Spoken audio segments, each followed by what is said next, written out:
Choose Stockton for a healthier tomorrow. Choose Stockton to help those who need it most.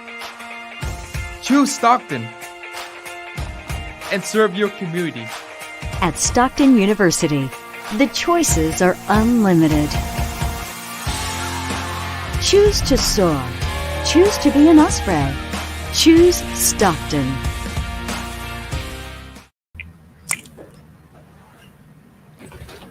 Hey, welcome in to the Sports Illustrated live stream coverage of the 2021 NFL Draft. I am your host for the evening, Rick Saratella, telling like it is when it comes to the NFL Draft and everything football. It's been 365 days of accumulation, and it all lands up to the 35-minute countdown. Buckle up. We got you covered from the front to the back, to the east to the west. We're broadcasting live here in Atlantic City, brought to you by the Hound Talint and everybody else that has sponsored us here today. Big shout out to the Tropicana Casino in Atlantic City, Embassy Suites in Cleveland, Ohio, Rockside, Sports Management Worldwide, and of course our good friends from Manscaped.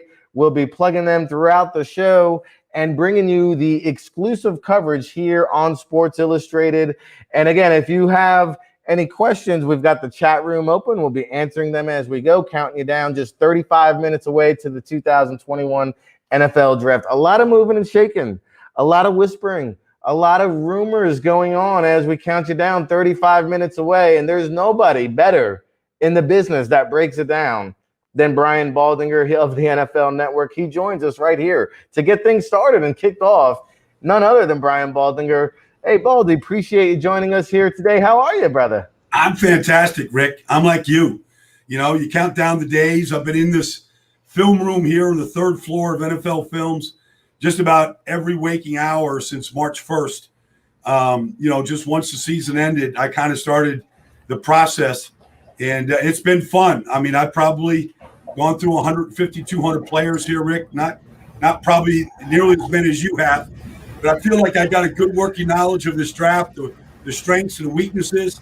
And I'm like everybody else. Like, I think this thing is going to be a crazy, crazy ride starting right away in the first round.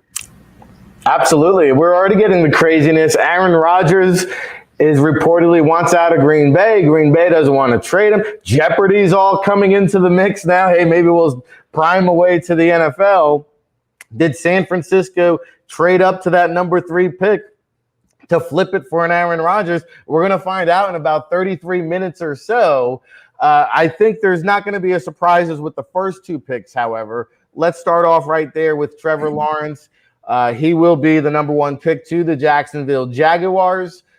Tim Tebow, a good friend of Urban Meyer, I guess, hitting him up, dialing up an old friend, looking for a workout at the tight end position. Maybe could help out in the quarterback room as well. But I mean, you can argue here that Urban Meyer, Trevor Lawrence, without even playing a game, this might be the best head coach quarterback situation that the Jaguars have had since Tom Coughlin and Mark Brunell.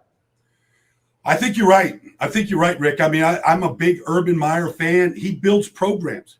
He did it at Utah. He did it at Florida. He did it at Ohio State. And I think he can do it at this level. To me, he has the same type of gravitas that Jim Johnson had coming, out of the University of Miami. He has that type of persona. He's a disciplinarian. He gets talented kids to play really hard. He always has. And so I don't know if anybody knows more about this draft and the young players in the draft than probably Urban Meyer. And so they've got an important draft here, Rick. I expect Urban Meyer to have his fingerprints all over it. Every time I watch Ohio State kids, or back when he was at Florida, they all ran 4.4 better in every one of the talented positions. Like, he knows a lot like Jimmy Johnson did when he went to Dallas. Give me young kids that can run.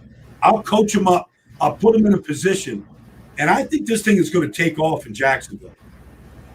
I agree with you. And much like Matt Rule, who came from the collegiate ranks, I think both Coach Rule, Coach Urban Meyer, even though he wasn't coaching, he was very well tapped into the Ohio State community. He talked to a lot of these coaches. He was doing the Fox Sports coverage there every week with Matt Leinart and company. So, I mean, he's as tapped in and as dialed in as anybody. So when he's making these selections, I feel like Jacksonville is going to be in a good position here. They're coming back around again in the late to mid-20s. I could see an offensive tackle. I could see Christian Barmore, a defensive tackle. But I give Urban Meyer an upper hand here, along with Coach Rule. I think those are two guys that could do some moving and shaking. It's going to be fascinating to see.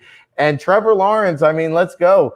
You now bring in Tebow time. There's got to be excitement in Jacksonville. In just about 30 minutes or so, we're going to see Trevor Lawrence walk across that stage. Will it be a fist pump? Will it be an elbow? Will it be a bear hug? We're going to have it all here as we count you down. I see the chat room lighting up. Yes, we're here for the next 40 hours of live stream coverage. We've been broadcasting live since 9 a.m. We've got Brian Baldinger, NFL Network insider here. Of course, Baldy's breakdowns. You see the steam coming out of his ears because he's inside the film room. He doesn't stop. This man can't stop. He won't stop, just like the NFL Draft Bible. And, of course, you can still get that publication PDF download at allaccessfootball.com.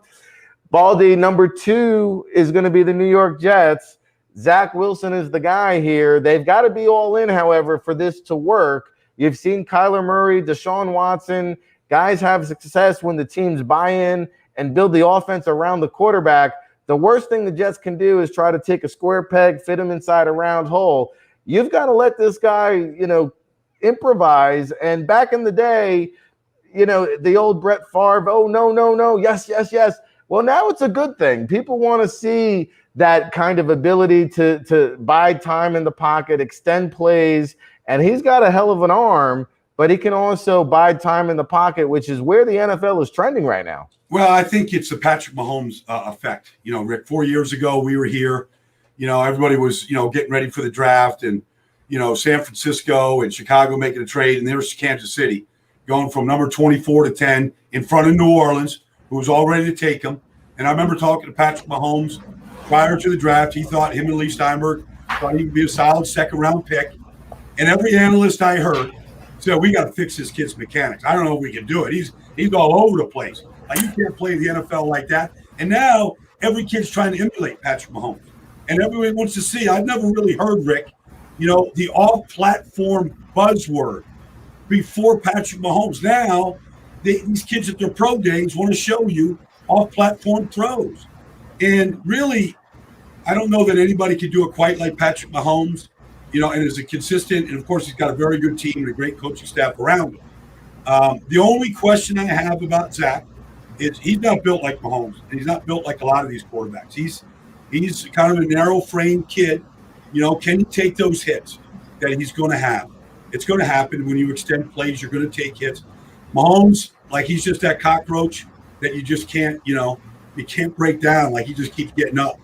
I got to see if Zach can do it. But there's not a game that you've watched, that I've watched, Rick, where you don't see just that electric arm of his. He shows it off in every game, and that's what the Jets are banking on.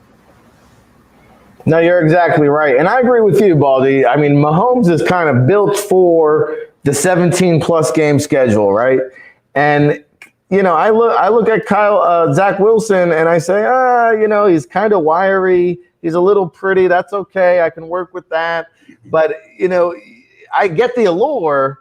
However, I remember now when Patrick Mahomes was limited, right, in the playoffs. We saw it in the Super Bowl. You took that added element. You took that dimension away. Same thing with Russell Wilson, Kyler Murray. Remember, we were saying, hey, who's the MVP? Kyler Murray, Russell Wilson. Suddenly, they both got hurt. They were both limited and really restricted. And so I think that's the allure to it all. But however, when you've got a mobile quarterback and he gets limited, that whole offense can shut down, which brings me into the number 3 pick, because I think this is the most fascinating storyline of the entire NFL draft. To me, I think back to when, Kyle Shanahan in Washington, when he had RG3 pre-injury, that was a team heading for the playoffs. But again, RG3 got hurt, and that offense was over with. Now, Trey Lance reminds me of some similar skill sets of RG3. However, Mac Jones is more of that Kirk Cousins, Jimmy Garoppolo, short to intermediate, spray the ball in that kind of field area. However, now there's a X factor. Aaron Rodgers reportedly wants out. San Francisco reportedly wants him in. What do you think is going to happen and unfold here with the San Francisco 49ers? Well, you see, Rick, it was a Patrick Mahomes effect on the young players. It's a Tom Brady effect on the older players. Aaron Rodgers watched Tom Brady go from the mega career he had in New England to Tampa, which happened to be a very good team. Just they just didn't have the right quarterback, but they were building a real beast around the quarterback position. And in a quarantine world, Tom Brady went in there, figured it out as they went along, built the relationships up, was the ultimate general, and won it all. And I'm sure Aaron Rodgers watched the whole thing closely and just said, like he was watching a Jeopardy episode, and said, you put me in a situation like San Francisco, I can do the same thing. I can. And in San Francisco, Rick, it's about winning championships. Nothing short of that. That's what Joe Montana and Steve Young did. That's what they're all about, winning championships. And if Kyle Shanahan said, if Aaron Rodgers wants out, I'll give you my third pick. I'll give you this guy. I'll give you that. I'll do the deal. Like, you have to be flexible in all these situations. But I'll do the deal. We got a team ready to win. Like, how many championships can we get? Let's go get one. Let's go all in. Let's go get one. Aaron Rodgers coming back to the Bay Area where it all started for him, full circle.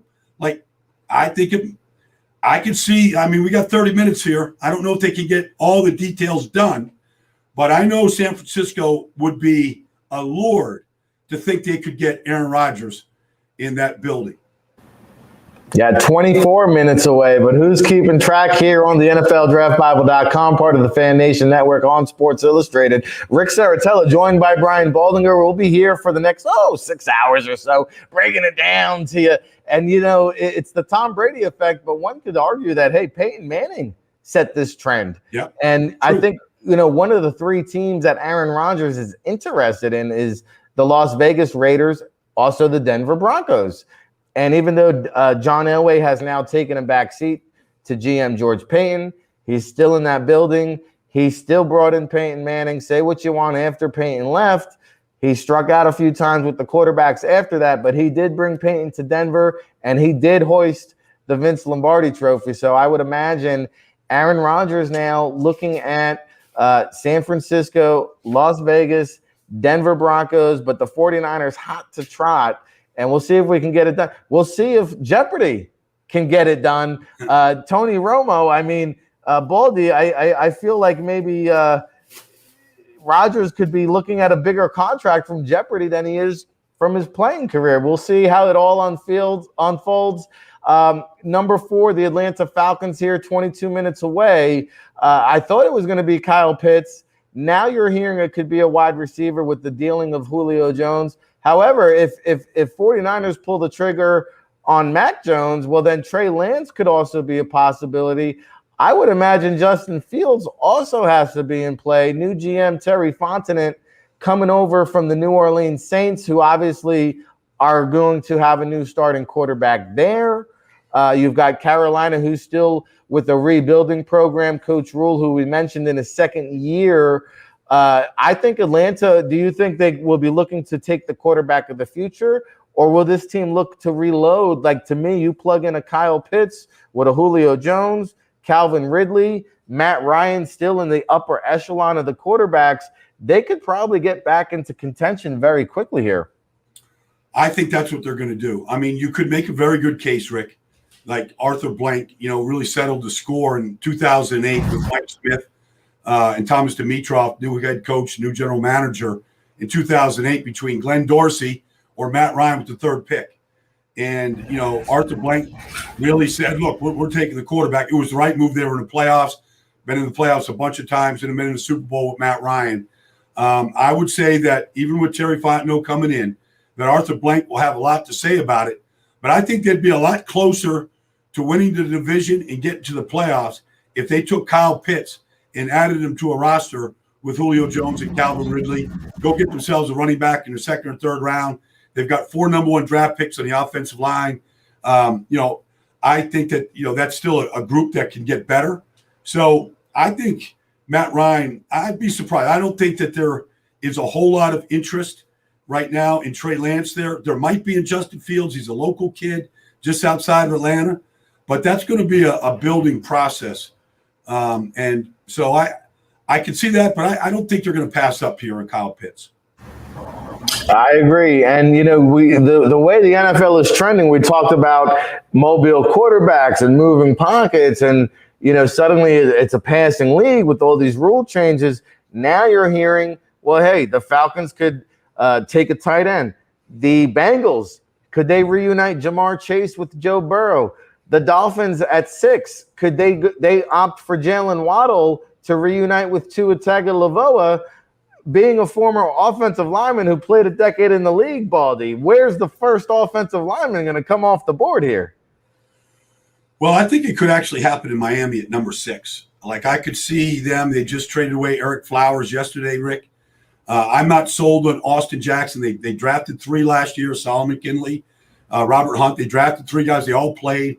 I think, as much as they want a wide receiver, to help out Tua Tagovailoa, I think he could be helped out more by a stud offensive lineman than he can by a wide receiver. I mean, I think you can get wide receivers.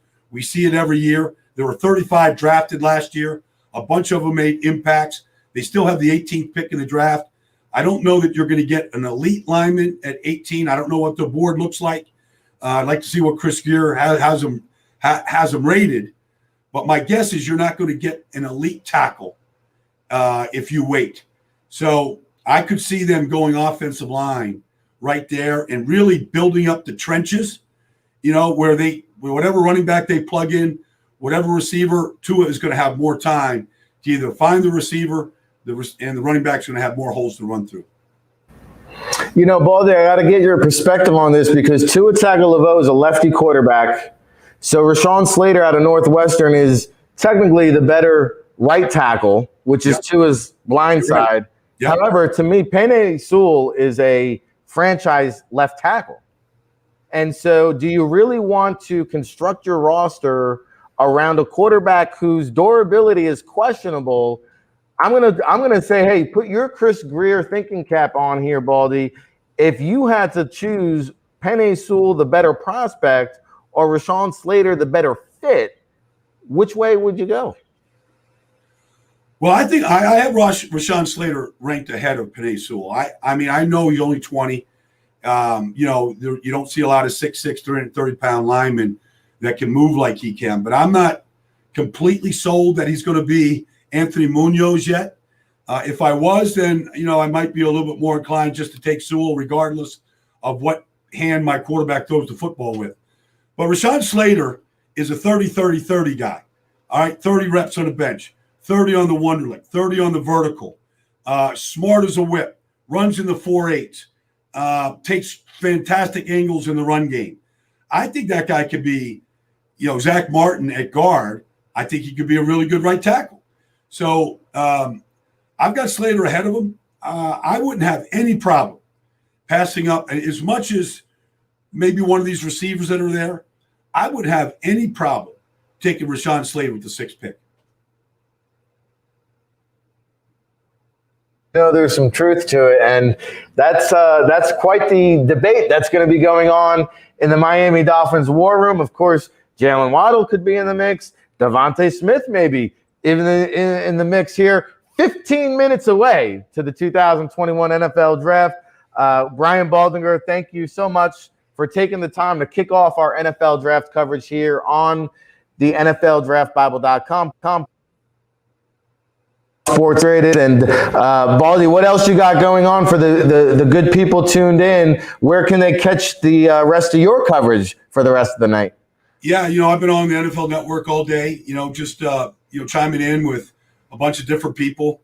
And I'll be on, all weekend. I'm doing Total Access on Sunday after the draft for 2 hours from 7 to 9 Sunday night, breaking down all these draft selections. And if you catch me out, I'll be doing stuff with the Jets and San Francisco and really all over the country talking about these picks tonight later on. All right. Well, hey, we appreciate the time here today. Thank you so much for hopping on, and I'm sure we'll be chatting soon here in the next couple days, Baldy. Yeah, you got it, Rick. Enjoy the night, man. I know you are. I know that you've done your homework. 365 days getting ready for this weekend.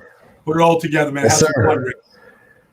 Buckle up, Baldy. Enjoy it, and we appreciate the time. Of course, you can catch all of Baldy's breakdowns on CoachTube.com. Now available. If you tuned in yesterday, we had Coach Bob Wiley on for the hour, and the offensive line seminar that Coach Bob Wiley and Brian Baldinger did, now available on CoachTube.com. It's broken down into 48 chapters. Unbelievable learning experience. So make sure you go check that out. And hey, we're just 15 minutes away or so from the 2021 NFL Draft. If you've been tuned in, you know we're brought to you by the Hound Talint. Of course, here at Stockton University, we'll be checking in with Alec Polito in a little bit at the Tropicana Casino. And very big thank you to Manscaped. You see the promo up there, 20% off promo. Man up. Man up 21. Let's get it right. Let's get it tight. Hey, you. Yeah, you. Got Bush? You definitely do. If you haven't tried the best products from our sponsor today, Manscaped.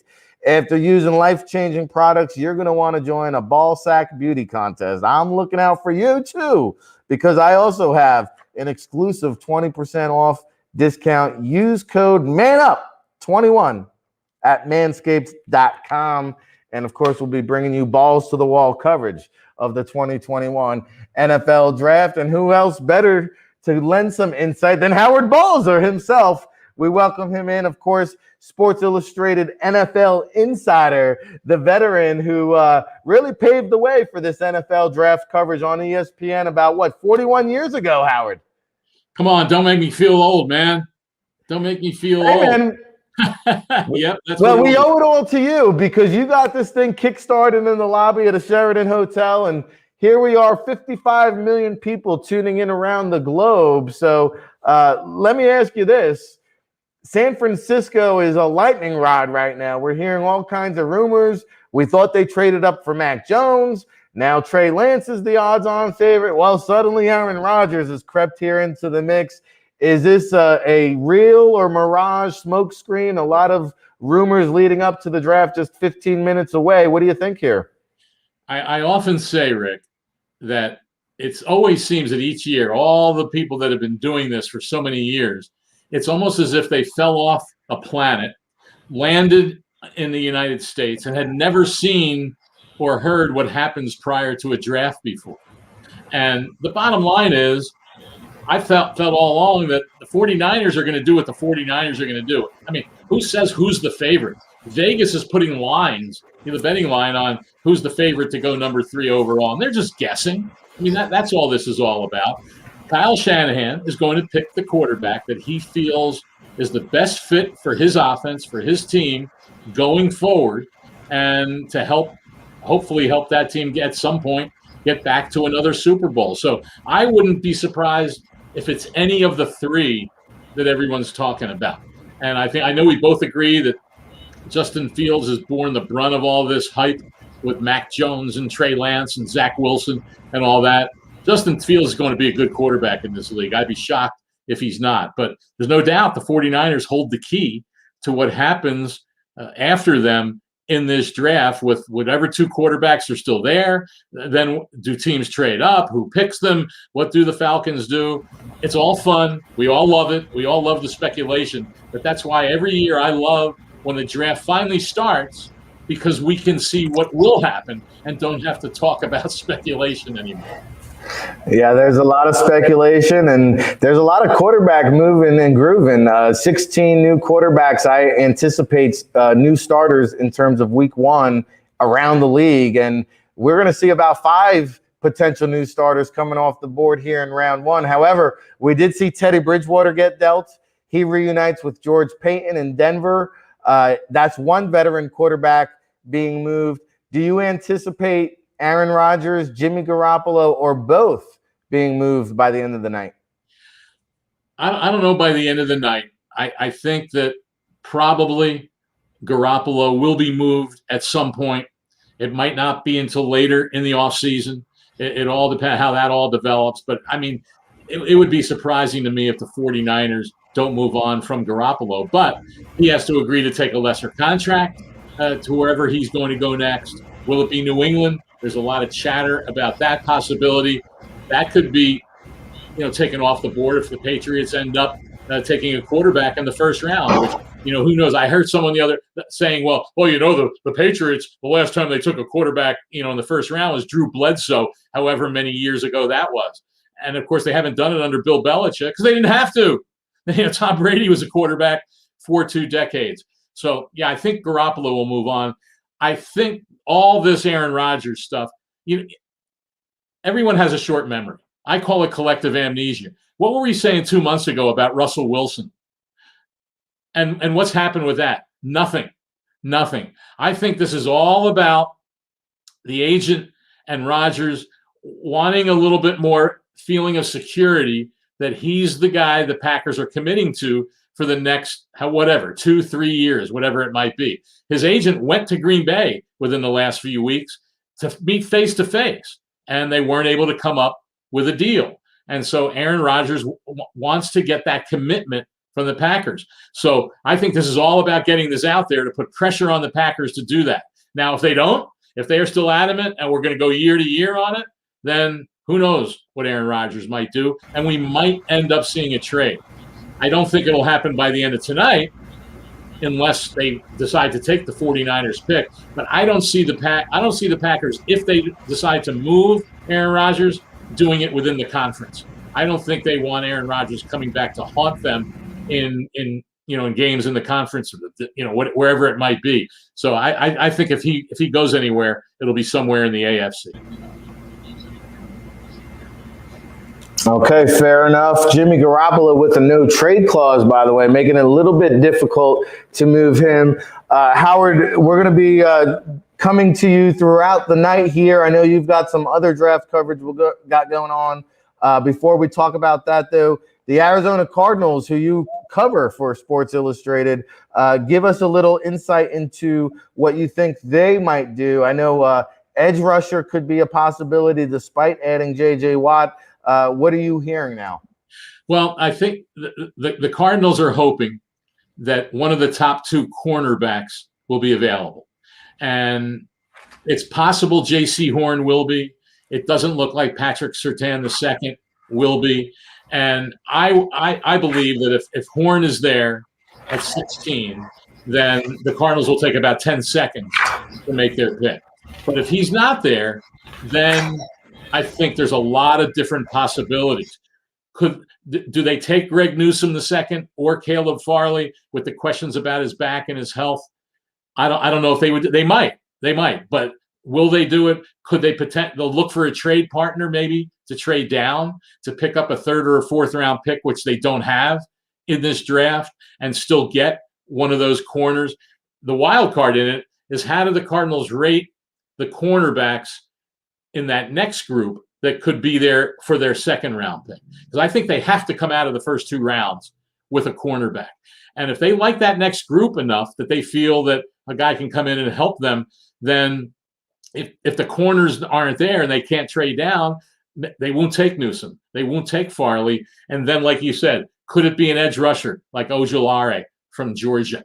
Could it be one of the top 3 receivers if one of them is still there at 16? Certainly what they're hoping for is that all these 5 quarterbacks go in the top 15, that certainly 2 of the receivers, 2 tackles, and whatever else might end up going. So it pushes players that they have rated high to them at 16. We'll see if that plays out like that. But I think, and some have speculated they might take Najee Harris, which I don't think they'll do. But again, you can't rule out anything. They did sign James Conner. They have Chase Edmonds, but Harris would be a heck of a guy to add to that offense. So, like I said, I think they could go in a variety of different directions in the first round if they don't take a corner.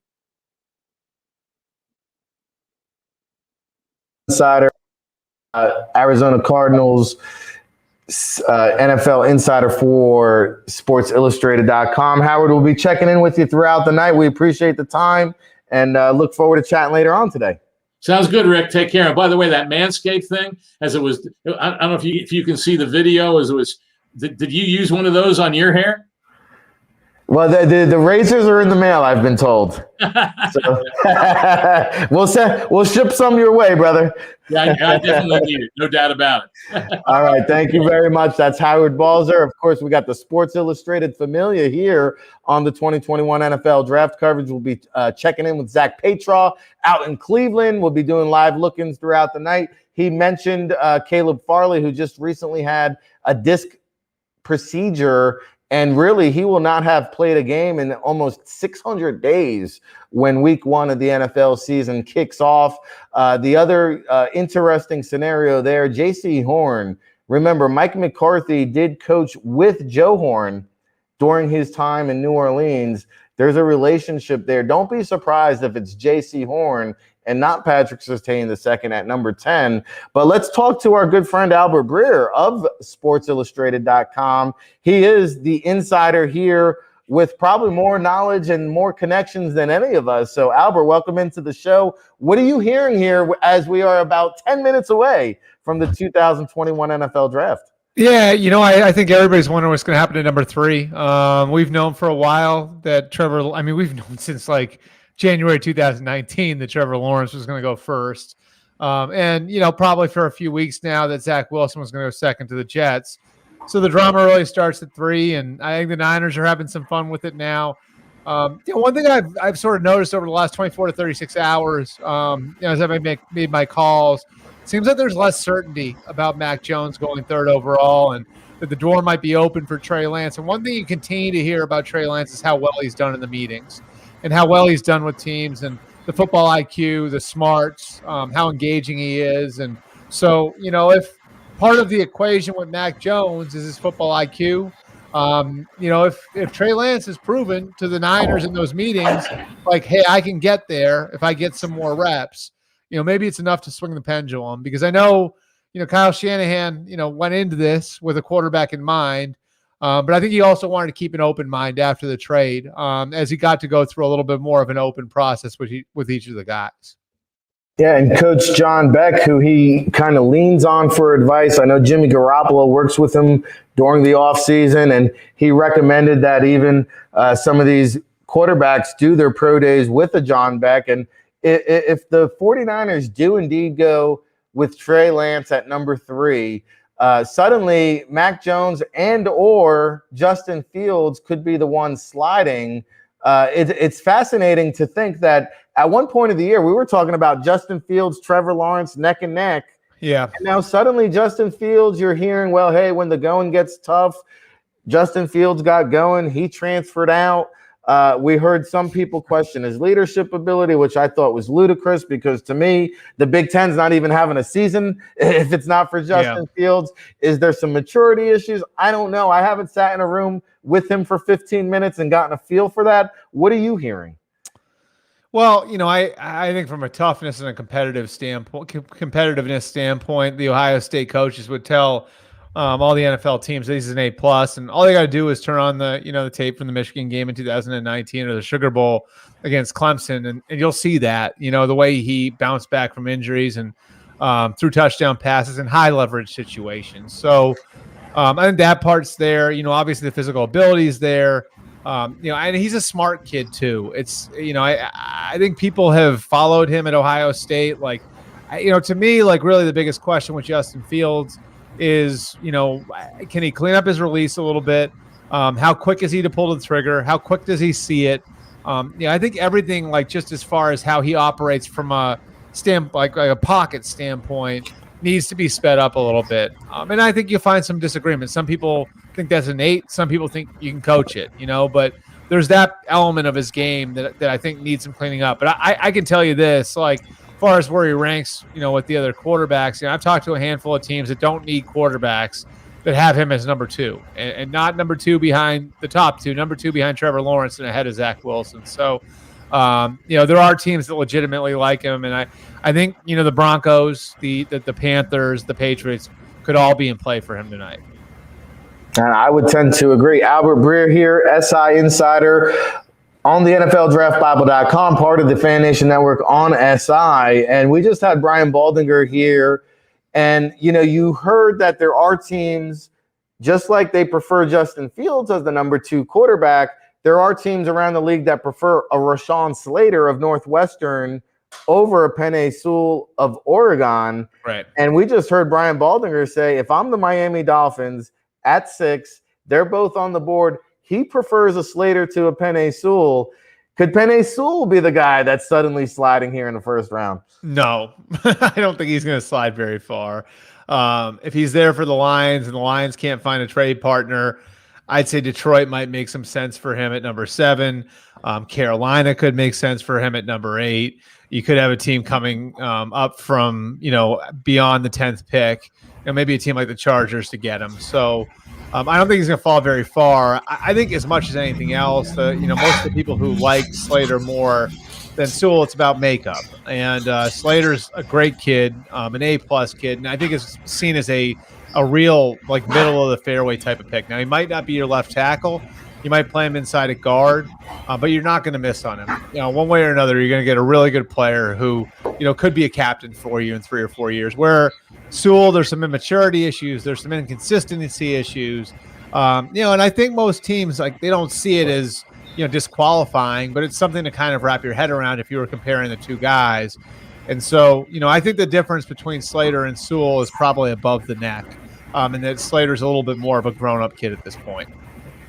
Okay, interesting stuff. One more before we let you go. The draft is about to get underway with all these quarterbacks going, with all the offensive linemen going, wide receivers, playmakers, Kyle Pitts or Jamar Chase. Who do you think will be the first non-quarterback off the board, or the first skill position player, we should say? I think it's going to be Kyle Pitts. And my guess is he goes 4th overall to the Atlanta Falcons. I just... I think he's different, and I think there are 2 generational prospects in this year's draft. I hate throwing that word around because people don't use it as it's supposed to be applied, but I think Trevor Lawrence is truly generational, and for a tight end, Kyle Pitts is too. The way people talk about Kyle Pitts, and this is going back 3 months now, reminds me a lot of the way that people talked about Quentin Nelson in 2018, where there really wasn't a hole in his game. And you looked at Quentin Nelson, and really the only question you were asking yourself was, do I feel comfortable taking a guard that high in the draft? Do I feel comfortable taking a guard at 4, at 5, at 6? I don't think the Colts have any regrets at all about taking Quentin Nelson 6th overall. And I think it's the same thing with Kyle Pitts. It's how comfortable do I feel taking a tight end in the top 5 or 6 picks. Ultimately, I think the Atlanta Falcons are going to be comfortable taking him 4th overall, which I believe if you look it up, I think would be the highest a tight end has ever gone in the NFL draft. And he'd be the first tight end to go in the top 5 since 1972. Yeah, I believe so. And last one for you, though. Jamar Chase, does he land with the Bengals then, or what does Cincinnati do? Yeah, and it's, I think it's Chase or Sewell. My guess would be Chase. The evidence I have on that really is kind of anecdotal. My understanding is Frank Pollock was at a lot of the pro days for the 2nd and 3rd round linemen. I think part of the Bengals process was really kind of wrapping their heads around what it would look like trying to fix their offensive line outside of the 1st round, which of course would free them up to take Jamar Chase. And, I do think a piece of this is the relationship that Joe Burrow has to Jamar Chase. So ultimately, I think Jamar Chase goes 5th overall. And then things get a little difficult for the Dolphins because I think when Miami traded up, the idea was that they wind up with either Chase or Pitts. It can be a little bit of a tough pill to swallow for them if both those guys are gone, maybe even to the point where they would look at trading down. Very interesting stuff. That is Albert Breer, NFL Insider. I know we'll be checking in with you throughout the night and after the draft. Albert, thank you so much for checking in. Enjoy the kickoff of the draft here. All right. Thanks, Rick. All right. There you have it. Albert Breer, Sports Illustrated, as well respected as it gets in the industry. Of course, NFL Draft Bible streaming live on fannation.com, part of the Sports Illustrated network. And you see Cleveland, there you wouldn't know there's a pandemic going on if you were in Cleveland right now. The fans are piling in. There's concerts, there's smoke, there's all kinds of laughter and giggles. And here we go. It is time for the official 2021 NFL Draft kickoff. before we launch things off with the first pick in the draft, I want to tell you all about the Sports Management Worldwide Football GM and Scouting Course. Jobs in professional football and collegiate football start here. Top executives in the NFL have first-class scouting skills and an ability to create the organizational structure of a team.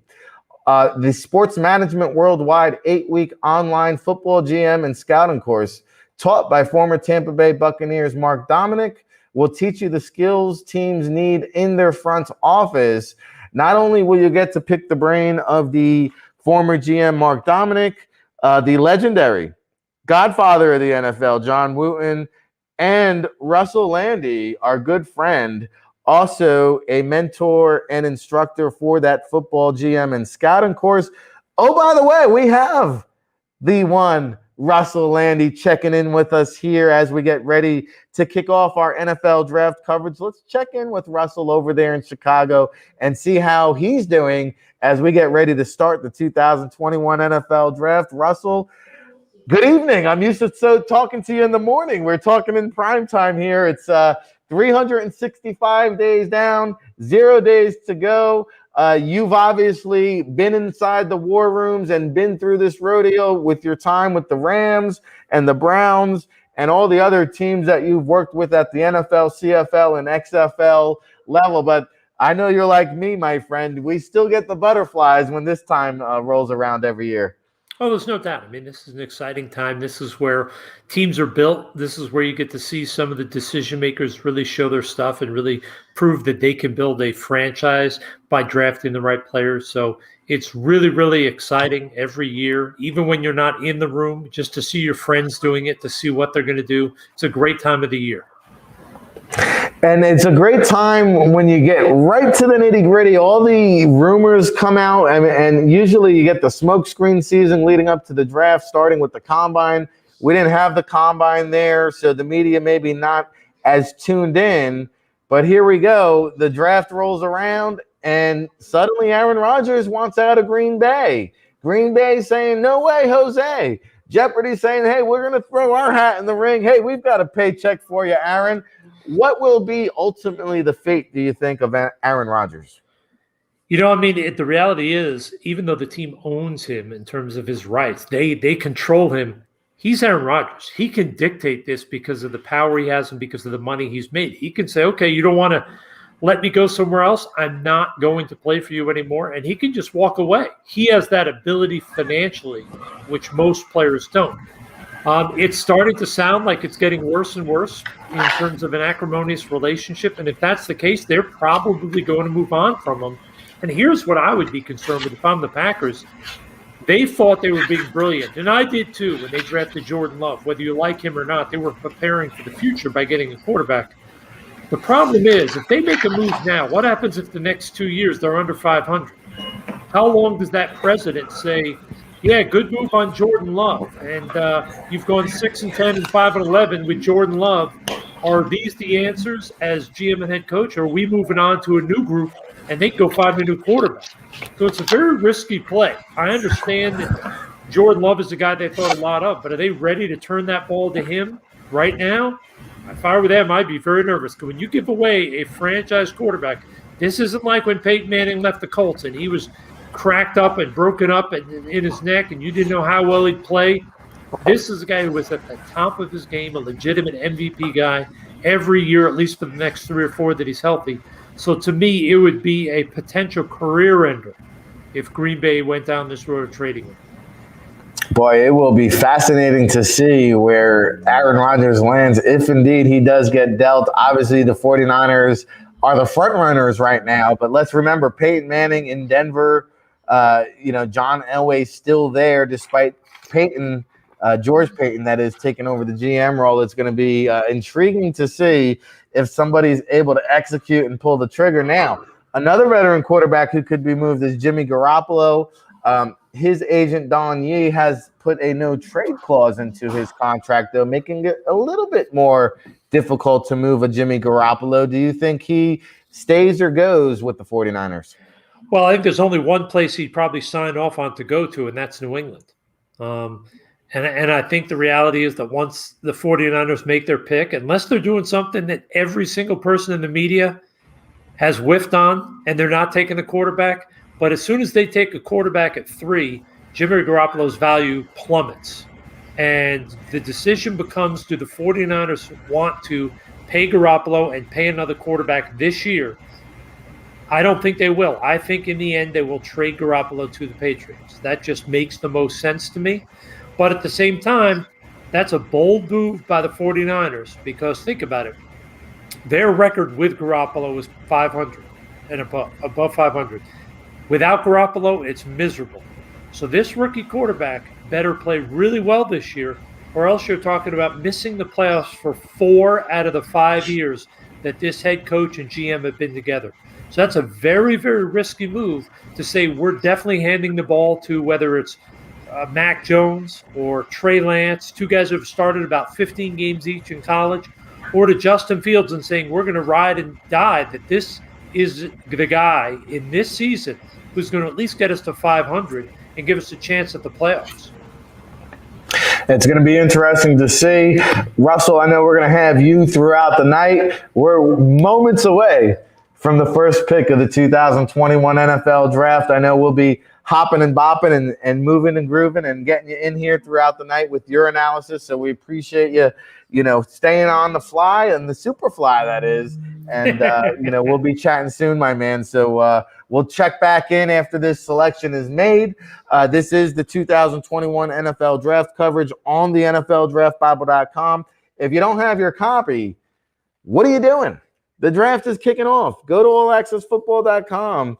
You can get your copy now. I'm looking at the Jacksonville Jaguars, their team needs, their offseason tracker, their additions and subtractions, and who knows, maybe it'll be Tebow time too in Jacksonville. And, you can't blame Urban Meyer for wanting to maybe bring in a Tim Tebow and have a veteran guy. And yes, they're talking about bringing him in as a tight end, but, something tells me he might be able to help in that quarterback room and maybe teach and preach some of that offense that Urban Meyer wants to run there in Jacksonville. We'll be checking in with Zach Petraw in Cleveland throughout the night, who's on location at the 2021 NFL Draft. The stage is lighting up, and I know somebody who's all lit up, ready to roll over at the Tropicana Casino is Alec Polito. We're checking in with him right now, just moments before the draft at the Sportsbook in Atlantic City. Alec Polito checking in. Alec, how you feeling out there? Oh, it's great. This event is outstanding. We've got the TVs behind me. It's electric here, the beautiful scenery. Real excited for the draft to start. Indeed. And, the Tropicana Atlantic City boasts 2,400 luxurious rooms and suites and 5 towers and 2,300 slot machines. You might see some of them right behind Alec as we're talking. 18 table poker rooms, 132 table games, 4 pools, 2 spas, the Quarter, where I just came from, Tropicana Showroom, William Hill Sportsbook, the IMAX Theater. So much to do when it comes to dining. Tropicana provides an unparalleled experience with the opportunity to dine around the world at any price point. Tropicana Atlantic City has more of everything under one roof. Must be 21 or older to gamble. Know when to stop before you start. Gambling's a problem. Call 1-800-GAMBLER. And, of course, those prop bets are moving and grooving. Suddenly now Trey Lance has become the odds-on favor there in the William Hill Sportsbook, Alec, to be that number 3 pick for the San Francisco 49ers. They're still keeping us guessing here as the draft kicks off. What do you think the 49ers are going to do? Well, I've said it from the start, and I think that you don't trade up 3 picks for a guy like Mac Jones, who they were projecting and everyone was projecting to be kind of like a Kirk Cousins-esque quarterback. What you trade 3 first-round picks for is the upside of Trey Lance. So I think that makes a lot of sense that they're going up for Trey Lance. It's going to be interesting, though. I mean, I think we have to all assume that they didn't trade 3 first-round picks without knowing who they were going with. So they've kept us all guessing for a while now, but they're finally going to have to tell us real soon. Real soon, it's coming. Commissioner Godell has taken the stage. The festivities have kicked off. Jaguars are officially on the clock. I don't know. My clock says 8:13, so that would tell me we're about 2 minutes away until that deadline has come up for the Jacksonville Jaguars to select. We had Brian Baldinger just a moment ago saying that Rashawn Slater he prefers over a Penei Sewell. Sports Illustrated insider Albert Breer tended to agree with that sentiment. How do you feel about that? I mean, it truly is going to depend on what you're valuing down the line, because Penei Sewell to me gives you the higher upside as a left tackle in this league. At 20 years old, what he was able to do at Oregon, it's phenomenal tape, and he has that elite trait of being able to readjust mid-play, which is just unstoppable. When you look at Rashawn Slater, you're looking at a way more solid tackle maybe right now, but I think that his career outlook is more so at the guard position, where he's able to use his abilities to get to the second level and block off second-level defenders. I don't think his career outlook is as a right tackle for years. I think he's more of a replacement tackle in some situations. So that's just me personally, but I think that you can't go wrong with either one of the players. They're both outstanding guys. All right, well, we will find out in just a few moments with Alec Polito there at the Sportsbook in Tropicana, Atlantic City. We got you covered here on Stockton College, part of the Hound Talint coverage. Hound Talint will be checking in throughout the draft, after the draft, all week long, bringing you the exclusive coverage of the 2021 NFL Draft, proudly presented by Hound Talint here on Stockton University, and of course, in association with Tropicana AC and Manscaped, our good friends from Manscaped. Hey, Manscaped is dedicated to helping you level up your full body grooming game with their Perfect Package 3.0 kit. Your Perfect Package 3.0 kit comes with the Essential Lawnmower, 3.0 waterproof, cordless body trimmer, and a ton of other liquid formulations to round out your grooming routine. Make sure you go to manscaped.com. Use our promo code MANUP21. MANUP21. You will get a 20% discount. Take advantage of it. Take advantage of it now. And we will be back shortly with a hopefully first pick in the draft right after a few words from our promotional sponsors. So keep it locked, everybody.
Choose Stockton and see through a new lens.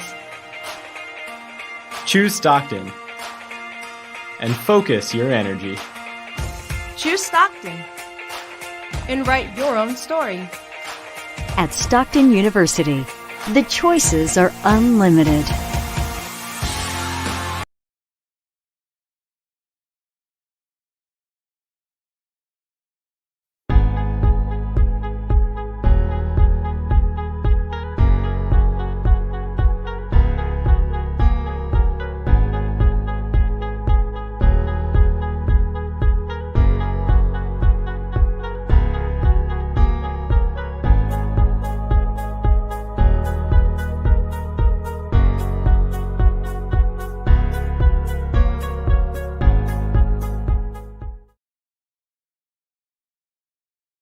Welcome back to the 2021 NFL Draft exclusive coverage on the NFL Draft Bible.com, part of the Fan Nation Network on Sports Illustrated. The NFL has bamboozled us. They told me 8 o'clock start. There is technically still 6 minutes and 13 seconds on the clock for the Jacksonville Jaguars here at 8:19 p.m. Trevor Lawrence still looking on intently as if he doesn't know what's happening. Is someone going to call this young man and let him know he's going to be a member of the Jacksonville Jaguars? I mean, he looks perplexed sitting there at home. No wonder why he didn't make the trip out to Cleveland. So in about 6 minutes or so, we should have the official word that Trevor Lawrence is going to be a Jacksonville Jaguar. Of course, there's a lot of buzz. What could happen at number 3? The Jets, it should be relatively quick in terms of making Zach Wilson the number 2 selection here until the San Francisco 49ers get on the clock. So we are 5 minutes away from the Jacksonville Jaguars running out of time to select Trevor Lawrence. And you wonder, what are we really doing here? I mean, you heard Albert Breer said we've known for about 2 years Trevor Lawrence is going to be the first pick in the draft. I got Daniel Cassidy in the room with me here. He's an agent. Daniel, what are we doing over here? Can somebody call this young man, offer him up a contract? Let's get the deal done. It's amazing to me that nobody has really reached out to him as of yet with 5 minutes left in the green room. That's the way it looks there. Even his girlfriend looking on with some anxiousness. It's been 15 minutes. Exactly, Rosemary McCaskey. By the way, Mary McKay at the Chef Vola's in Atlantic City taking very good care of us. And I got a big announcement for you here as we wait for the pick to come down the wire. I will be hosting a new show in Atlantic City, WBSS 1490 AM, 7 to 10 p.m. weekdays, along with Christian Dyer. We're really excited about that, which is part of the reasons why we're broadcasting here in Atlantic City. We're live on site in Cleveland. We'll be checking in with Zach Petra. You just saw Alec Polito at the Tropicana Atlantic City. And, of course, we have our expert Russell Lande, veteran NFL, CFL, and XFL scout there in Chicago, checking in with us throughout the first round here. And there he is, the Russell Lande, longtime veteran scout. You talk about generational talents. Albert Breer said earlier in the program, it's a term that gets tossed around very loosely, Russell. But, when I go back to the quarterbacks that I've evaluated, I think, I was very high on Carson Wentz. Andrew Luck may have been the highest guy that I've ever graded. Where do you kind of slot a Trevor Lawrence in terms of a generational quarterback? Is he a generational quarterback? And how would you rank them all time in terms of quarterbacks that you've evaluated? I don't like the word generational, because if we're saying generational, we're really talking every 20 years. Well, all of a sudden you have guys that are obviously, we're talking about every 5 or 6 years. So, I mean, obviously generational is a little bit crazy, but in terms of how good he is, Lawrence is a really good quarterback. I mean, to me, he compares very similarly to Justin Herbert, Joe Burrow, in terms of a guy that you take at the top of the draft, and for the next 10 to 15 years, if you keep them healthy, this is a guy that can lead your franchise, can put you in the playoffs, can be a consistent starter in the league. I don't view him as the same as a Carson Wentz or an Andrew Luck. When they came out, they were a little bit higher on my board. But I do think Lawrence has a lot of the tools to be a good quality long-term starter in the NFL. And that's something Jacksonville needs. Let's be realistic. They've been chasing the quarterback for how long? And that's one of the things you have to avoid. And that's why, although everything seems to be going sideways in Green Bay, I didn't kill them for trying to get Jordan Love. At least they were trying to avoid chasing the quarterback. Doesn't look like it's going to work out so well, but it worked out once for him when they brought in Rodgers. So I think they tried it again, because if you look at the Browns and the Jaguars, it's been, a decade that both franchises were chasing a quarterback until the Browns finally found one, and the Jaguars are hopeful that they found one. And Trevor Lawrence, before they even take the field for their first game, you could put it right up there with Coach Tom Coughlin and Mark Brunell in terms of the most successful head coach QB duos this franchise has had. I mean, they're only about 30 years old or so, if that. Would you agree with that sentiment? That you would put this right up there with Coughlin and Brunell? I think in terms of franchise history, who else you want to put up there? You want to? Well, no, you want to I put agree. Doug Marrone in the mix? For right now, it's second because you can't put anybody above Brunell until they get on the field because at least Brunell led him to a conference title game. But I think when you look at where they could be with the talent they have, there's a lot of young talent on that team. If they can get Lawrence, get him to play up to what he can be, find a few offensive linemen, I think they have a chance to develop into a team quickly. But I will say, once again, they better be right on the quarterback. Because if they're not, it's going to be the same old thing of chasing a quarterback. And I'm not knocking them. I think you have to take Lawrence in this situation. I'm just saying that's what makes this game so difficult. If you can't find a quarterback, doesn't matter what else you do, you ain't going to be winning.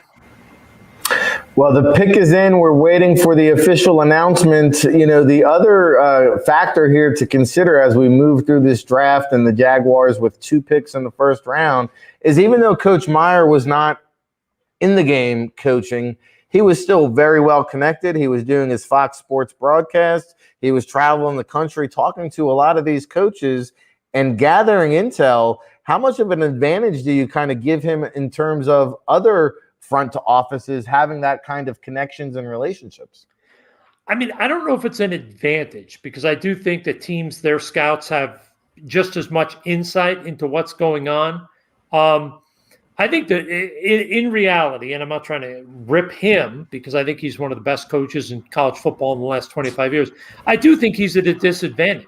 I mean, he's in charge. He's the one with the final say, and he's never worked in professional football. So there's definitely a disadvantage to coming in and having to make those decisions when you've never worked in pro football. He has some experienced people around him, and Trent Baalke, guys like that I think will make this a lot easier for him to be successful. But to think that a coach coming from college is going to have a huge advantage, to me, is unrealistic because the scouts are the ones who really find out most of the information. He can talk to the coaches, but it's going to be very difficult for him to get as much information as the scouts have gotten all year. In the 2021 NFL Draft, the Jacksonville Jaguars have selected Trevor Lawrence, quarterback, out of Clemson. And I am surprised here that he is just now reacting that nobody got on the phone with this young man and negotiated a contract ahead of time. He's just gotten the news. His girlfriend has gotten the memo to wear some blue. Trevor Lawrence with the green on. Don't you mean that he was told, hey, you're the guy. We're going to call you at 15 minutes and you have to act like you've never heard because this is the NFL Draft is a big TV show. So you have to pretend you're surprised? But how many times have we seen quarterbacks signed before the draft, Russ? I mean, this should have been signed, sealed, and delivered. Agreed. It could have. But that would have also made it tough for all those conspiracy theorists that were insisting that Justin Fields was going to be the guy because he had been coached by Urban in college and because Urban was doing some talking behind the scenes to Justin Fields' people and that Justin was going to be the first pick. So that would have killed that, and that would have lowered the 10 other people that may not have watched the first few minutes of the draft. They wouldn't have been there if the guy had signed a contract and there was no conspiracy theory. Well, you know, the Seneca, South Carolina is up in arms as the whole family getting in on the celebration. And this is a franchise-defining moment for the Jacksonville Jaguars. Russ, before we bring in Alec Polito here, the Jets are on the clock with about 5 minutes to go. We see BYU quarterback Zach Wilson propping up his suit and getting ready to make that walk out on stage. It would be a shocker if it wasn't Zach Wilson. Quick take on how you view this young quarterback. You know, there's a lot to like about Zach Wilson. I mean, athletic kid, can make a lot of great throws on the move. I think the kid's pretty intelligent. He understands what's going on around him. He can function in a multifaceted offense. My biggest concern when I watch him is I see a lot of balls dip when he puts mustard on the ball, which often points to overstriding. So that's something I think he's going to have to fix. Fixing below the waist mechanics is easier than above the waist. So I don't think that's a major thing, but it is something that's a little bit concerning for a guy that's going second overall. But I think when you look overall the last 2 years at BYU, he's been a highly productive passer. He's really carried a team that was not super talented on his back and won a ton of games. So I like a lot of things about this kid. I think the reality is that this is a draft with a number of very good quarterback prospects without a truly special, rare guy at the top.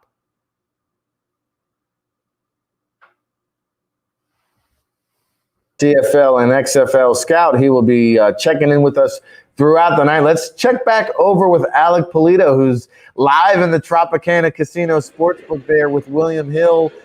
People cashing in their tickets there on Trevor Lawrence being the first pick there in Jacksonville. Alec, your hot take. Yeah, I mean, the second the pick was called, there was a scream out from the casino floor. So I think people kind of were collecting their money. Not that there was really much money to collect on that first pick, but it looks like with the second pick already, Zach Wilson's getting ready to make his walk onto stage. First player we'll get to see walk on the stage, which is exciting. But I think this is kind of where we all knew the draft was going, right, with these first two picks. So we're getting closer to the decision point at pick 3. Well, we are 3 minutes away until the second pick for the New York Broadway Jets, a team that you have worked for, Mr. Polito. So how do you like the fit of this Zach Wilson with the New York Jets' new regime? Yeah, I mean, there's a lot to like about Zach Wilson. First of all, the arm is excellent. He's able to throw from a lot of different arm angles. And when you talk about bringing that into the Mike LaFleur system, I think it fits really well. Now, the questions with Zach Wilson come from his feet. His footwork is not great, and you're talking about someone who you're hoping can develop that footwork so that his accuracy issues can be solved.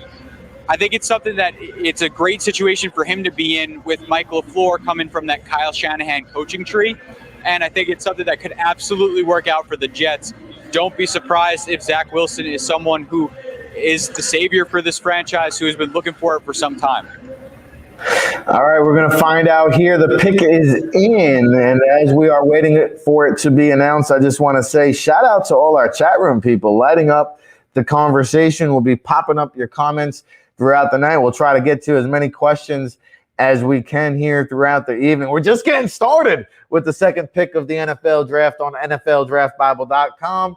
Part of the Fan Nation Network here on Sports Illustrated. Of course, tonight's broadcast coverage brought to you by the good friends of Hound Talint and their data analytics. We're looking forward to talking with Ethan Pope later on after the draft and talking more about analytics and data and some of the great scouting perspective that Hound Talint has provided us and other scouts within the community with invaluable information, and we'll be taking a look at some of these diagrams and analytics throughout the evening. There's a lot of rumors now that the Denver Broncos are getting very, very interested in the Aaron Rodgers, and could the Broncos now be looking to make a deal for the Green Bay quarterback along with the San Francisco 49ers? I can tell you this. When the NFL draft lights up, the Jets fans come out. I don't care if it's in Cleveland, Vegas, or wherever. The Jets fans are out. The contingent is heavy. This is going to be a hard pick to boo, however, because they've been tortured watching Sam Darnold be an incompetent quarterback for the past 3 seasons. And now here we are, a savior, a hopeful savior. We shall see, coming from BYU to Broadway. If you're watching live on the network coverage, Roger Goodell is announcing as we speak with the number 2 pick in the 2021 NFL Draft, the New York Jets select BYU quarterback Zach Wilson. Put it in the books. This young man is destined for Broadway, and he's got the pretty boy Floyd look. He puts on the green hat. Again, maybe him and Trevor Lawrence should have swapped suits. Maybe Lawrence should have had the blue one and Zach should have had the green one. But hey, what do I know? I'm just here for the entertainment as he strolls across the stage and makes his NFL debut.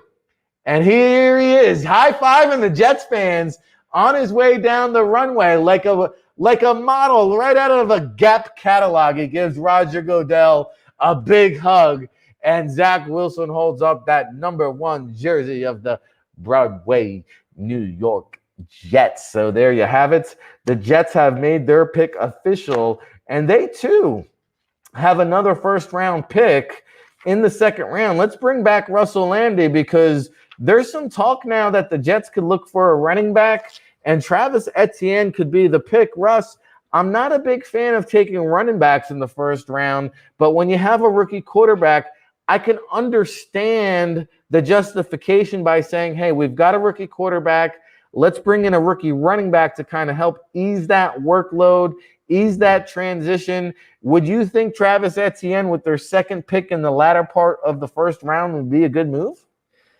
You know, I mean, I'm not a big fan of running backs, and I totally get what you're saying, because anything to take a little bit of pressure off of Wilson makes perfect sense. But to me, how do you take the most pressure off of a quarterback? You don't let him get pressured. You take a 300-pound offensive lineman and make that offensive line impenetrable so Zach Wilson can sit back there like he did most of the time at BYU and feel comfortable.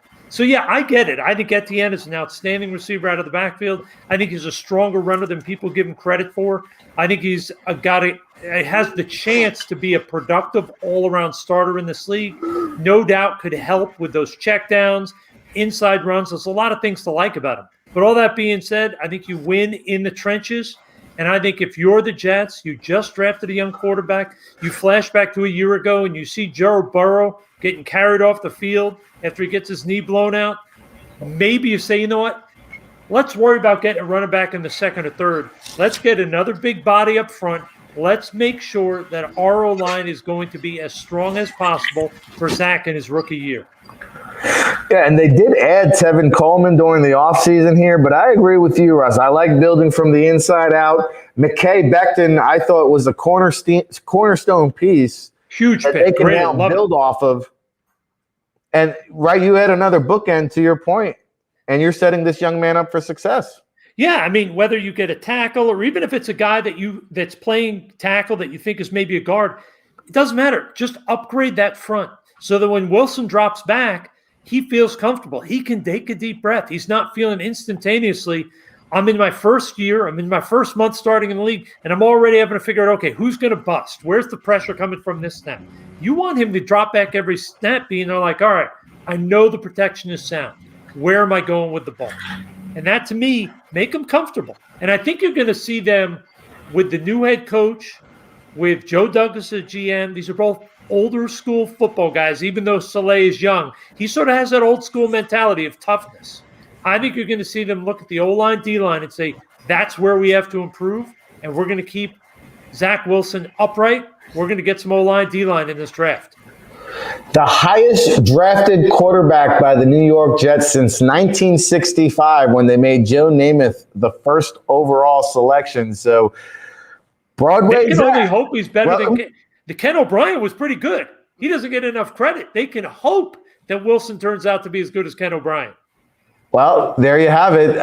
The Jets make it official, and the San Francisco 49ers are officially on the clock, of course, giving up a first and third round pick this year, a first round pick in 2022, a first round pick in 2023, in addition to their first round pick now. And you see the 49ers are sitting around the table, clapping their hands. The pick is in. We'll come right back after this commercial break and tell you who it is.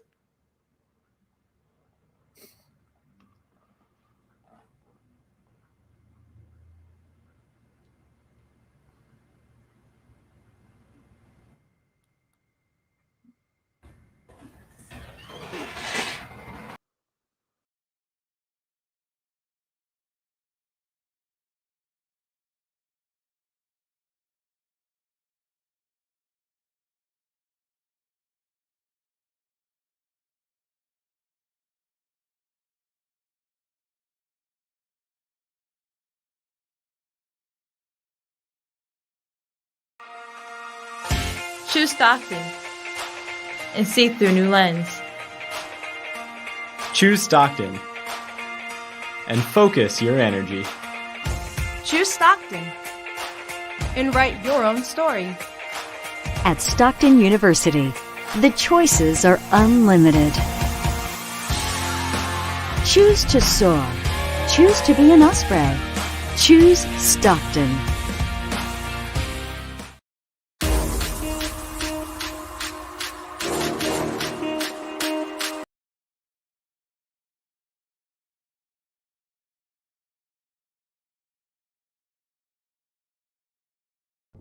I'm Kayla Santiago, and for generations, Gatorade has fueled athletes on the field and after a long day of practice. I got to sit down with 2021 NFL draft prospects to ask them the ultimate question: which Gatorade flavor tops them all?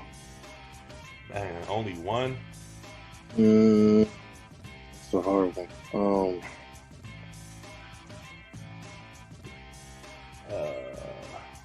That's hard. How's your Riptime Rush? Like light purple? That one right there's fire. Orange is undefeated for me. The purple flavor. The clear. Have you ever had the clear in the little bottles? I'm gonna say blue, light blue. Definitely light blue, not regular blue. You gotta say light blue. I gotta go Glacier Freeze, man. The light blue. The Glacier Freeze, the light blue one. That's my favorite one. Definitely Glacier Freeze. It's just the best one. It was between that or the Glacier Freeze. The Glacier Freeze always got to me too. It's undefeated. I've been waiting for somebody to say that. That's my favorite. So good. Orange is so good. It's just different. Awesome. It's different. That's the one I'll be drinking that every day. Damn near. I got it in my fridge back home, but I gotta say Glacier Freeze. But it just pops more when it's cold. The best Gatorade there ever is. I don't even know what flavor it is, but it's amazing. And it only comes in like the little bottles. I've never seen it in a full-size Gatorade bottle. Oh, that one's actually good, but it only comes in the small ones. It doesn't come in the big one. The small one, the clear one's actually really good too. The white one, easily. I think it's Glacier Cherry. Yeah, by far the best one, by far.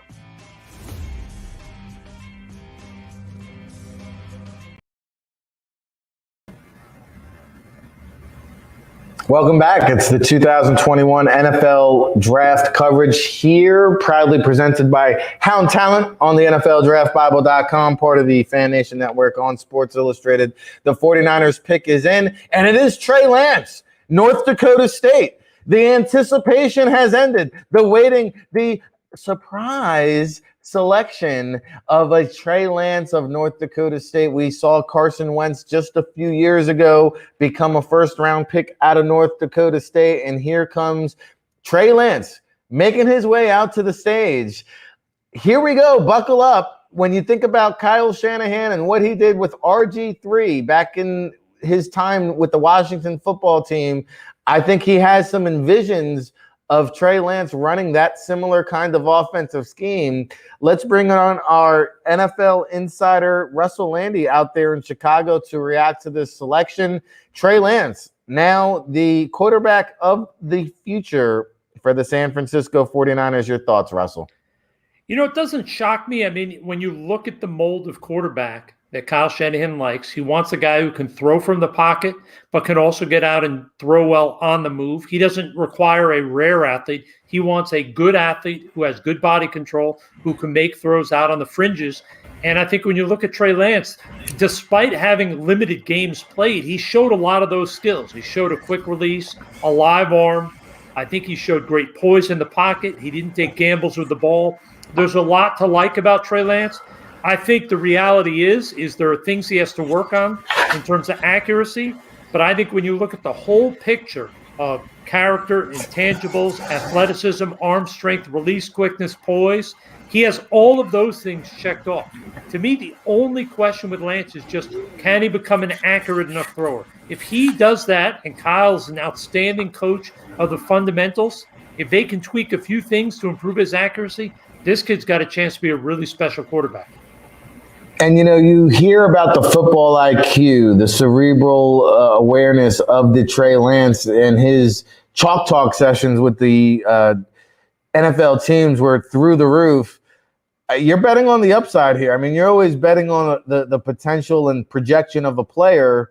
But to your point, Russ, the experience is very limited. And I've got to be honest, that showcase game did not blow me away by any means. I thought there was a lot of rough edges. Now, granted, he had not played in quite some time. It was just one game. But, man, there seemed like there was a lot of work that needs to be done there. Yeah, I mean, I think with Trey, you're betting on what's coming in the future, not what you've seen already. I think the one great thing, you talk about the intangibles and mental side, North Dakota State runs a complex offense. They're not running just sort of an RPO offense. They're running an offense that requires checks, reads, protections. So you know that he's done that. So even though he hasn't started 25 or 30 games, you at least know he's had to get up there, read the defense, understand what's going on, make the correct adjustments. So there's a lot of things to like about Trey Lance. I think the biggest concern, like I said, to me, is you have number of games started and you have accuracy. But in terms of overall talent, there's a lot to like there. And you and I talk about this all the time. The bulk of draft picks make or break based on the intangibles. Well, this kid's got the intangibles. So at least you know you've checked that box. Can you refine the little things to make him a consistently accurate thrower? That's the big question. Well, it's going to be interesting to see how this quarterback situation unfolds there for the San Francisco 49ers. The Atlanta Falcons now on the clock with the 4th pick in the draft. Russell will be checking back in with you there in Chicago. Let's go over to our good friend and NFL insider Howard Balzer out in St. Louis there, or Phoenix, I should say, Arizona with the Cardinals. And we talked about it earlier, Howard. The San Francisco 49ers QB dilemma. Would it be Mac Jones? Would it be Justin Fields? Would it be Aaron Rodgers? Nope. It is Trey Lance of North Dakota State. Your thoughts? Yeah, I think that it was trending this way a little bit. I think it really came down probably to him and Mac Jones. And so I don't think the 49ers could have gone wrong with whatever they do. And here's the thing, too, right? There's going to be people. I know there's fans in San Francisco saying, oh, I'm so glad they didn't take Mac Jones. Well, the bottom line is something tells me Kyle Shanahan knows what he's doing. And I'm usually averse to criticizing picks by people who are very good at evaluating quarterbacks and knowing who's going to fit with their team. But hearing the tail end with what Russ was saying, he didn't play a lot, and it was said from the beginning he's going to need some time. And so really the story right now, the narrative right now is, what do the 49ers do with Jimmy Garoppolo? Do they keep him around to be the kind of, the pathway to Trey Lance? Because you certainly you want to be sure that Trey Lance is ready to play when you put him on the field. And so that you keep Garoppolo around at the salary he's making. He's not going to be happy, obviously. He wants to go somewhere where he can play. So that's going to be the next, obviously, big headline and big story of how this works out. But it seemed to be trending towards Lance in the last few days, and a lot of that speculation turned out to be true. Yeah, it's just the 3rd time in NFL history where 3 quarterbacks have gone 1, 2, and 3. You got to go back to 1999, the Tim Couch draft, for the last time that occurred, and before that, 1971, when Jim Plunkett was the first overall selection. So a historic draft here as we get things started for the 2021 NFL Draft. Howard, stand by. We're going to pop you in shortly. The Atlanta Falcons pick is in. And if you're just tuning in, we had Trevor Lawrence first to the Jacksonville Jaguars, the quarterback out of Clemson. BYU quarterback Zach Wilson goes to the Jets, number 2 overall. Trey Lance, the quarterback out of North Dakota State, is the 3rd selection for the San Francisco 49ers. And with the first pick of the 2021 men's grooming draft, the Ball Saxonville Jaguars select Manscaped, the leaders in below-the-waist grooming. Looks like Milk Kemper gave this an A+ grade. What about Rick Saratella? What am I, chopped liver over here? Because this pick is a major upgrade for that Bush defense. For all my NFL draft fans, we've got an exclusive 20% off promo code MANUP21. Go to manscaped.com. Take advantage of that. Of course, our Hound Talint tracking board with the QBs will enlighten us with who the best quarterback is on the board. But before we get there, the Atlanta Falcons pick is in, and we have a moment here as the commissioner, Roger Goodell, selects it. Will it be another quarterback? No, it will be a tight end. It is Kyle Pitts, the first non-quarterback off the board. And we've talked about The generational talents, we're just tossing that name out there or that phrase out there, but it's hard to argue with this selection when you talk about Atlanta already had a top 5 offense in the NFL just a year ago. You inject a Kyle Pitts into the equation along with the Julio Jones, shall he remain, and Calvin Ridley. I will say this is a high-octane offense in a division that is really up for grabs. I know the defending champions are bringing back all 22 starters, but the wild card is still very much in play because the Panthers are in a second year of a rebuilding program. The New Orleans Saints have a new quarterback, and the Atlanta Falcons are a team that can really reload and not rebuild. Of course, new GM Terry Fontenot coming over from the Saints, opting to pass on a quarterback of the future here at number 4. Russell Lande in Chicago. Let's bring him in here, Russ, because when you're picking this high in the draft, despite a quarterback going 1, 2, and 3, you never anticipate picking this high again. Was this the right move or the wrong move for the Atlanta Falcons selecting Kyle Pitts, the tight end out of Florida? Well, I think it was the right move because clearly they did not have a huge grade on any quarterback remaining. Because if they did, they would have taken one. Terry Fontenot sat there in New Orleans and saw, I'm sure, the trepidation and nervousness as Drew Brees got older. And every year saying, oh, my God, if he goes down, we're in trouble. So I'm sure if there was a quarterback there that they had a high grade on, they would have taken him. But without that, you take the best player. And I think I said this back when we did our thing back in August or September, that Kyle Pitts would be the first non-quarterback taken. This guy, you think about it, Matt Ryan, maybe he's not the player he once was. And maybe Julio's fallen a little bit. But Julio's still a good NFL receiver. Matt's still a good, solid quarterback. Calvin Ridley is there. Now you add a guy that I think within a year or two could be one of the top 5 tight ends in football. All of a sudden, that offense is going to continue to play at a high level, going to give that team a chance to make quick improvements. So I'm really excited about this pick. I can't wait to see this kid and Arthur Smith's offense. They could do some really, really fun things with that offense, with those receivers, this tight end, and a veteran, smart quarterback like Matt Ryan. This could really be a lot of fun down in Atlanta. And they'll address, I'll bet you, defense throughout most of the rest of the draft. Yeah, they need a lot of help on the defensive side of the ball, but Kyle Pitts, the tight end out of Florida, too good to pass up for the Falcons. We'll be back with Russell Lande in Chicago. Let's go over to the desert in Phoenix, Arizona, back over to Howard Balzer with Kyle Pitts selected as we await the Cincinnati Bengals pick here at number 5. But Howard, your reaction to the selection of Kyle Pitts, 4th overall, the highest tight end drafted since 1960. Yeah, very high. And he has some expectations, obviously, to live up to.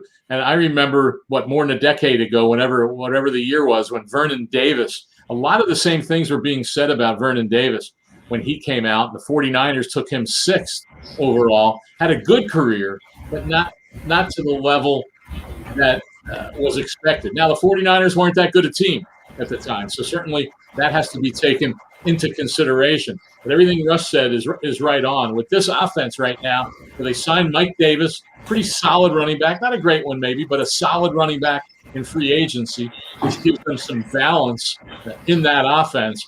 And this can be a very explosive offense, obviously. So I like what the Falcons did. They can still get several good years out of Matt Ryan. And so this team could make some noise if, in fact, they do improve that defense. One thing, Rick, I want to go back real quick.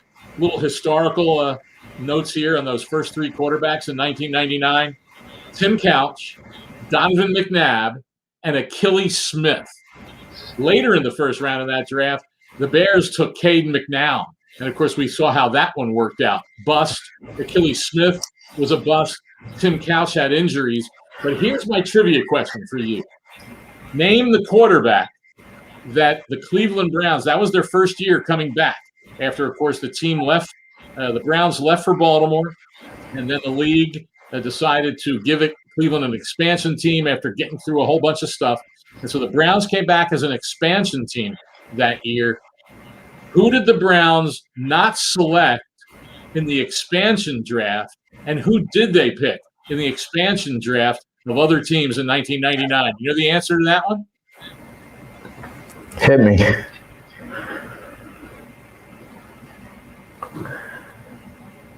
Was it? We're talking quarterback here. Yeah, exactly. Yeah, I'm sorry. What quarterback did they take in the expansion draft, and what quarterback did they not select who was made available by his team? Man, we're going back to 1999. Well, I'll give you a little clue. Well, what was the big story? What was the big story in 1999 in the NFL? Well, take us back, Howard. Hit us with it, because the Browns were the only expansion team that year. I remember the Jaguars and the Panthers came into the league at the same time, and then the Browns came in separately. That's but correct. I know Vinny Testaverde was back in Baltimore when they moved from Cleveland to Baltimore. So I got one nugget there for you. Well, in 1999, as we know, what took the NFL by storm was the greatest show on turf, and with Kurt Warner at quarterback. He was with the Rams in 1998, played in one game in the final game of the 98 season when a couple guys got hurt. He threw 11 passes and completed 3.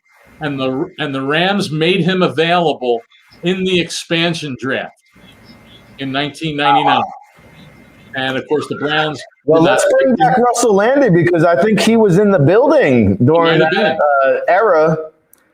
And let's get some perspective there. Did the Rams really leave Kurt Warner unprotected in the expansion draft? Well, firstly, I had been already fired by that point. He probably argued that you should. But at that time, Howard was there. Howard was in St. Louis. Of course, I was. Yes, I remember that all those years. Yeah, don't question whether it's true or not, Rick. Because it's true. I remember it because I heard it from all the people that I still was friends with after I got whacked. But here's the interesting thing: the quarterback that they selected in the draft, in the expansion draft, that is, was on the roster of the Tampa Bay Buccaneers and never did anything. And right now is a quarterbacks coach in the NFL. I believe he's with Jacksonville. I'll have to double check on what team he's with. I think he's with Jacksonville. That one I don't know. I know who was on the staff with me at the Rams that's now in Jacksonville as one of their quarterback coaches that'll be coaching Trevor Lawrence, and that's Brian Schottenheimer. There we go. Yeah. It was Scott Milanovich. Oh, yeah. There you go. There you go. Who played up north for a little bit, didn't he? I think he did, yeah. Scott Milanovich, yep. And how about the Browns also took Spurgeon Wynn? Yes. Well, what about the days of Mike Pagel? We could go way back, but we're here on the NFLDraftBible.com, part of the Fan Nation Network on Sports Illustrated, joined by Howard Balzer out in Phoenix, Arizona. We got Russell Lande in Chicago, Illinois. Rick Saratella here in Atlantic City, New Jersey. My backyard for my new show, weekdays, 7 to 10 p.m. May 10th will be the launch of that as Roger Goodell makes the drudgery walk up to the stage. He's saying, what the heck am I doing here? I was in the luxury of my basement last year. I didn't have to throw on a suit. I had a T-shirt on. I was yawning, rocking in the grandfather seat. Now I got to walk up on stage with the suit and pick all these guys. Here we go. The pick is in with the 5th pick in the 2021 NFL Draft. It is wide receiver Jamar Chase out of LSU. A little bit of a monkey wrench here, Russell Lande. I don't know if that's a monkey wrench. No. I mean, he's to me, it's between him and Waddle are the two best receivers in the draft. And what do you want? I mean, to me, this kid's a faster Keenan Allen. He's a really, really good football player. And the Bengals clearly have decided that, you know what? Joe Burrow got hurt. It was a fluke. It won't happen again if we don't have any good offensive linemen around him. So let's just keep throwing the ball down the field. Well, you know, when they took T. Higgins, I disagreed with it. In the second round, I thought they should have protected Joe Burrow. I can understand this selection because of the chemistry, because of 15 touchdowns of 40-plus yards 2 years ago in that prolific offense where Joe Burrow, I think, had about 60 touchdowns. However, Howard, come on, this guy is constantly looking up at the sky because he's playing on his back. How do the Bengals once again fail to address the offensive line position, once known for Anthony Munoz, they pass up a Penei Sewell. They pass up a Rashawn Slater. They go with a playmaker. I guess that's just the day and age we're living in 2021.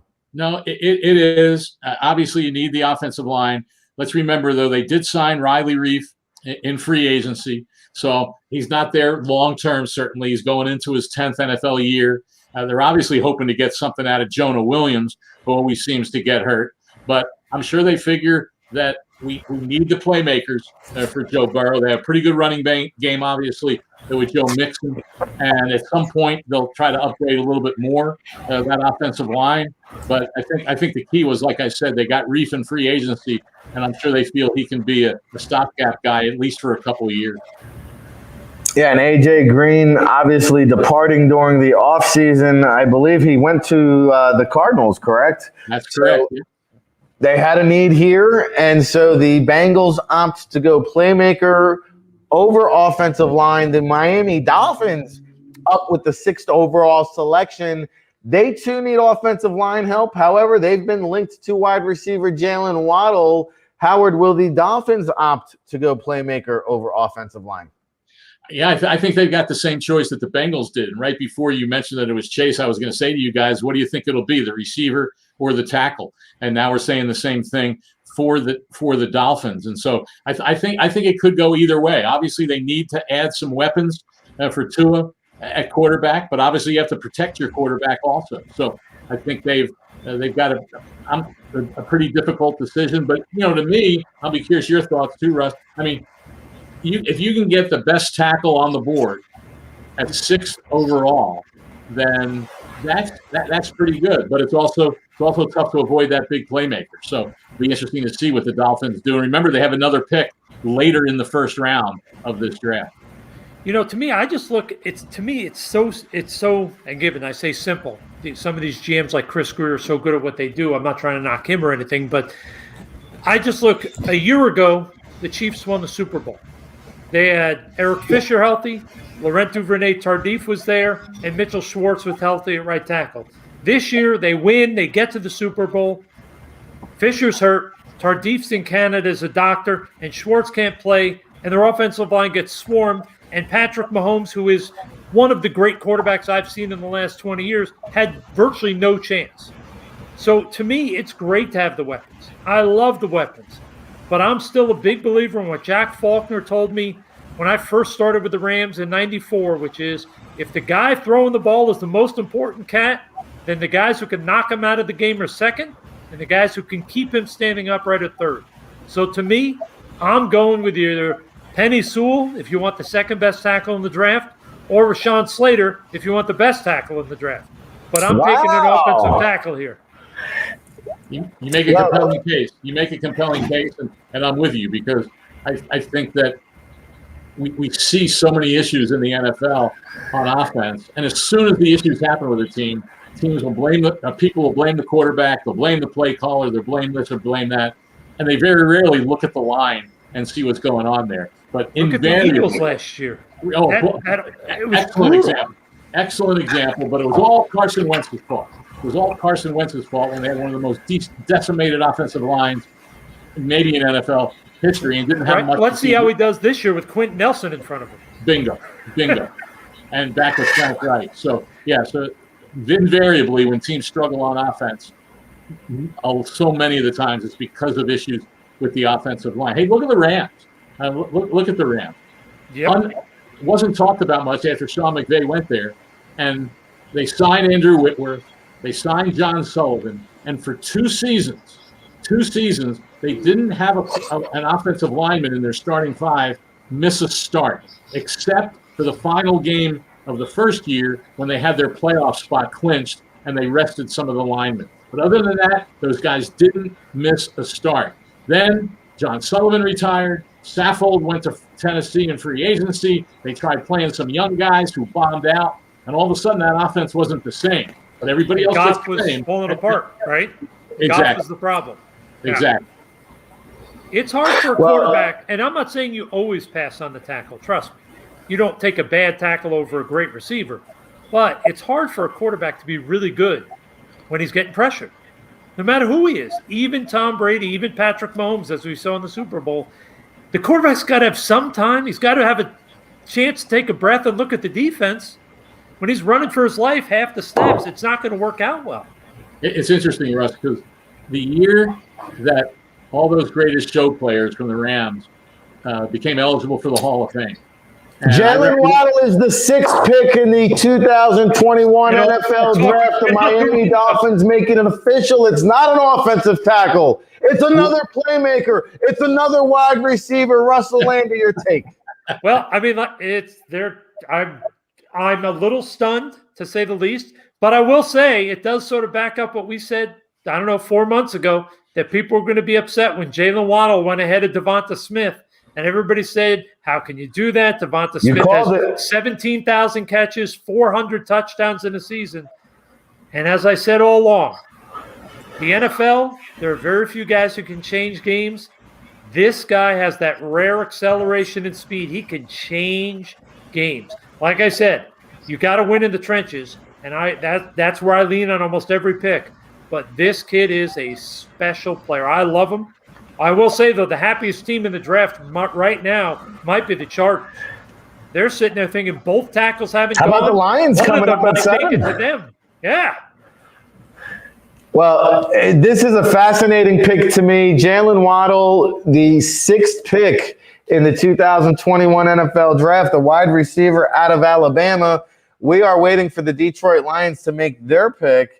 But let's check in with Alec Polito, who's in the sports book there at Tropicana Atlantic City. Alec, Jalen Waddle, your thoughts here? I mean, the Dolphins needed speed. Look at their receivers from last year. Very few could separate. Now they brought in Will Fuller, but that's not a long-term answer. Reunite Tua with his best target at Alabama. Now that's no disrespect to Devonta Smith, but Devonta Smith is not the speedster that Jalen Waddle will be. And Jalen Waddle was outperforming Devonta Smith before the injury. As long as those medicals checked out, Rick, I don't think it was dumb for them to do this. Now, the question is, though, we're sitting at pick 7, and a top 3 player in this class in Penei Sewell is still on the board. Not to mention, Rashawn Slater is still sitting there. Justin Fields is still sitting there. Mac Jones is still sitting there. It's getting real interesting. It is indeed. And you and I seem to be in the minority, Alec, because we've had Brian Baldinger, Albert Breer, and now Russell Lande all tell us that Rashawn Slater, not Penei Sewell, is the best tackle in the 2021 NFL Draft. And there's got to be other teams that also feel that way. So will the Detroit Lions pull the trigger on one of these talented offensive tackles, or will they make a move with one of the teams such as the LA Chargers or the Minnesota Vikings looking to move up and take an offensive lineman? Do you think, well, the pick is in, so they're not trading the pick, Alec. You have a guess here on which direction the Lions will go? I mean, you're talking about a franchise who has built for next year and years further with their picks that they required for the Matthew Stafford trade. I think that the best thing for them to do is potentially to take a blue chip prospect. And for me, that there's 2 names that come to mind. It's potentially Micah Parsons if they feel comfortable with the person. The player is phenomenal, or it's Penei Sewell. You got to get someone who's going to be a franchise cornerstone and builder of this team. Well, by the way, Devonta Smith, the first person to congratulate Jalen Waddle, the 6th overall pick of the Miami Dolphins. Of course, if you're just tuning in, the Jacksonville Jaguars went with quarterback Trevor Lawrence out of Clemson. New York Jets take Zach Wilson, the quarterback out of BYU. Trey Lance, the North Dakota State signal caller, goes number 3 to San Francisco. First time we've seen that since 1999. The Falcons choose Kyle Pitts, the tight end out of Florida, with the 4th choice. Cincinnati at 5 goes wide receiver Jamar Chase, reuniting him with his former LSU teammate Joe Burrow. And, of course, the Miami Dolphins making maybe a surprising pick, maybe not so much.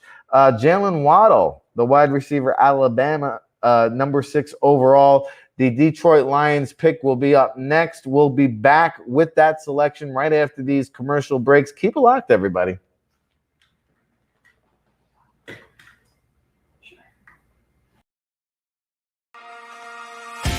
Choose Stockton for a healthier tomorrow. Choose Stockton to help those who need it most. Choose Stockton and serve your community. At Stockton University, the choices are unlimited. Choose to soar. Choose to be an Osprey. Choose Stockton.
Welcome back into the 2021 NFL Draft live stream coverage here on NFLDraftBible.com, part of the Fan Nation Network on Sports Illustrated, presented by Hound Talint. We are broadcasting live at Stockton University and around the universe. We have our president, Zach Petraw, out in Cleveland. We'll be checking in with him. We've got veteran scout Russell Lande in Chicago, NFL insider Howard Balzer in Phoenix, and Alec Polito at the Tropicana Sportsbook in Atlantic City, where I will be hosting my new show weekdays, 7 to 10 p.m., along with my co-host Christian R. Dyer. We are going to break it down, not just football, but all sports. Our first show will be May 10th, broadcasting on WBS 1490 AM. Get used to that one. And before we departed, the Detroit Lions were on the clock with that 7th overall selection. We had speculated on who it could be. Let's go over to Alec Polito to tell us who that selection is. Alec, what do you got? Yeah, Rick, the crowd here was electric when Penei Sewell, the tackle from Oregon, went off the board at pick 7, and Detroit is really building on that offensive line. And now you look at picks recently as Taylor Decker and other players, Graham Glass now on that offensive line. So they've got a pretty solid line. I think that this is something that Dan Campbell wanted to do, fix the offensive line and give Jared Goff a shot here.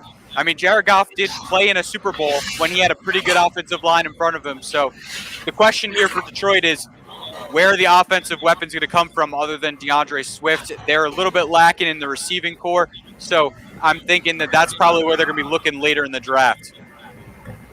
Well, Alex, stay right here with us. We're going to bring back Russell Lande in Chicago to get his reaction. You mentioned Jared Goff did have success when he was protected and standing upright. Now, you mentioned the weapons. They did bring in a Brashad Perryman, a Tyrell Williams, even a Khalif Raymond to kind of help out some of that ammunition on the offensive side of the ball. Nothing that is going to be quite electric, though, in terms of playmakers. They lose Kenny Galladay, so they add Penei Sewell with the 7th overall selection. Russell, do you think that this was a smart decision? I know you valued Rashawn Slater as the better prospect, but are you on board with what the Lions decided to do, Chris Spielman and the new regime there in Detroit? Oh, 100%. I mean, I think Alex just made the point, which was, and Howard made it before, when Goff first got to LA, they went and got Whitworth, and they had John Sullivan at center, and they had good linemen to give Goff a pocket, let him be calm, let him develop, let him make his plays. When the line started to go bad, he struggled. Now you look at that line, Taylor Decker at left tackle, Penei Sewell comes in at right tackle, Ragnell, Glasgow. I mean, there's some talented guys on the offensive line. If you're Detroit, you've got to be excited that at least now you're going to give Goff a chance to succeed because you're going to have a strong offensive line in front of him. I love the move. I think you win in the NFL by winning in the trenches. Yeah, Bill Parcells, the old philosophy, building from the inside out, and the Detroit Lions are going to do just that as they beef it up.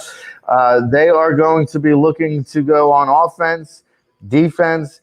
They've got all kinds of needs here, according to the NFL Draft Bible, which you can get on allaccessfootball.com.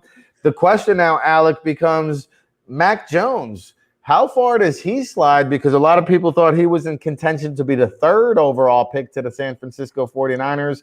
Carolina on the clock, number 8. They've just dealt away Teddy Bridgewater to open up a quarterback slot. They did trade for Sam Darnold. Alec, could the Panthers be thinking Mac Jones or Justin Fields, do you think? I mean, there's definitely some thought process to that. If they do think that Sam Darnold is still a question in their eyes, why not bring in another quarterback and then you can move Sam Darnold again? You might lose a little bit of value on that, but the realistic reason for doing it is you got to get the quarterback position right, succeed in this league. It's a young team that's ready to go. But for me, Denver looks like the spot that Justin Fields would make a lot of sense for. I know that George Patton had talked to Justin Fields at his pro day, and we bring in Teddy Bridgewater to be an excellent backup and mentor to Justin Fields, who some people have concerns about his mind in the game. I don't personally, but I think that is a fail-safe for them to bring in a really smart quarterback. Well, the pick is in. Roger Goodell is making the announcement as we speak with the 8th pick in the 2021 NFL Draft. It's quarterback J.C. Horn out of South Carolina. We saw Carolina go all defense in last year's draft. They keep the trend going, Russell Lande, with another defensive player in J.C. Horn. Of course, the bloodlines of his father, Joe Horn, a very successful NFL player, Coach Matt Rule, GM Scott Fitterer. Surprising us a little bit here, someone with a cornerback. Your thoughts? Well, it's a surprise if you didn't think they believed in Darnold. And that's really what everybody didn't know. I think this tells you they really believe that if they build that offensive line and do a lot of good things in terms of play calling and coaching on the fundamentals, that they believe Darnold can be a quality starter.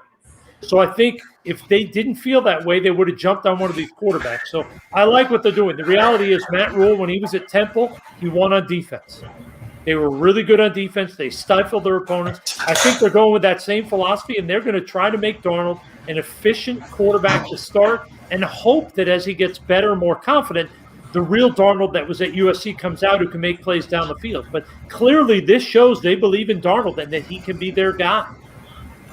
Well, you saw Jeremy Chin be an offense or a defensive playmaker there in the secondary. At the safety position, they add a lockdown corner in J.C. Horn. Let's bring in Howard Balzer there in Phoenix, Arizona, with his live reaction. The Carolina Panthers making cornerback J.C. Horn the 8th overall pick in the 2021 NFL Draft. Hey, the Panthers like defense here just a little bit, Howard. Well, obviously they did. And we were all wondering who's going to be the first defensive player off the board in this draft. But this pick also shows how meaningless it is to pay attention to a lot of the outside experts and on all the ranks. And that's not to say, hey, we all do a great job at NFL Draft Bible. Russ does a great job. Everyone does a great job with their own opinion. But the reality is we don't know what teams are thinking. And I don't know that there was anybody who was thinking that J.C. Horn would be the first corner taken ahead of Patrick Surtain II. But he was. The Panthers obviously like him better, fit for their team, what they do. That's what the draft comes down to. And here's the bottom line. I mean, we see how they just had a team in their division, the Atlanta Falcons, pick up another weapon for the offense.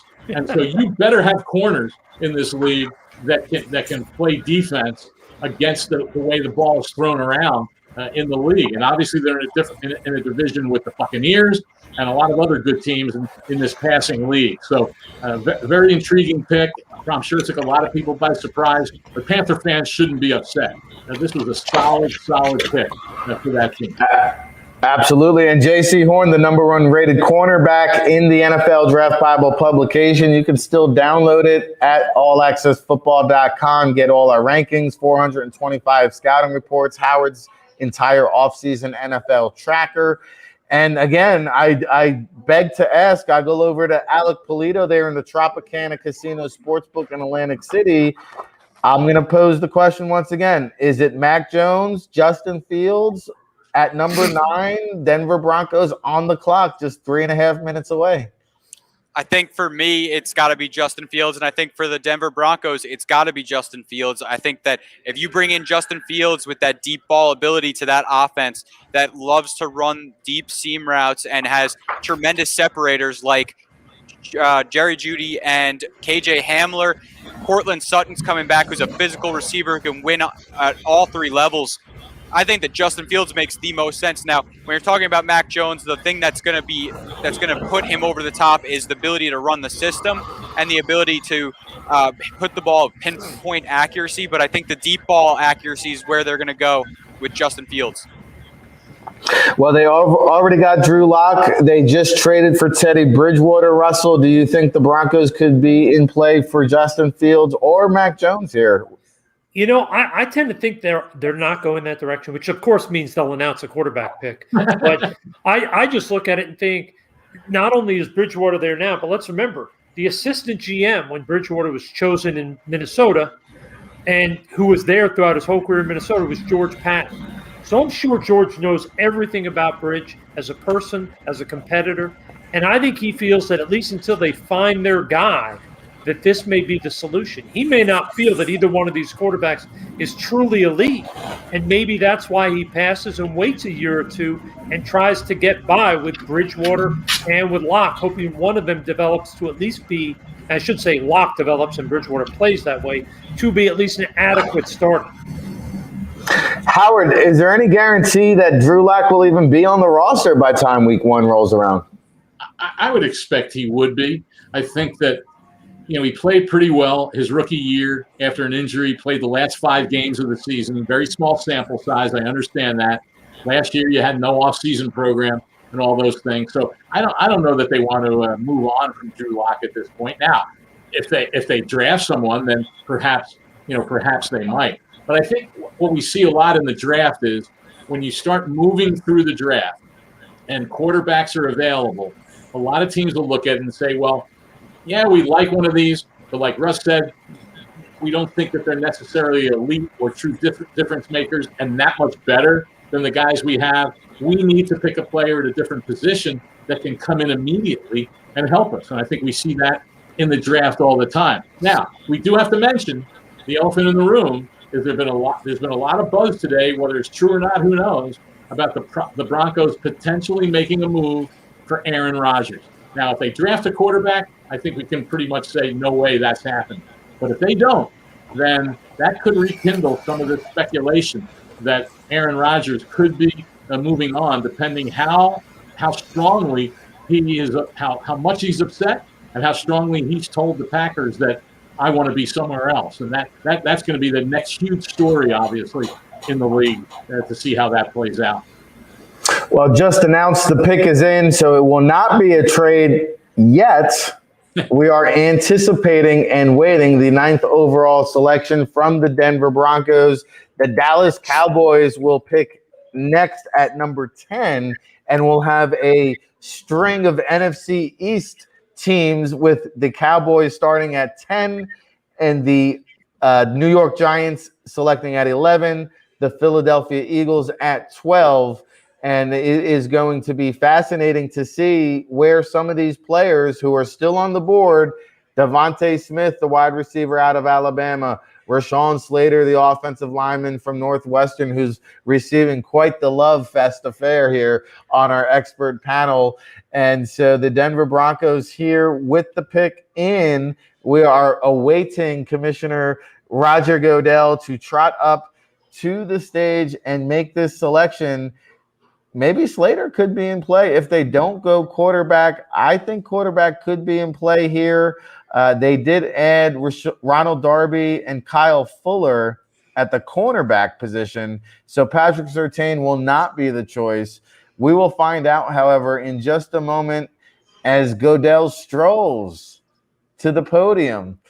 And what do they got going on here? They got mascots. They got people. Like, what? Who are these people sitting on the stage on his way up? I don't know who they are. But the pick is in. Here we go. With the 9th pick in the 2021 NFL Draft, the Denver Broncos select quarterback Patrick Surtain out of Alabama, the 2nd. So there you go. They add a couple of corners in free agency, and they add another cornerback in the draft. Well, just a note. Sorry, Howard. That's right. George Patton in Minnesota. How many years in a row did they take corners in the first round? One after the other after the other. So I wonder if he saw that with Mike Zimmer and said, "Hey, Vic, this worked pretty well for us in Minnesota. We went to the playoffs a lot. Maybe we got to get some more corners." Yeah, you never have enough of them. We know that. And in today's NFL, you really have, in a sense, 3 starting corners because your slot guy plays an awful lot of snaps. And so, we're now 7 picks away from the team in my backyard, the Cardinals, and they've just said, okay, we're not getting one of those 2 top corners, and it's going to be very interesting what they do. But, Russ, I want to ask you a question about Devontae Smith, because you mentioned you started with the Rams in '94. Yep. That was the year that Isaac Bruce was drafted. And I saw a little close-up of Devontae Smith during the college season, one of the playoff games. And the camera went on him. I looked at him and I said, boy, he's got skinny legs. And I said, he reminds me of Isaac Bruce, who had tremendously skinny legs. I went back this week and checked the combine numbers because everyone's going nuts about Devontae Smith weighing 166. Isaac Bruce weighed 173 at the combine. So are we making a little too much about Devontae Smith's weight? And a lot of people say he has the frame to put on weight, which I'm sure he'll probably do once he gets into an NFL strength program. Well, I think what it really comes down to is a lot of teams do believe that the weight is an issue to the point where they don't like to gamble top 15 picks on those guys. I mean, Isaac Bruce, I remember I got there right after the draft, and they had talked about how excited they were to get Bruce because they felt he had fallen because he was slight framed. And if you look, for every Isaac Bruce, there's guys like John Ross that can't stay on the field. So that's part of the reason, is just the history shows that guys that don't meet the normal height weight requirements have a higher chance of being injured in battle and struggling to stay on the field. And usually teams would prefer to take those guys in the 2nd round rather than gamble a 1st-round pick. Now, Devonta Smith, to me, as a player, he's got a lot of the traits you like. Now, is he perfect? No, he's a little bit upright running his routes, a little bit stiff running his routes a bit, but he's a really talented kid, natural hands, high character, high intangibles. So the slight frame, I get being a little nervous if you have the choice of a guy that's a little better in terms of physique and build that's similar skill set. But you also can't start taking guys that are lower skill sets just because they're a little bit more well-built. To me, it's a tiebreaker. It's not something you let somebody jump over him for. It's just the way you break a tie. And I want to apologize to Rick. I want to apologize to Rick when I was saying nobody before when we were talking about J.C. Horn, that no one was thinking he would go before Patrick Surtain, because as he pointed out, he was rated ahead of Surtain in the NFL Draft Bible ratings for corners. Well, take it where we can get it, Howard, especially in the year of COVID where the pandemic is driving us all a little bit crazy. And I got to say, like, you can never count Jerry Jones out from making a splash here. I'm not sure he envisioned Devonta Smith being on the board, Howard. Could, even though it's not necessarily a need, could he be thinking Devonta Smith? Well, you never know. And again, with receivers, we talked about corners and having depth at that position. Certainly a wide receiver is another spot that you need that depth. And, you know, how many years does Amari Cooper have left to play at a high level? So it wouldn't surprise me. And I'm sure we saw a lot of mock drafts that had the Cowboys taking a corner. And you think with that defense, how it struggled last year, that it would be a defense. We have an intra-division trade. The Cowboys have dealt the pick to the Eagles. When's the last time that has occurred? The Philadelphia Eagles now on the clock with 3.5 minutes. They leapfrog the division rival New York Giants. Wow, could this be Justin Fields or Mac Jones, Russell Lande? No, I think this will be Devonta Smith. Yeah, I was going to say that. Yep. I think they're going all in on Jalen Hurts. And I think they're going here, and they're content to have a bad offensive line again. So like I said, I like Smith. I think he's going to be a good player in the league, but I'd be very leery going receiver here. And that's why, because there's been a lot of chatter about the Giants taking a receiver, and that they don't have to. They wouldn't have to trade if they were going to pick one of the quarterbacks, because unless someone would trade in front of them, they don't have that concern. So yeah, that sounds to me like it's receiver, because we were talking about Carson Wentz earlier, and what did they have at receiver last year? Not very much at all. Deshaun Jackson got hurt. Alshon Jeffrey, was hurt. They just didn't have much at that position at all. And this will be the second year in a row they go receiver. What's that? Second year in a row they go receiver. Jalen Reagor. Yeah. And this kid. It's a little surprising. I find it fascinating. I want to see what they gave up to move up 2 spots for a wide receiver. Usually you trade up for a quarterback if you're giving up a lot of draft equity. The Eagles here moving up in front of the Giants, feeling that New York might take the playmaker Devonta Smith. And they only so gave up we are 3 number 1 picks, so don't worry. It's not a big deal. Well, moving up 2 spots, it probably won't take that much. The Cowboys know, obviously, whoever they were thinking of taking will probably be there at 12. Could be one of the top linebackers that's available, whether it's Micah Parsons, maybe Ojolari, although we'll see if he fits that defense. Not sure, but man, that's to me one of the more interesting things now in the draft. Not only where these quarterbacks end up, but who's going to take the first pass rush? Yeah, no doubt. Because I think that's the position with the most questions. Yeah. There's a handful of talented guys, but none are sure things. Every one of them, there's one big hole, but there's other things you really fall in love with. So which guy is the team going to roll the dice on? Also, how many games has Tyron Smith missed with back issues? Could the Cowboys say, you know what? We're going to go safe. We're going to get Rashawn Slater, and we're going to have a guy who can play inside, but if Smith goes out for a few games, we can slide him out there for a few and get out of a game. I have to believe, however, Rashawn Slater would now be the pick for the New York Giants. So I don't know if he'll be available for the Dallas Cowboys, but they must feel comfortable with at least 2 prospects that were still remaining, 2 or 3 guys that were still remaining. They pick up an additional pick. We don't know the details of the trade. Yeah, it's a third rounder. Eagles will announce their pick in about 30 seconds here on the 2021 NFL Draft coverage presented by Hound Talint here at Stockton University in Atlantic City. We'll be checking in with live look-ins in Cleveland. We have Alec Polito out at the Tropicana Casino. The Dallas Cowboys will receive the 2021 third-round pick from the Philadelphia Eagles. So the Eagles giving up a third-round pick to move up 2 slots for their receiver here. Russ, good value? I think it's really good value for the Cowboys. I mean, most likely the Cowboys had 3 or 4 guys that they felt were quote-unquote equal, and they're dropping 2 spots in. We're still getting one of them, and we're getting an extra third. I mean, the Cowboys are not a player or 2 away. They still have a lot. They have to add some players. So here they get a chance at another top 90 player. To me, that's a great move by Dallas. When you look at Will McClay and sort of, although he doesn't have the final hammer on everything because Jerry is the owner, Will is the guy that manages that room. And this is a smart move by Will. Move down 2 spots, and all of a sudden, you're probably going to get the guy you wanted, and you get an extra third-round pick. So I love it. Well, let's go over to Alec Polito and the Tropicana Sportsbook because we are here in South Jersey, a very heavy Eagles contingent hanging out in the Sportsbook. What was the reaction there, Alec? It was screams. People were excited. They think that they are looking forward to whoever this player is going to be. Like you said, Devonta Smith makes a lot of sense. I don't think it's the quarterback, but you can't be too sure. The Eagles tend to love their quarterbacks. But I do think Devonta Smith, the Heisman winner, just makes too much sense for the Eagles. The Giants were clearly in conversation there, especially when you consider the Joe Judge and Nick Saban connection. They were probably looking at a potential Devonta Smith pick, and I agree.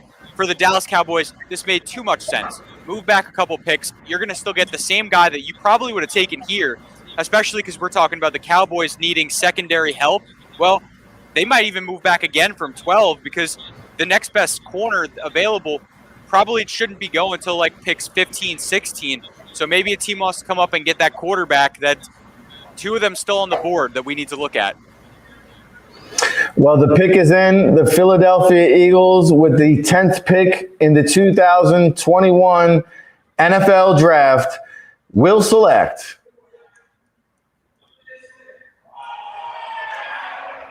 you heard it there in Philly. Wide receiver, Devonta Smith. So you called it, Russ. I mean, I think we all thought that was probably the case when the trade was made. I think it's just one of those situations. It just, to me, I understand why they're doing it. They want to give Hurts every weapon possible to succeed, partly because they want to win, and partly there's some PR in this. They got rid of Wentz. They're going with Jalen Hurts. You want Rieger. You want another receiver. You want more weapons so that they can throw. So Smith, not only a really talented kid, but a phenomenal kid in terms of intangibles. He's everything you want to represent the team. So I get the pick completely. I understand what they're doing. I just would be nervous if I were Hurts about who's going to be up front blocking for me because last year's O-line was not stellar. And they better hope they get stellar real quick because you got to keep him upright. This is first full year as a starter, second year in the league. You better protect him if he's going to play well. Well, Alshon Jeffrey and Deshaun Jackson departed during the free agency. They did add Joe Flacco, that we forget, the best quarterback for the Jets a season ago. So there is somewhat of an insurance policy for Jalen Hurts. But you're exactly right. If they can't keep him upright, it's going to be an issue. However, do you think it's as big? It might even be a bigger issue. How do you keep Joe Flacco upright? He ain't getting out of the pocket. I mean, at least Hurts has a chance to run. Sure. One note to keep in mind with the Eagles giving up that pick, and certainly some would say, well, why only go up 2 spots? Obviously, they wanted the receiver. There was the worry that the Giants would take him, so they jump in front of him. And the Eagles have another third-round pick. So while it's still pretty good draft capital to give that up, they gave up. They had 2 third-round picks, and they gave up their second one at 84. So they still have a pick at 70th overall in the third round. So that enabled them, I think, to make that move. I don't mean to cut you guys off. Going around the room. We got a trade. The Giants are trading back to 20 with the Chicago Bears. Whoa! Now that's a quarterback. That's a quarterback.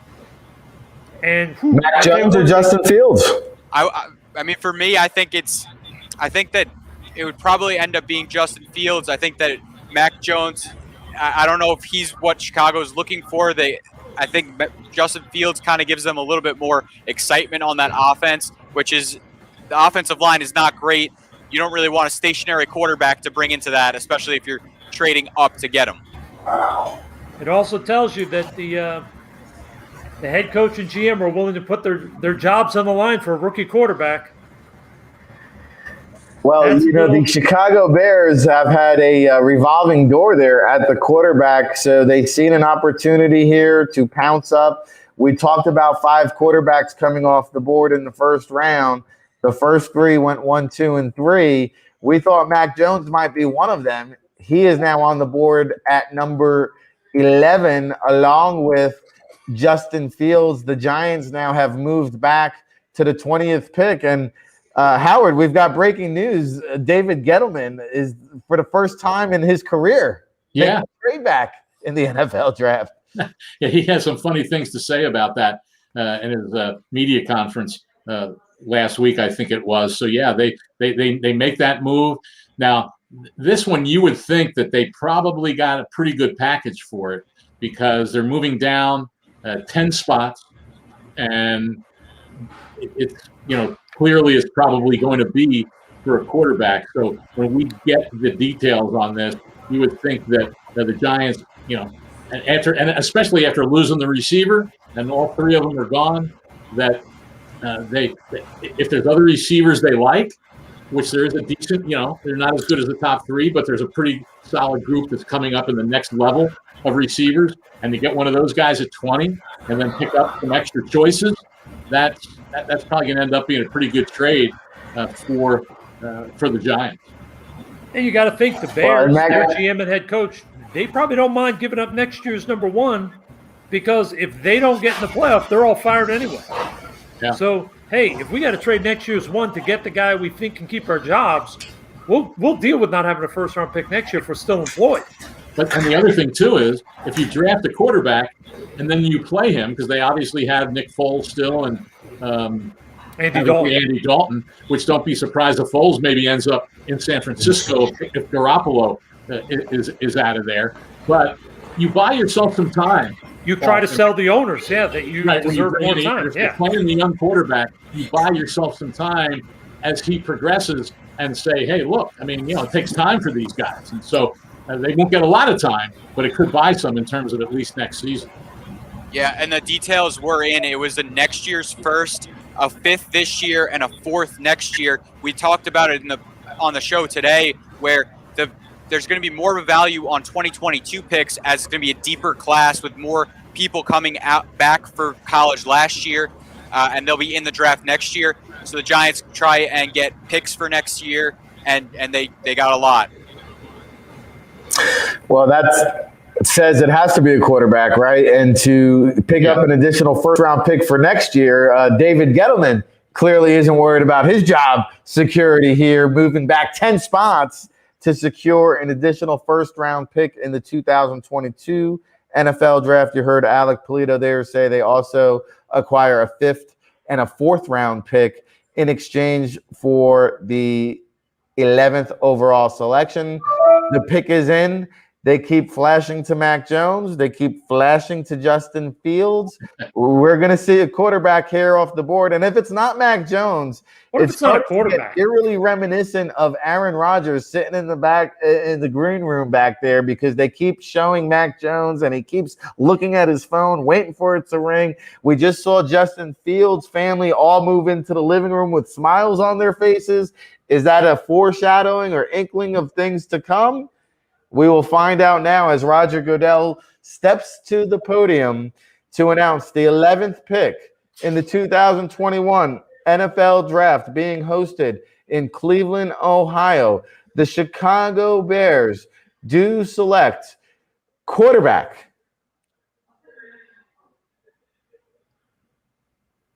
The anticipation. We are waiting for the pick. It will be the drama. You can cut it with a knife. It is An announcement. It's a Draftathon. Join the NFL's pandemic recovery efforts. Donate now. NFL.com/Draft Nation. We have to get this quick promo in before the pick is announced. And I promise you, we're going to have it right here, right now, right after this announcement. And they get done talking to all the fans here in the Cleveland, the mistake by the lake over here, all the fans waiting and anticipating the television bamboozling me with the selection. It is going to be a quarterback. We're going to find out if it's Mac Jones or if it's Justin Fields. And I would imagine we're not done seeing the wheeling and dealing. If there's still another quarterback here on the board, do the Patriots now try to make a move up and take a quarterback after this selection is announced? Dallas Cowboys will be on the clock next with the 12th selection, and the Chicago Bears with the 11th pick are going to take a quarterback. It is going to be Justin Fields out of Ohio State. And so there you have it, Russell Lande. Your thoughts? I mean, it's a very interesting pick. I mean, he's graded out to me as the most accurate quarterback of this year's quarterbacks. I don't like his release. I think he's got a bit of a windup. But I think when you look at a lot of the traits that he has, ability to throw the ball downfield, ability to throw when the play breaks down, not panicking in the pocket, which I think is one of the things he doesn't get enough credit for. He really sits back and sort of stays in the pocket. He doesn't get frenetic when he has a lot of time. I like this kid. I think he's got some work to do, but I do always prefer quarterbacks who are accurate, and this kid is an accurate thrower. So I think there's a lot of upside there. How quickly it's going to come together here in Chicago, that's a whole nother story. But it's an exciting day to be a Bears fan. There's no doubt. They're finally getting a quarterback, and hopefully this gets them to a winning season because the NFL is better when the Bears are winning. Right. Let's remember this team isn't that far away. I mean, they were 500 last year with all the issues they had, and they were in the playoffs. Yep. And so that it's a good place to be because they have a running game with David Montgomery. He was a big factor in how they played well at the end of last year. The defense is very good, and so that's a good spot for a rookie quarterback where you don't necessarily have to ask him to do too much if he is playing right away. No doubt. And you think about it also is over the last 3 years, for all the bad publicity and you got how much they've gotten killed, they have the 11th best record over the last 3 years. So it's not like he's going to a team that's winning 1 or 2 or 3 games every year. He's going to a team that's generally been winning or at 500 for the last 3 years. Got, in my opinion, one of the better schematic coaches in Matt Nagy. So I think there's a lot of positives there. I think the big key for them is going to be how quickly does he adjust, or is he going to be the number 2? Are they going to let him sort of take his time? And I think that will only be determined once you get him on the field and you start figuring out how quickly he is ready. Well, Justin Fields here becomes the 11th pick of the 2021 NFL Draft. We go over to Alec Polito in the Tropicana Sportsbook, William Hill, for his reaction. Do you like this marriage of a Justin Fields and head coach Matt Nagy? I do, because you know what? Matt Nagy was able to win with Mitchell Trubisky, who was very inaccurate for him. You bring in, like Russ said, and I agree with it 100%, the most accurate quarterback in this class. Then you talk about how David Montgomery came on late last year. Now you're going to be able to use that read option to kind of hold defensive ends who are coming in because the Chicago offensive line is not great. But Justin Fields has one of the best arms in this draft. You're talking about a player who, before the season, we were expecting to be the number 2 pick regardless. Now he's at pick 11. The value is tremendous. Chicago moves up and gets their guy. Ryan Pace has shown he has no problem doing that in the draft. And I think it's a tremendous value for them getting Justin Fields, getting him in. And they're willing to put their jobs on it. And I think he's a perfect player to do it. And Howard, I would imagine this is going to be an open quarterback competition between Andy Dalton and Justin Fields here heading into August. Yeah, I would think so. And you got the veteran there who's able to play if you feel that you want to give a little time to Justin Fields. So it will be a very competitive situation. And I'm sure for Bears fans, they're just, obviously Chicago's Big Ten country. And if Mac Jones had been taken, it would have been 3 Alabama players in a row. And out of the first 11 guys, there's been 5 SEC players. So everybody's happy that went away from the SEC for a little bit. But yeah, no, I mean it obvious. I think it'll be competitive for. Well, maybe not for all the quarterbacks. Obviously, the ones that have been taken so far are definitely be their team's guys. But this is one where the funny thing is when Dalton was signed, it was pretty much established and said that he was signed to be the starter, and now you wonder what he's thinking about this. So it'll be that whole dynamic will be intriguing to see how it plays out. But I can't imagine that the Bears go to training camp with Justin Fields, Andy Dalton, and Nick Foles. Very interesting selection here. So the Bears trade up. They give up a first round next year plus additional picks to move up 10 slots, take Justin Fields with the 11th overall pick. Dallas Cowboys now on the clock. The pick is in fact. And Alec, I would imagine we could see a run on offensive linemen here with Rashawn Slater still on the board, Elijah Vera-Tucker, Christian Darrisaw. You've got Dallas at 12, Chargers at 13, and Vikings at 14. All need offensive line. Is this going to be finally Rashawn Slater? Maybe. It could be. There definitely is a need in Dallas for some sort of offensive lineman, and I think that Rashawn Slater would be the pick because he gives you that ability to transition from inside to out, and they're a run-heavy team. He's an excellent run blocker. Again, Zach Martin is the comparison for Rashawn Slater. And Zach Martin was a dominant offensive guard for the Dallas Cowboys. So it does make sense scheme fit-wise, but this defense does need a lot of help. It's a little bit early for a cornerback run, but maybe they did love Caleb Farley and they were okay with the medicals. Well, it'll be interesting to see if they go Caleb Farley this high, a little bit high for my liking, coming off the disc, back surgery, a procedure. Hasn't played a game in over 500 days. But Arizona, as Howard alluded to earlier, could be in the mix for Caleb Farley. Gregory Newsome, the second out of Northwestern, I think could also be in play. Asante Samuel Jr. out of Florida State, maybe in the back end of the first round. But if there's a corner off the board here at 12, then it's a trickle up effect where these corners could come off the board earlier than we anticipated. And we've seen a very quarterback heavy, 4 quarterbacks being taken, and also wide receivers. Of the 11 selections made, you had 4 quarterbacks, 3 wide receivers. So very offensive heavy. We will find out what the Dallas Cowboys do here with the 12th pick that they traded back with the Philadelphia Eagles, picking up an additional 3rd-round pick. And if you're watching on the television, the Cowboys fans travel well. And it looks like we are going to have a pick here.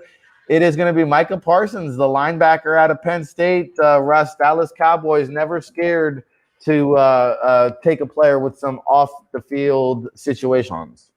And this was the one when their pick came up, I sort of thought, would they do this with Sean Lee retiring, with Van Der Esch? I mean, obviously he's there, but he's not. We don't know how long he'll be there. They have a long history of linebackers early in the draft. This makes a lot of sense. The kid's a heck of a player. And also, let's remember, the Cowboys have one of the best buildings at helping young men adapt to the NFL.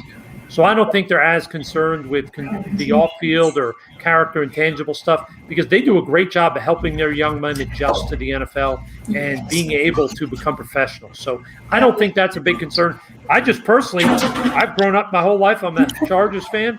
I'm just happy Slater's sitting there, and I'm really hoping that they race up to the front, get that tackle, and now Justin Herbert can relax and take a deep breath. Knows his offensive line got better.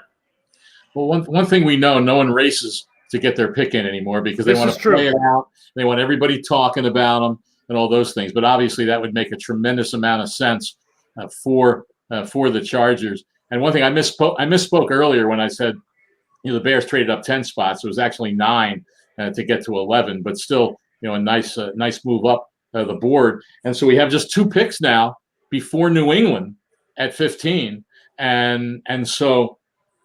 With the Chargers possibly taking a tackle, what do the Vikings do?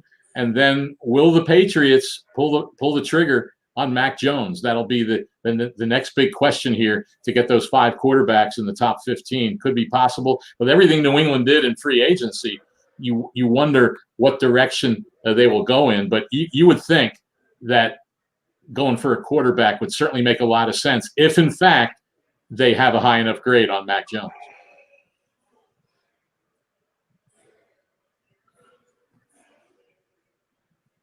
The Micah Parsons selection. Do you like the move taking Parsons over Slater, Alec? I do, because I think Micah Parsons is a top 5 player in this draft, and we know the Cowboys love their linebackers. They've got some concerns with Jalen Smith and Leighton Vander Esch. Both have had injury concerns. Both have regressed in their play the last couple seasons. Now you bring in Micah Parsons, who, again, was a Heisman candidate preseason at the linebacker position. How crazy is that? We talk about the wide receiver being crazy to win a Heisman. A linebacker being a preseason candidate is ridiculous. I think it's a great pick for the Cowboys. I personally think that he is going to be a star on that defense. And yeah, Russ hit it on the head again. They have done really well with bringing guys in and being able to help them. This is a great situation for both players, player and team. We are 1/3 of the way through the first round of the 2021 NFL Draft. We're going to hit the reset button here, presented by Hound Talint, on location at Stockton University, along at Embassy Suites, Cleveland Rockside, on location in Cleveland. We've got Manscaped, we've got Hound Talint, we got Sports Management Worldwide. Russell, Lande, we appreciate you taking the ride here with us through the first part of the first round. Howard Balzer and Alec Polito will be with us for the remainder of the first round. When we come back, we will have Kayla Santiago bringing you the live stream coverage here on the NFLDraftBible.com, part of the Fan Nation Network on Sports Illustrated. Keep it locked, everybody. Don't miss it. I'm Kayla Santiago, and for generations, Gatorade has fueled athletes on the field and after a long day of practice. I got to sit down with 2021 NFL draft prospects to ask them the ultimate question: which Gatorade flavor tops them all? Man, only one? It's a hard one.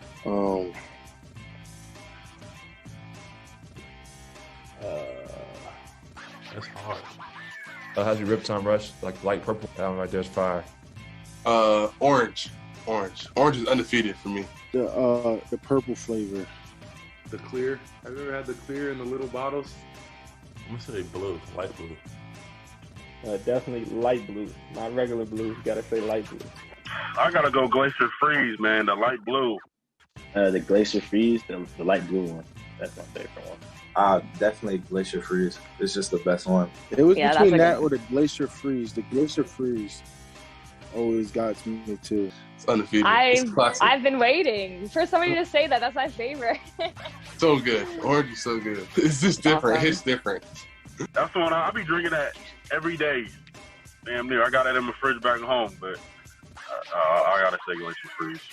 But it just pops more when it's cold. The best Gatorade there ever is. I don't even know what flavor it is, but it's amazing. And it only comes in like the little bottles. I've never seen it in a full-size Gatorade bottle. Oh, that one's actually good, but it only comes in the small ones. It doesn't come in a big one. The small one, the clear one's actually really good too. The white one, easily.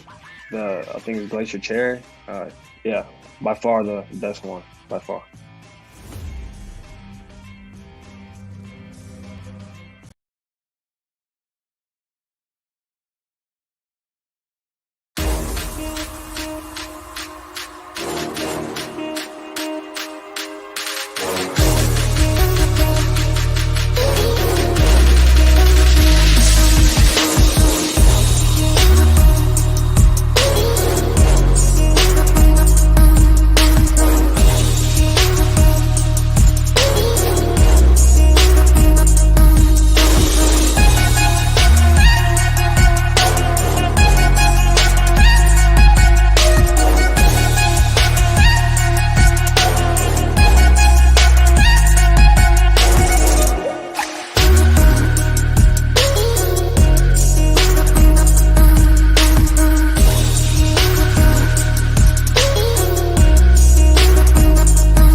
Choose Stockton for a healthier tomorrow. Choose Stockton to help those who need it most. Choose Stockton and serve your community. At Stockton University, the choices are unlimited. Choose to soar. Choose to be an Osprey. Choose Stockton.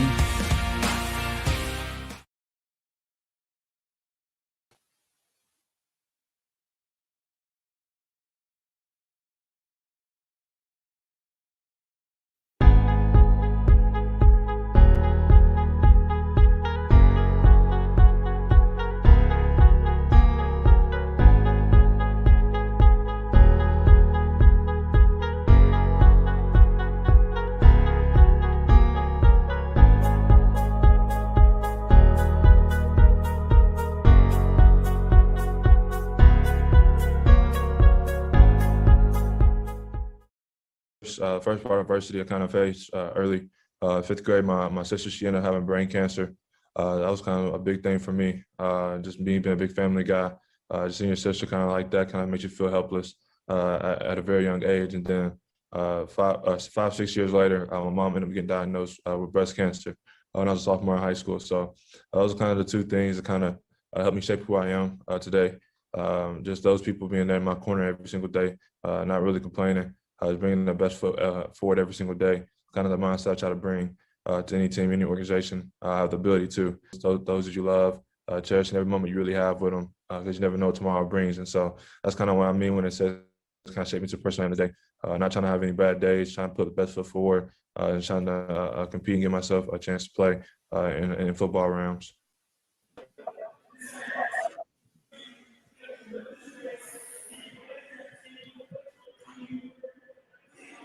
Well, if you saw there, we just got a pick in. It was the Los Angeles Chargers taking Rashawn Slater, the tackle out of Northwestern. Howard, any thoughts on this pick? Yeah, it's pretty much what we were all saying was probably going to happen once it got to the Chargers and Slater had not been selected. It was almost a no-brainer. It was too obvious. You know, they lost some tackles in free agency. They need that protection for Justin Herbert, and to get him at this value there, 13th overall in the first round, that's tremendous value to get the second tackle in the draft. So big move by the Chargers and a very, very important one for that offense, and certainly, as we said, a pretty obvious one. Yeah, I love Rashawn Slater, the player. Personally, I kind of like him on the interior better, but I think he can play on that outside, especially in that Chargers offense. I think he would have a fine time there. The question is, can he play the blindside role? I'm not sure, but still getting a healthy tackle that you can put and protect Justin Herbert makes a lot of sense. Now we're looking at the Minnesota pick, and Christian Darrisaw sitting on the board, Mac Jones sitting on the board. If they want to go quarterback, what do you think about potentially one of those two for this pick? It's very intriguing, Alec, that you brought up quarterback for the Vikings because they've certainly paid Kirk Cousins a whole lot of money over the last few years. And they've gotten good quarterback play out of him. But the question is, in their mind, have we gotten elite quarterback play out of him? And the answer, obviously, to that would be no. You can win games with Kirk Cousins, but do they think it's pretty much run out the string on him? And at some point, you're not just going to keep paying him even more money than he's under contract for now. So that would be intriguing if they decided and said, hey, at some point, we're going to move on from Kirk Cousins. I think it would be a little bit of surprising if they did that. Like you said, it could be the tackle. It could be, we had Parsons pegged. I mentioned that earlier for the Cowboys and trading down. That linebacker could have been something they did. We're starting to get into the area of the draft where we'll probably start getting more defensive players being selected, especially on the defensive line. There hasn't been a defensive tackle taken yet. Mm-hmm. And the edge rushers we talked about earlier there's some issues with some of those guys, but this is the area of the draft where some of those guys will start going off the board. And I'm sure from the Vikings standpoint, they're looking at it and saying, boy, what do we do right now? Obviously their board will dictate it, but I think you can make the case for a lot of different things for them at this stage of kind of a very different draft than we've had over the years, especially because of the lack of really top-line defensive players. I think it's interesting that you brought up defensive line because a prospect that would make so much sense for Minnesota would be Kwity Paye from Michigan, the defensive end that fits their system so perfectly in that 4-3. Basically, give you another guy off the edge that can rush. Think about Daniil Hunter and Kwity Paye. That's a phenomenal thing. I think they paid Dalvin Cook in the offseason, so they solidified a little bit on that interior defensive line. But I think you talk about potentially bringing in a guy like Kwity Paye on that edge might make a lot of sense for them. Also with the Christian Darrisaw.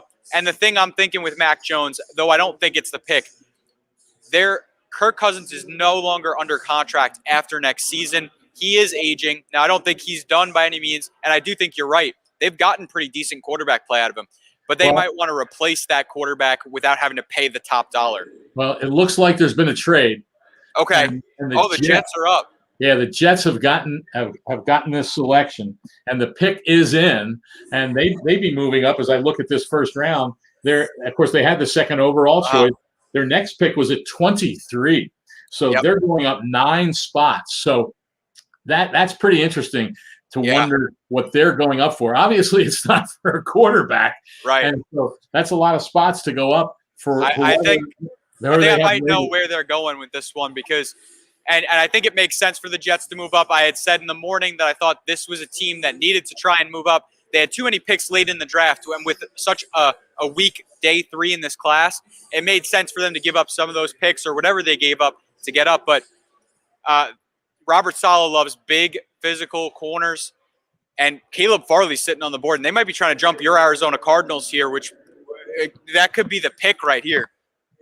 Yeah, it could be, and as we talked about earlier with Farley, and most GMs and personnel people, when they be asked about injured players in the draft, they would often say, "Well, that's not our decision; it's the doctor's decision."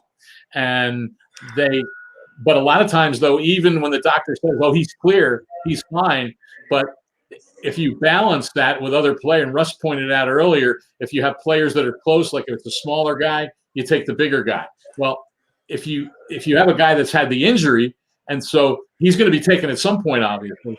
But if you have another corner that's rated there, but there probably isn't one with the ability of Farley, it does seem a little early for that and the risk, but it could very well be the guy that the Jets are definitely interested in, unless it could be, again, we'll see when the first edge rusher goes off the draft. And I think one of the more intriguing guys, I mentioned him earlier, is Azeez Ojulari from Georgia. But, of course, the 49ers don't, solid, pretty much they play more of a 4-3 defense. Yes. So I don't know if that would be a fit. So you're who knows? Maybe it's pay. Maybe it's pay for them. And so, we'll see pretty soon. We'll see pretty soon. Yeah, it's really interesting because I think that there is a lot of ways they could go. Another thing that you got to consider here is potentially Elijah Vera-Tucker or Christian Darrisaw. That offensive line was better with Mekhi Becton, and they've got some solid pieces, but it's definitely not complete yet. Their right tackle position is questionable at best. Christian Darrisaw, we actually just talked to him this morning, and he said he had spoken with teams about playing the right side. You got to think maybe Mekhi Becton playing the left side. Maybe the Jets talked to him and said, hey, would you be okay with coming over, playing the right side for us? And then think about that. You got Zach Wilson, and then you solidify it with an absolute young stud in Mekhi Becton and a young stud in Christian Darrisaw. Now that interior line, hey, there's great interior offensive linemen on day 2 in this draft. They could have that entire offensive line fixed for him. You need to keep Zach Wilson protected. They didn't do it for Sam Darnold. It might be time for them to fix it right now. The pick is in, though.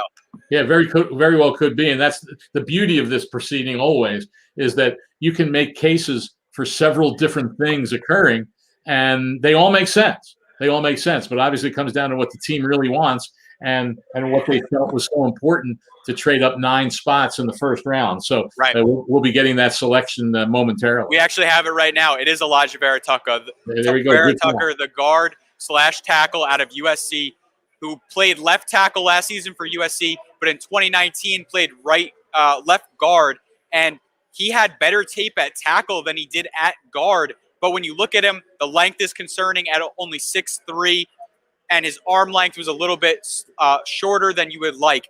But look at his athletic abilities. He has tremendous abilities to get to that second level, especially in that 49ers-esque offense that they'll be running with Mike LaFleur, where they run a lot of zone running schemes.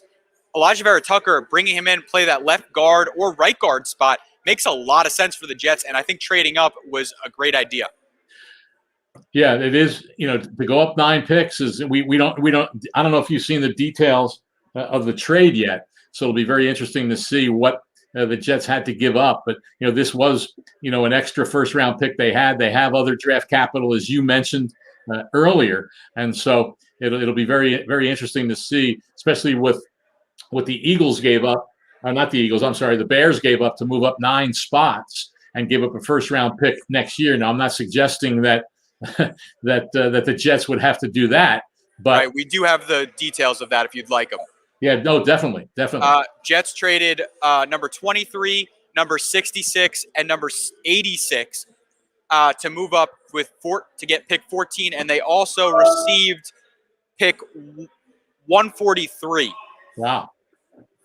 I guess that's what it's beneficial for them. Obviously, having that first round pick, they don't have to give up a next year's first round pick, moving up 9 spots, and then giving up a pick that's going to end up being early third round, and then a pick that's going to be mid third round.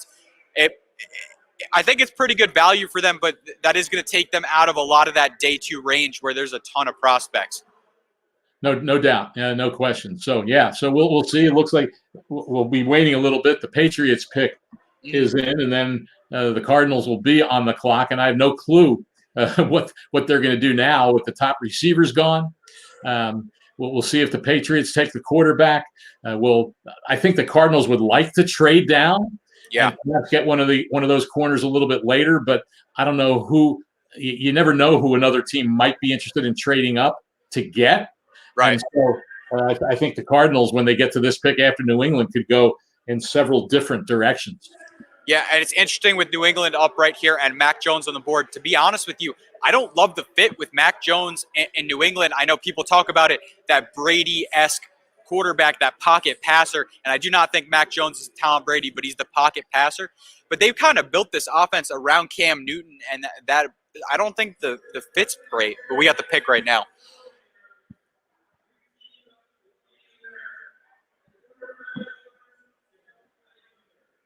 It's possible that we're looking at it.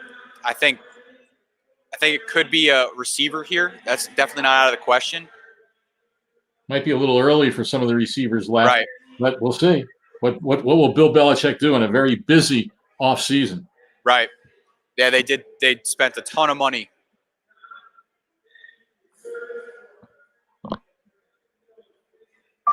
I know Cam Newton won't be happy if it's a quarterback, but now the NFL is doing some more promotions. Right. We should be getting it right now.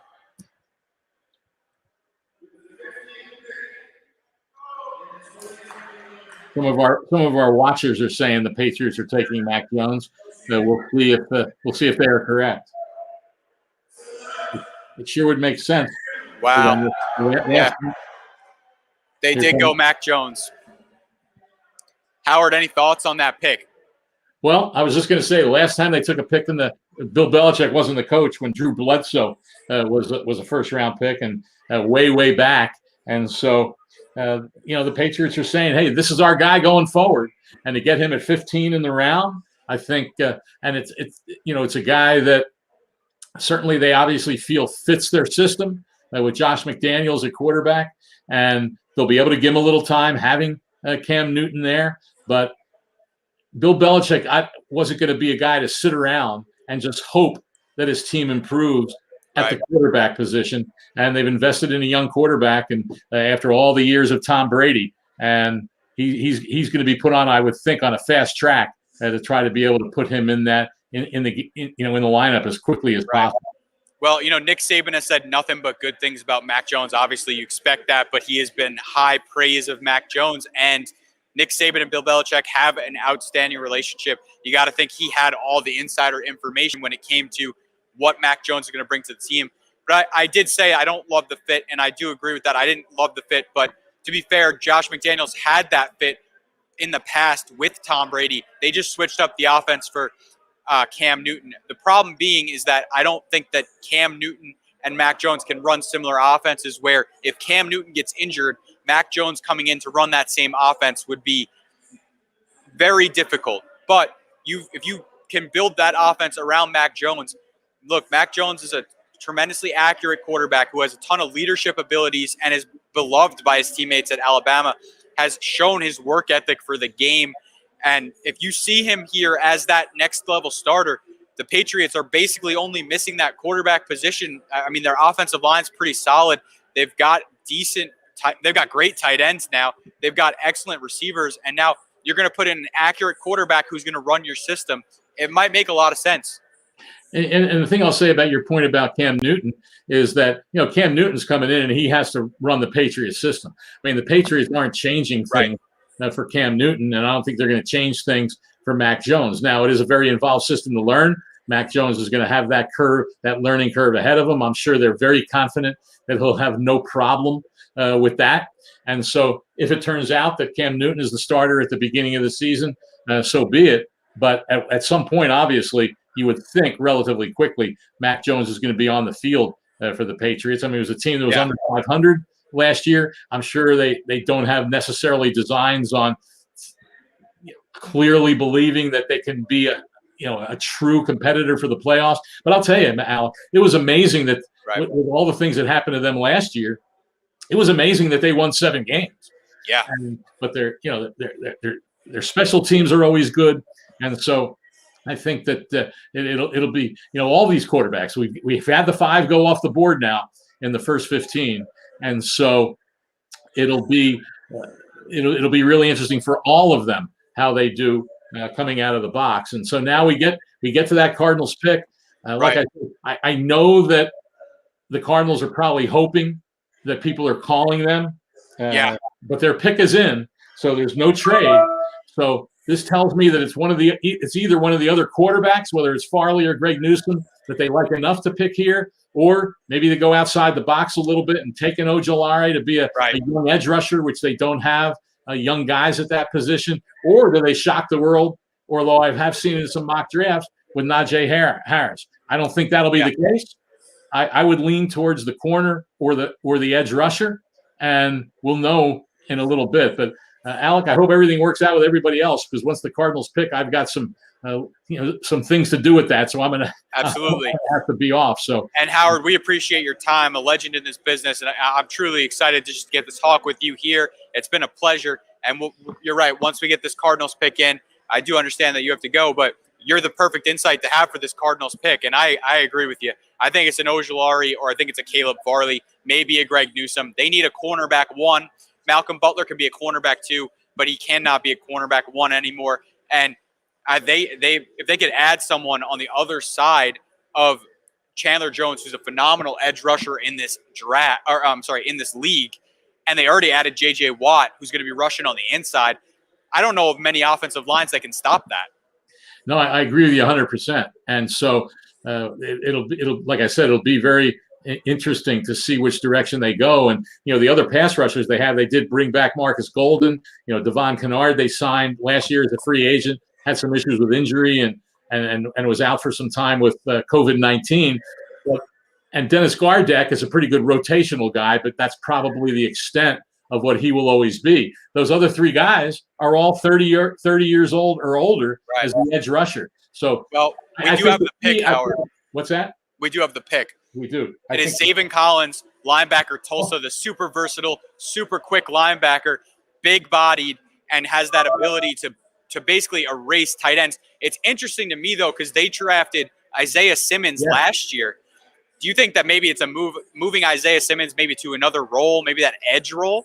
Maybe. It could very well be, because in my mind, they needed the edge rusher more. But that could be that they're looking at Isaiah Simmons and to take advantage of that athletic ability and put him on the outside instead of just getting caught up in traffic on the inside. But we'll get. I'll be able to get back later, but I'll have the thoughts on what the Cardinals said about it a little bit later. So we'll see. Absolutely. And thank you so much, Howard. We really do appreciate your time. And like he said, this could be a move for Isaiah Simmons, but let's talk about the player that was just drafted in Zaven Collins, who is a phenomenal player, won the Defensive Player of the Year award in college last season, and super versatile, super quick in pass coverage, has that abilities for you, also has some abilities to rush off the edge, which he showed at college. So maybe this is a situation where they're talking about just keeping the positionless defense and having Budda Baker, who's also giving them that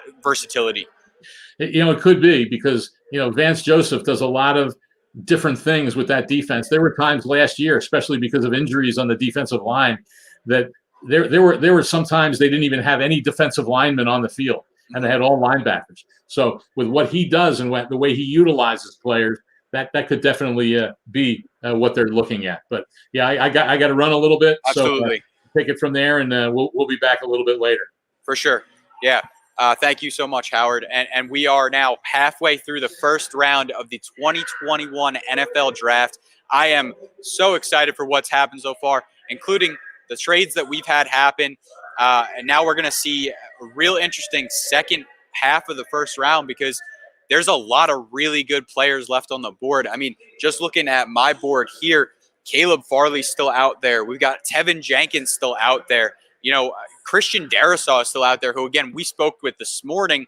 It was an excellent interview, and he was real excited for tonight. If there's teams out there with needs, there are players out there for them. We haven't seen a single defensive lineman go yet. That's something that we could see soon.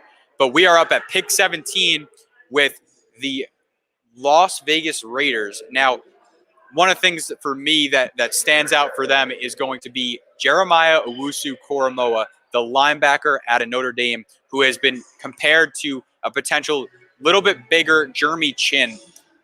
I still think he plays that linebacker that will roll for a defense, but he is someone who I think fits their system so perfectly, and they need playmakers on that defense. But another thing to consider is potentially a Kwity Paye to put on the other side of Yannick Ngakoue, who they just signed, and they could potentially even go with a corner here if Caleb Farley is the guy. We heard early this morning that Caleb Farley was a guy that they really liked. He is still sitting on the board. There's a lot of ways that they can go here, but it'll be interesting to see what John Gruden and Mike Mayock decide to do. The offensive line is also another concern, and again, we just talked about Christian Darrisaw. I think I'd love to fit here, but another two guys on that offensive line that could make sense. Samuel Cosme, the offensive tackle out of Texas. Reasons being because he has some excellent hand usage, he has some excellent foot usage. Got to get better with his hands, got to get better with his power. But you look at a guy like Colton Miller, who they developed. He had some phenomenal feet coming out, and they developed him into one of the better offensive tackles in the league. And another one who reminds me a lot of Colton Miller is Spencer Brown, the offensive tackle out of Northern Iowa. Could be a little soon, but the Raiders have shown that they're willing to stretch for players that they want. Talk about Clelin Ferrell in 2018, I believe it was, and then 2019, I believe, and then 2020 they selected Damon Arnett, who is a little bit of a stretch pick, but they'll go for whoever they want. They're not afraid to do that. But we have with us from Cleveland, the president of the NFL Draft Bible, Zach Patraw, is here. Zach, welcome, man. How's it going in Cleveland? What's the vibe like? Alec, my man, glad to join you tonight. The vibe is great, man. Everyone's having a great time. I just got out of a few interviews. We were down there talking with Kyle Pitts, Zach Wilson, and Jamar Chase. I know another one's coming up here soon, but great guys that we got here. It's been a lot of fun. I've been getting a chance to talk with some of these other reporters down here and getting a chance to know some of these people who are doing, a great job with what they're doing. But it's fantastic being down here and just getting to see everything that's going on. The vibe's high, man. It's 10:30. It feels like it's like 6 in the morning. I just had my first cup of coffee, man. I'm ready to rock and roll. It's great here too, and I'm here at Tropicana at the William Hill Sportsbook, and the people behind me have been screaming on every pick. They've been betting. It's a wonderful sight for me, wonderful sight for them. This is a tremendous casino and hotel that we've gotten the pleasure to really broadcast from. But I do got to say, I mean, how has Cleveland been to you? Cleveland's been awesome. It's turned into one of my favorite cities, man. Like everyone here is just so nice. You know, like I went out to get lunch with my wife, who's out here with me too, and we went to this place called Winking Lizards. And okay, the 17th pick is in right now. I don't know if you can hear it or not. Yeah, let's see what they got. Who do you think this could be? Alex Leatherwood, dude. You think so? No, it is. It is? Yeah. Okay. That just blew my mind, bro. Okay. All right. Well, so we got Alex Leatherwood there. That's a stretch for me. But it's hey, a big stretch for me. Mike Mayock has done it again. He's going for championship players, the national championship players. He clearly only wants to go from there. But hey, Alex Leatherwood was the star left tackle from the Alabama team last season that had one of the best offensive lines in the NCAA. Problems with Alex Leatherwood are he has trouble with some speed off the edge, and he's also got trouble with his length. I don't know if Alex Leatherwood, for me, can play the tackle spot, but they guess need everywhere on that offensive line. So this might be a move into guard for him. I guess they see him very highly at the guard spot. This, as you can see from my reaction, was an instant shock. Yeah. I personally don't see Leatherwood as a first round prospect. No. I do think he has a ton of potential, and I do think possibly that move into guard is exactly what he needs at the NFL. So I do think with the right development and the right coaching, with the guys like John Gruden and that staff, I think he'll end up being just fine. But it was a little bit of a surprise to me. I'm not going to lie to you to see that he went this early in the first round. But hey, I hope to see big things from him because he's got the potential to be a solid player in the NFL. Absolutely, and he was a great player for Alabama, no question about it. Got them to a national championship and was a major reason for it. He has some concerns about his game, but hey, the Raiders felt confident in it, and why not? Go get your guy. I thought he was personally an excellent value in that third round range for the draft, but this is a team that has shown they're not afraid to go get the guy that they want. They sit there at 17. They got to fix the offensive line, and they make steps to do so and fix it for Derek Carr. Or we actually heard rumors that Aaron Rodgers said this was one of the teams he'd be willing to play for. Think that has anything to do with it? I don't think so. Yeah, I don't think Aaron so Rodgers either. is But I personally just going want to throw it anywhere. out there. No, I agree. Yeah, with you. no, for sure, man. I think. Sorry, go ahead, Zach. Sorry, I was going to say I was just looking at the screen right now because we got Miami coming back up at pick 18. I'm hoping I don't want to ruin anything, but I might be able to get one of those picks for Miami on the show later today. So hopefully I can make that happen so you can talk to one of these guys. But no picks in for Miami. Who do you think they end up going here? Well, they obviously take the excellent receiver in Jalen Waddle at pick 6. And now I'm thinking you come back up at 18. Christian Darrisaw is still sitting on the board. I mean, that's something you got to consider. Jeremiah Owusu-Koramoah is also on the board who could play that will linebacker role that they wanted Kyle Van Noy to play. I think that could make a lot of sense for this defense. I thought Zaven Collins was a perfect fit for them, but obviously he is gone. I don't know. Do you have any other thoughts? Yeah, I mean, personally, it's a little surprising in my mind for my evaluation of both Christian Darrisaw and Alex Leatherwood. It just seemed a little bit of a surprise to have Darrisaw still on the board here. So in Miami, talking with a few Miami guys, they like their young offensive line, but it's still something that they want to build around. So taking a guy like Darrisaw, I think, would be a good move in this pick here. Another guy, you mentioned Zaven Collins. I think Jamin Davis would be a solid pick for them if they are looking for a linebacker. There's just a lot of options, and right now I'm watching Roger Goodell walk up to the podium here, so we'll be able to see what this pick is here. Yeah, I agree with you. I think that Jamin Davis could also make some sense, but we're going to have it right here, so let's see what we got. Jalen Phillips, wow, defensive and they keep end him from in Miami. They keep him in Miami, and what a pick that is. They needed guys off the edge, and he's going to bring that immediately. Now, Jalen Phillips, the only concern for me with his game was the medicals. They clearly had to check that out before they took him. Excellent value for them. I think that if you can bring Jalen Phillips in here, he can be a 10 to 12 sack a year guy in that role that Miami's going to deploy him in, because I think that he is an excellent player. ton of potential there, and the versatility that he can bring too. Right. Playing either a 4-3 defensive end, or even being a guy that can stand up and rush as an outside linebacker. So there's a ton of things that he can do and bring to a defense. Piling him into this Miami defense that like you said, lost Kyle Van Noy, but it's been a fairly solid defense. But it just builds onto another one of those young defensive fronts that I think is going to be a very solid front in the NFL here once these guys develop into something. Absolutely. Kayla, thanks for joining us. Do you have any thoughts on this pick? Yeah, I think it's a good pick for Miami, and I'm a little bit surprised that, Christian Darrisaw is still on the board. I do have to agree with Zach. I think that Christian Darrisaw on the board is very surprising. I don't know how he ended up going this late, and I think right here Washington with the pick might take him. They do need some offensive line help. Yeah. But I do like this pick for Miami. I think this can really help them. They need help defensively, especially on that line. So I think this is a good pick. Yeah, you mentioned it. Christian Darrisaw to Washington might be one of the better fits in the draft. They need a left tackle pretty badly. They got Morgan Moses, who's a solid right tackle on the other side, but they definitely need a left tackle. Bringing in Christian Darrisaw to replace the great pass blocking Trent Williams that they had, now bringing another great pass blocker. And, I mean, you're pretty much setting it up with that offensive line. And they also got Eric Flowers. They have Chase Roulier, and they've got Brendan Scherf. So this would solidify their offensive line if they could go get Christian Darrisaw here. Yeah, getting Darrisaw I think would be great. Looking at the clock right now, they got a little over 5.5 minutes left.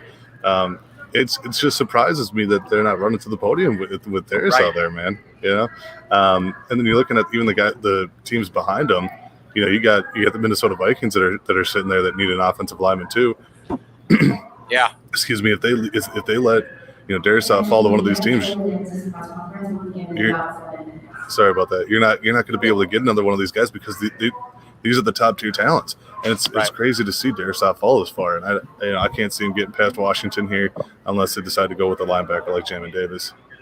Yeah, either one of those could work. Kayla, any thoughts on what else Washington could do with this pick?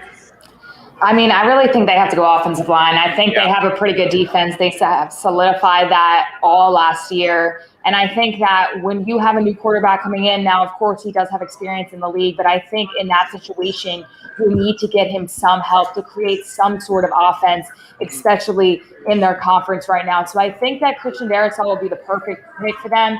It'd be interesting to see if he drops to the 20th pick now with the New York Giants. Would the Giants take him? Would the Giants be interested in protecting Daniel Jones a little bit more? I agree with Zach once again. I am very shocked that Christian Darrisaw is dropping this low and that it's taking, as the pick is in right now, actually, Washington looks like they selected, no notify on who they picked yet, but we might be seeing Christian Darrisaw taken off the board right now.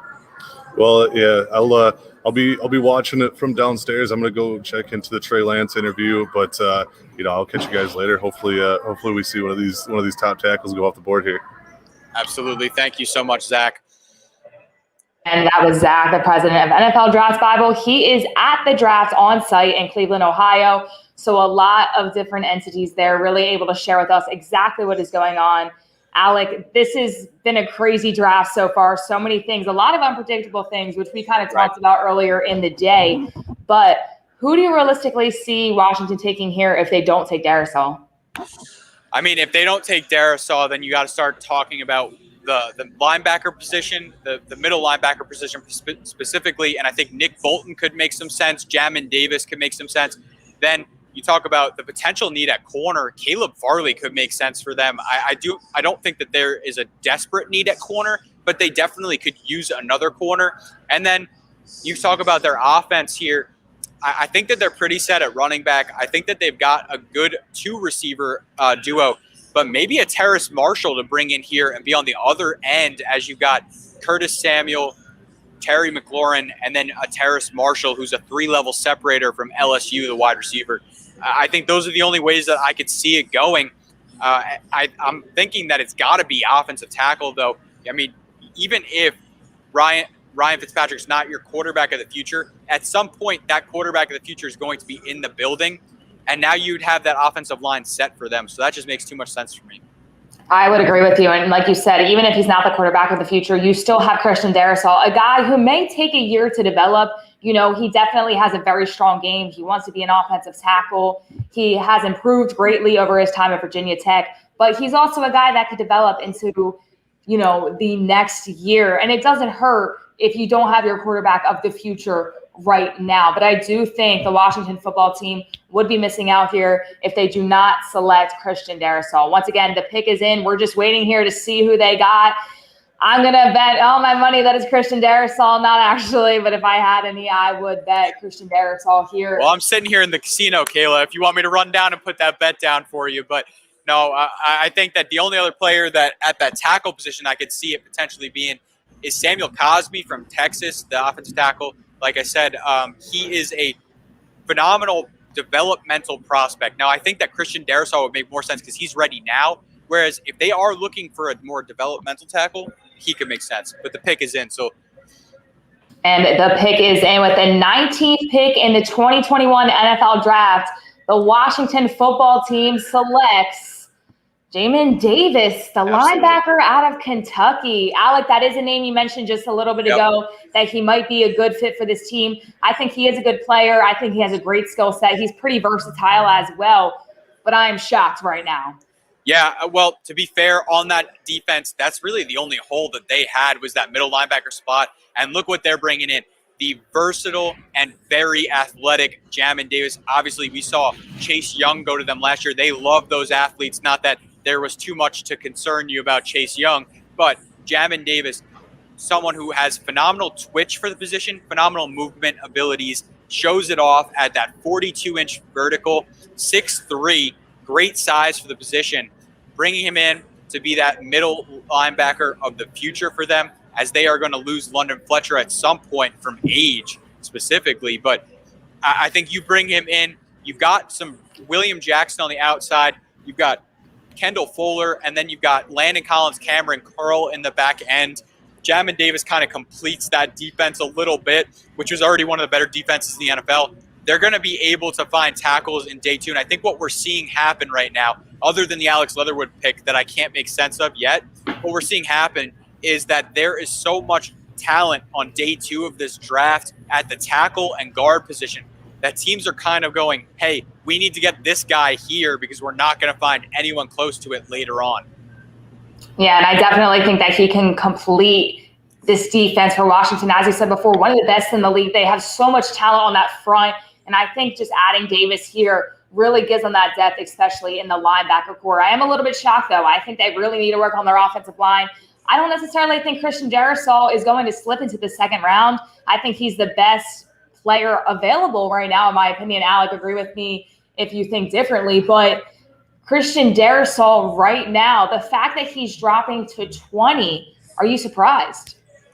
I am surprised that Christian Darrisaw is still sitting here at 20, but I do think that we're coming up on a large portion of offensive line needy teams. You look at the Giants, they could potentially go with an offensive tackle, though I think that they want to stick with Matt Peart and Andrew Thomas for next year. I think more of a guard they would be looking for, and I don't know if that's going to be the pick here. The Giants, I'm considering probably more so going to look at that edge rusher or potentially go for a guy in that middle linebacker spot. I mean, Nick Bolton is still sitting here potentially, or they could go with a Jeremiah Owusu-Koramoah who's still sitting here, another excellent player on that defense that they could grab. But I am shocked. After the Giants pick, though, we got pick 21, who, can you refresh my memory on who's at pick 21? I believe it is the Colts. It is the Indianapolis Colts, and they do have Carson Wentz, and we know that Carson Wentz did not get a lot of help, especially on the offensive line last year, a lot of injuries for the Philadelphia Eagles. So maybe that is the exact position that Carson Wentz needs and that the Colts they need it, yeah. Right, I completely agree with you. And, you know, maybe Christian Darrisaw falls there for the New York Giants. They could use some offensive line help, but it's not a need like it is for other teams.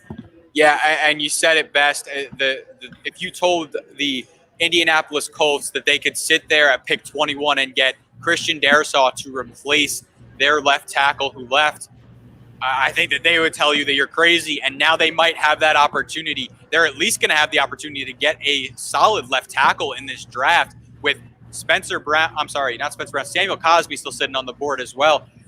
Spencer Brown's also another option, a really intriguing one who played only right tackle in college, but I think has the athleticism if he wanted to transition over to the left side. So it's another player that they could absolutely consider here.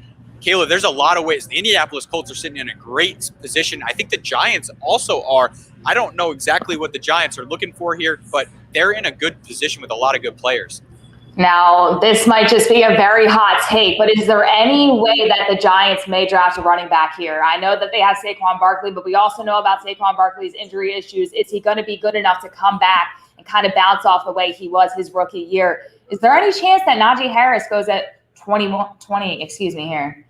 I don't think so, because they picked up Saquon Barkley's fifth-year option, and he has shown some really good abilities as a running back when healthy. I think you can't give up on the number 2 overall pick this early, so they're going to give him at least this next year to really try and figure it out. But they also haven't given him an offensive line to work with yet, so that's another thing to put on his plate, Saquon Barkley, that is. So I think Saquon will be – I don't think that they'll go running back here. Now, running back is something maybe they could address later in maybe like round 4 or 5 to bring in someone who can give him a little bit of leave, but – I don't think that they would go running back here, but there's definitely some players still on the board that are a little shocking. I mean, Caleb Farley's still there, and I think he would fit in this Giants system. Now, they did sign Adoree Jackson to a big deal. They've got James Bradbury, who was excellent last year.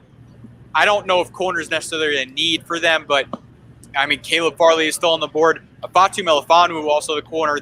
You could kind of start to bring him into conversation, I think. Maybe not here, but he's going to start to come up in conversations. And some other players that are still sitting on the board for the Giants potentially here. You're looking at Gregory Rousseau, Terrace Marshall Jr.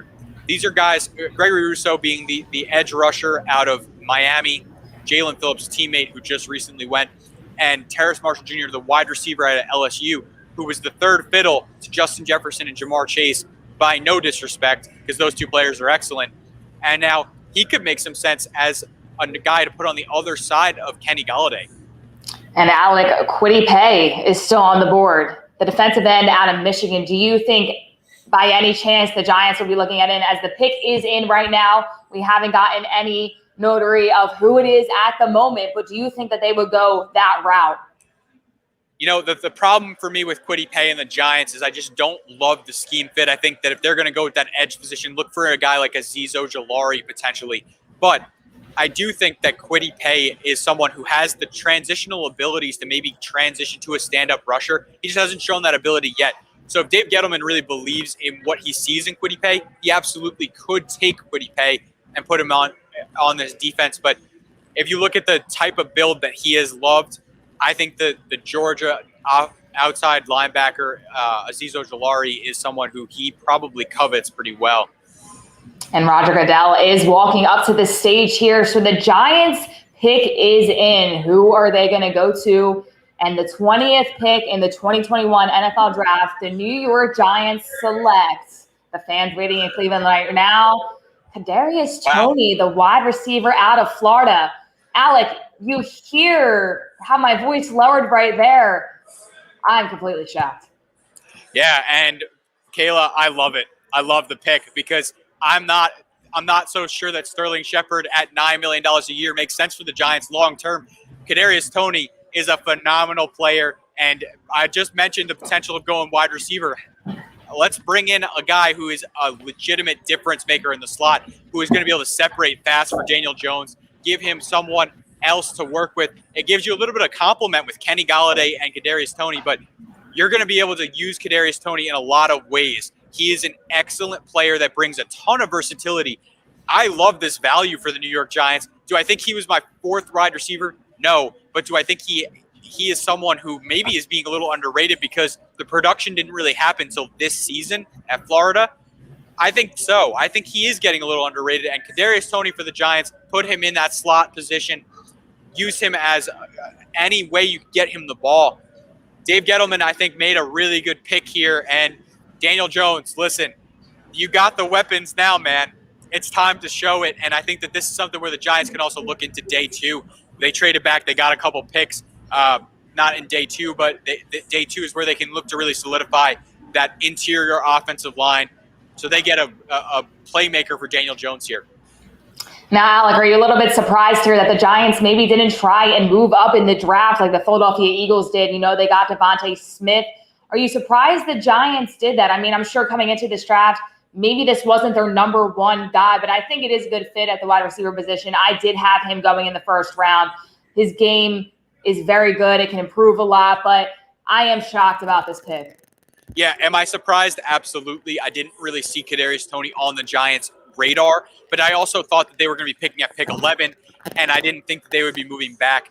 At this pick, I do think that Kadarius Toney is an excellent value for the Giants, and he's someone that has that elite change of direction ability that he's going to be able to gain separation early as a receiver for Daniel Jones in the slot. That's something that they need. He's going to be able to make plays after the catch. For Daniel Jones, that's something that they need. And he's also someone who's going to be able to bring them a ton of versatility on that offense. For the Giants as a whole, that offense hasn't been a scoring offense in years. That's something that they need. You bring this in, and now you're going to give your offensive coordinator there something to work with. Another player where Saquon Barkley will be back.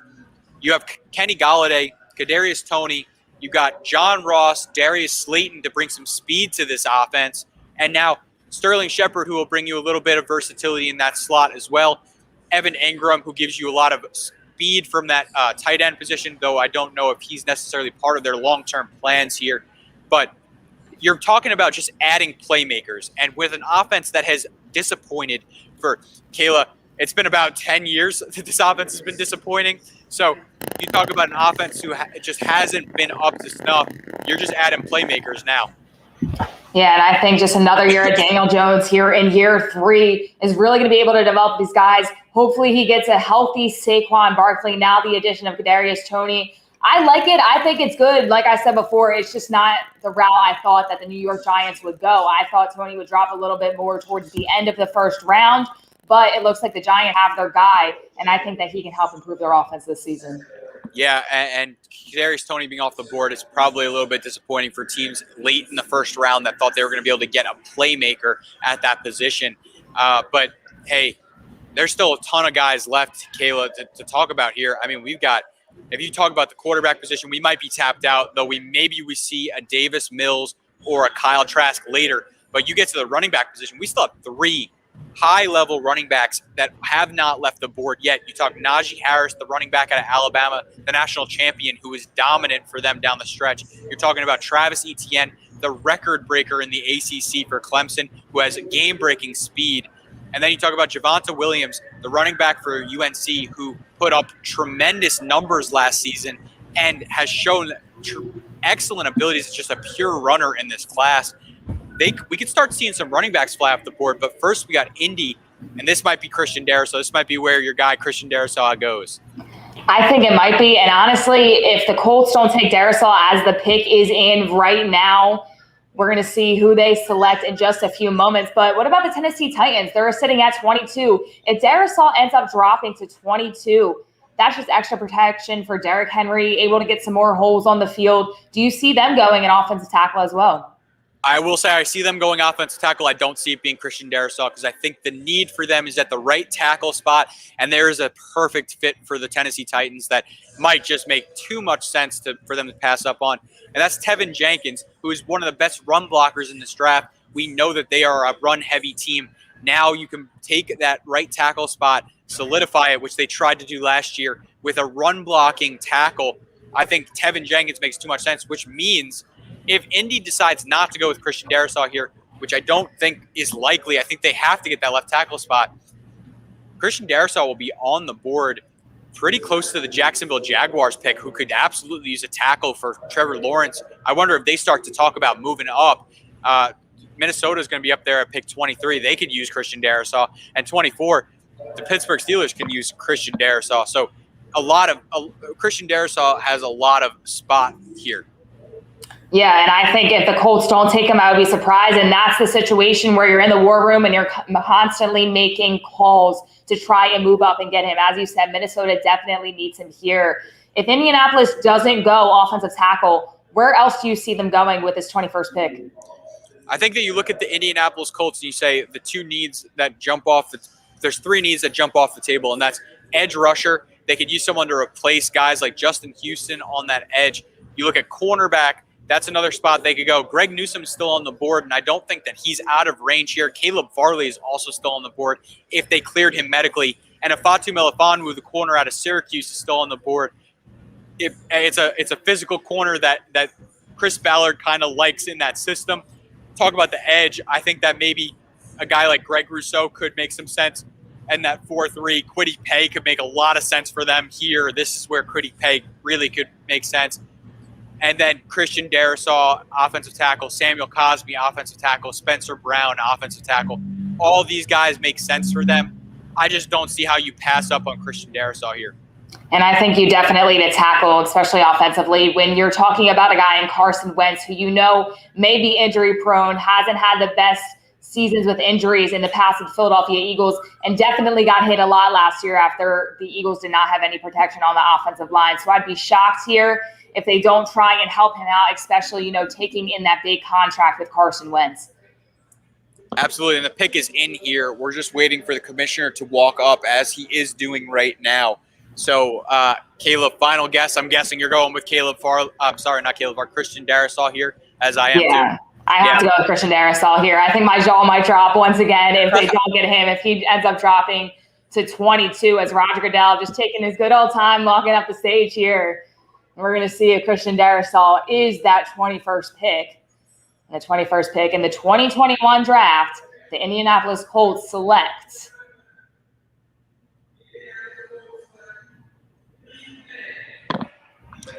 so it's Kwity Paye. Not Christian Darrisaw, but hey, that's a great value for them and a great scheme fit as well. They needed an edge rusher. Again, we're seeing, unfortunately for Christian Darrisaw, he is falling down the board because there's a lot of depth on day 2 at that offensive tackle position. It's unfortunate for him because he is an excellent player that really deserves to be off the board at this point. But we're seeing a bunch of them dropping. He's got a lot of options, though, coming up. Don't be worried if you're Christian Darrisaw watching at home, because there are a ton of teams that are going to need offensive tackle coming up. And I do think Kwity Paye is a good addition to this Colts team. I think he's a phenomenal talent. I think he needs to improve in some areas, especially on the end, but I think that he can help out this Colts team throughout the season. Now, am I surprised? Yes. Do I think they should go offense, especially, having an injury-prone quarterback? I do. But there's obviously reasons that they saw him that they can kind of help him out, especially defensively. And don't forget, everybody, the Indianapolis Colts had one of the top defenses in the year last season. So adding Kwity Paye to that defense, especially that line right there, could be a huge addition. And you could see the Colts once again at the top of the charts defensively going into 2021, 2022. Well, and you said it. This is another great defense, adding a great player in Kwity Paye, and you talk about Kwity Paye, right? Let's talk about the player from Michigan that he is. He's a 4-3 defensive end, in my opinion. Has shown some versatility to potentially go on the outside, but I think that he is someone who playing in that 4-3 defensive end role is just perfect for them. He is an excellent run defender, but then you talk about his abilities to develop as a pass rusher. He's got so much athleticism. He dominated at his pro day, dropped some weight as well, showing that he has that ability to play maybe as far out as a 9 tech. The Colts don't use the 9 tech, though, not very consistently, so he's going to be that 4-3 edge rusher for them. I think this is a great value. They pass up on Christian Darrisaw, but they needed an edge rusher for sure. And they just improved their defense greatly because, as I said before, and Alec and I were talking about that, they had a really good defense last season, of course, losing a few guys, but just adding Kwity Paye, especially on that end, is really going to help them defensively. Now we have the Tennessee Titans up here on the clock at the 22nd pick. I don't know anymore. I don't know where they're going to go. I think, as you said before, they need a right tackle for that offense, more holes for Derrick Henry. But where do you think they're going to go here? Yeah, again, it's Tevin Jenkins is just the best scheme fit for them. But if we look at other positions where they could go, they lost Adoree Jackson in free agency. They potentially could need, and they definitely have a need there at corner. Also, there is a need for them at safety. Now, I think this is a little early, but if you want to talk about a guy who could potentially make sense for them, you're looking at Andre Sisco or Trevon Merrick, both of which, Andre Sisco being the safety out of Syracuse, Trevon Merrick being the safety out of TCU. A little bit early. I don't think that's the pick, but those are two positions that they absolutely do have needs at. Then you talk about on the offensive side, they lost Corey Davis. Could they potentially try and replace him with a Terrace Marshall here, the wide receiver out of LSU? there's a lot of ways that they could go, but I think Tevin Jenkins is the best pick. Now, do you think at corner, Caleb Farley is still on the board, along with Asante Samuel Jr., who was definitely projected to go later in the first round, maybe early second round? Do you think any of those guys could be targets for the Tennessee Titans here?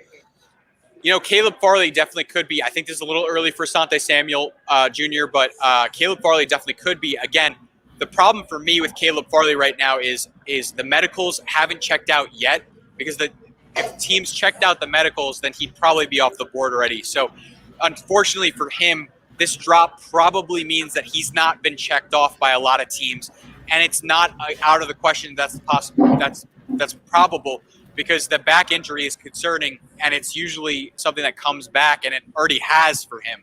So I think that Caleb Farley might be seeing his name drop a little bit. It's unfortunate. He might not end up being in the first round at all, or maybe a team coming back up into the first to get a shot at him.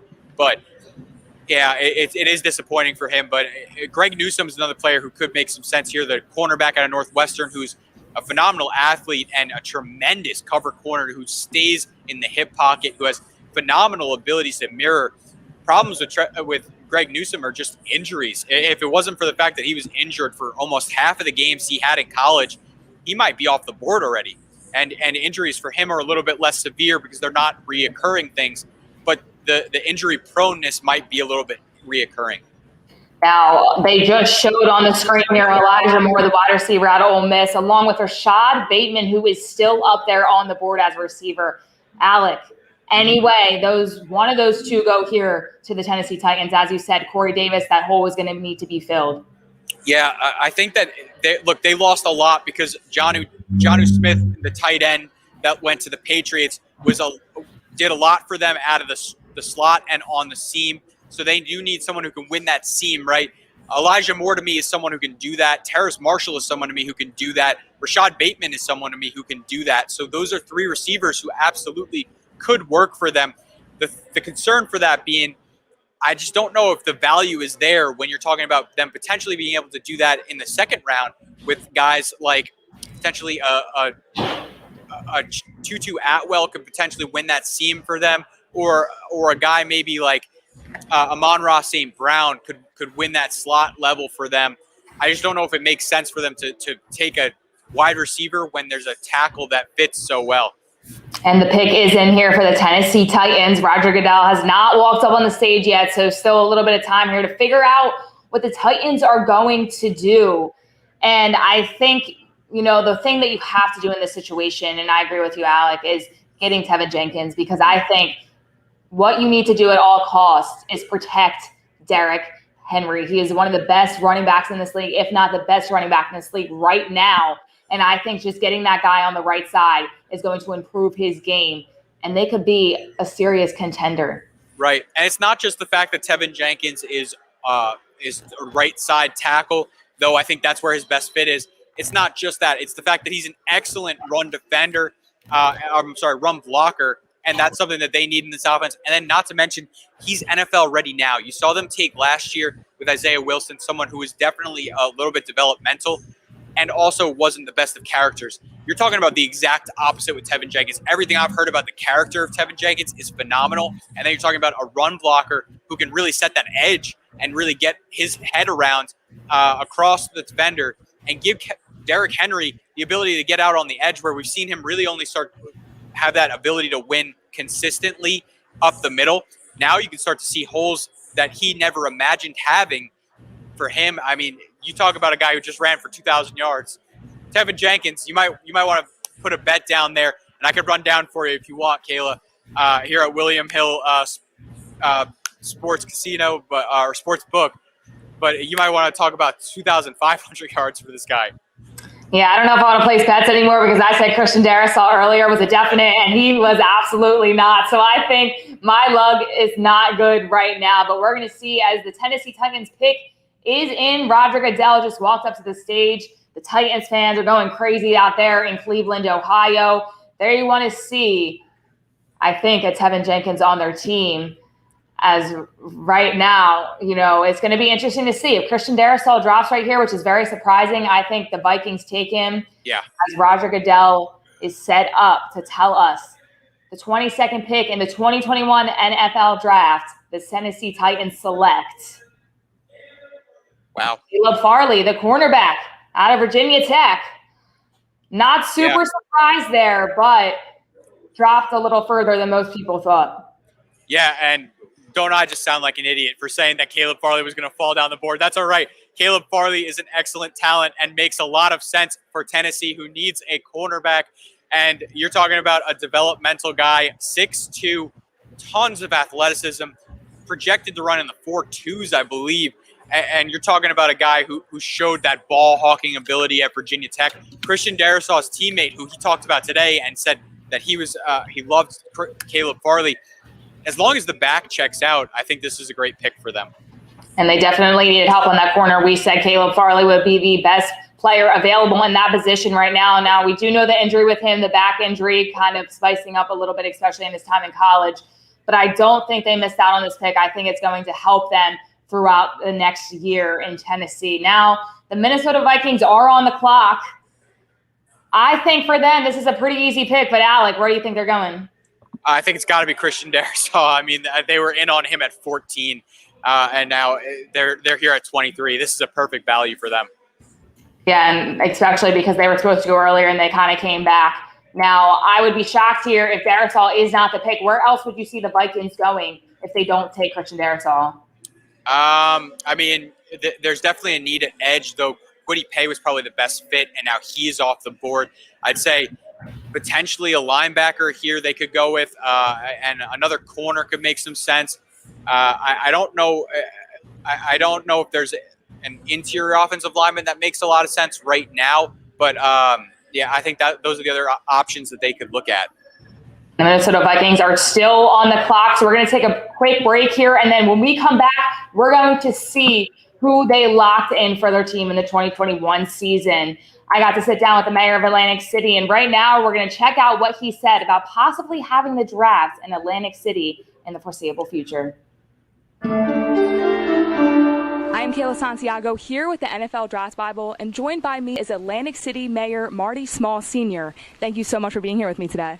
No problem. Thank you for having me, and it's a great day here in the city of Atlantic City. Now, of course, this year the draft is in Cleveland, but would you like Atlantic City to host a draft in the foreseeable future? And what kind of assets do you have for these players and people coming in that would want to see an NFL draft? All right, now listen, let me just say this. Cleveland, are you kidding me? Is that a real city? Listen, it's all about the great city of Atlantic City, where it's always a great day here in the city of Atlantic City. Though we're not an NFL team, we have a world-class city, world-class facilities, world-class venues. We got the beach and boardwalk. Nobody can say that. So, yes, we want the NFL draft. We want everything in Atlantic City.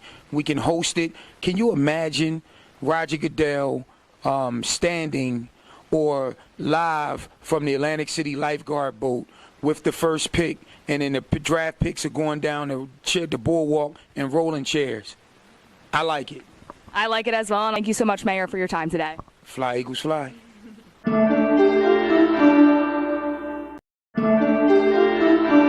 I am here with Lieutenant Kevin Fair of the Atlantic City Police Department. Thank you so much for being here with me today. Thanks for having us, and we appreciate you coming here. Of course. Are there any receivers that you like in this draft or want your team to take in the NFL draft this year? So obviously the top three, Chase, Waddle, and Smith, are really the cream of the crop. Any three would be great on our team, the Eagles. However, at 12, I know that our mayor chose a wide receiver. I think with the 12th pick, the Eagles need to go defense. And which defensive piece do you want them to get? I know cornerback is something that they desperately need, a lot of pieces that they need, but is there any names you could put out there that you want them to get? Well, Patrick Surtain and J.C. Horn, obviously. And if they're not there, we'll take the guy from Penn State. We'll take Micah Parsons to put in the middle of the defense there and be a linebacker for 10, 12 years down the road. Micah Parsons can come back home since he's out of Penn State. He wouldn't be going very far. Thank you so much for your time today. Thank you very much. You know, I got to where I'm at, I feel like just by hard work, being dedicated, always being locked in and giving my all to the sport of football.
We are back here with live coverage from the NFL Draft. I'm Kayla Santiago along with Alec Polito, who is in the sportsbook in Tropicana.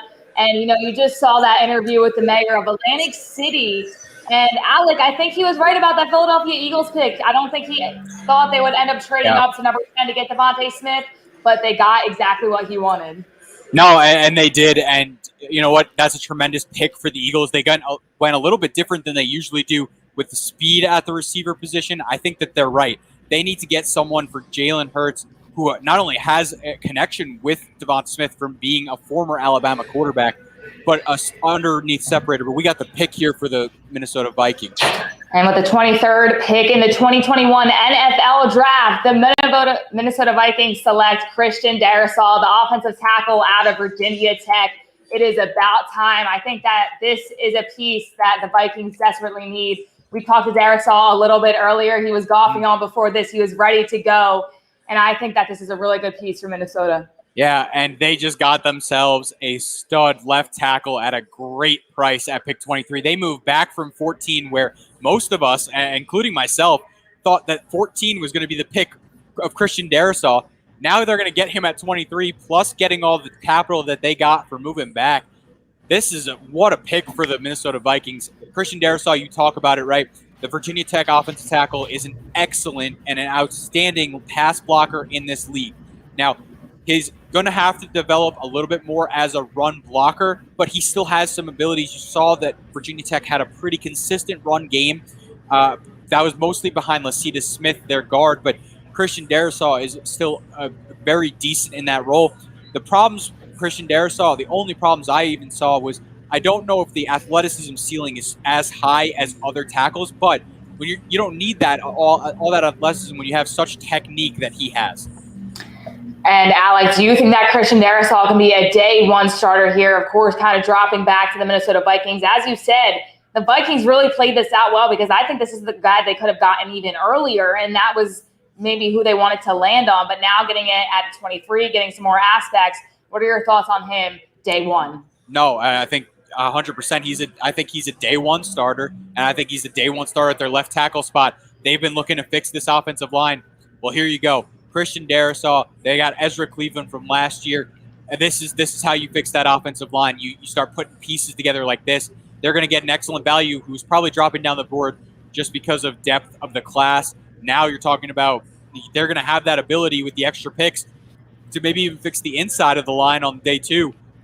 I think that Minnesota knocked it out of the park here, and we got the Pittsburgh Steelers up next, who might have some options to make that maybe people aren't expecting.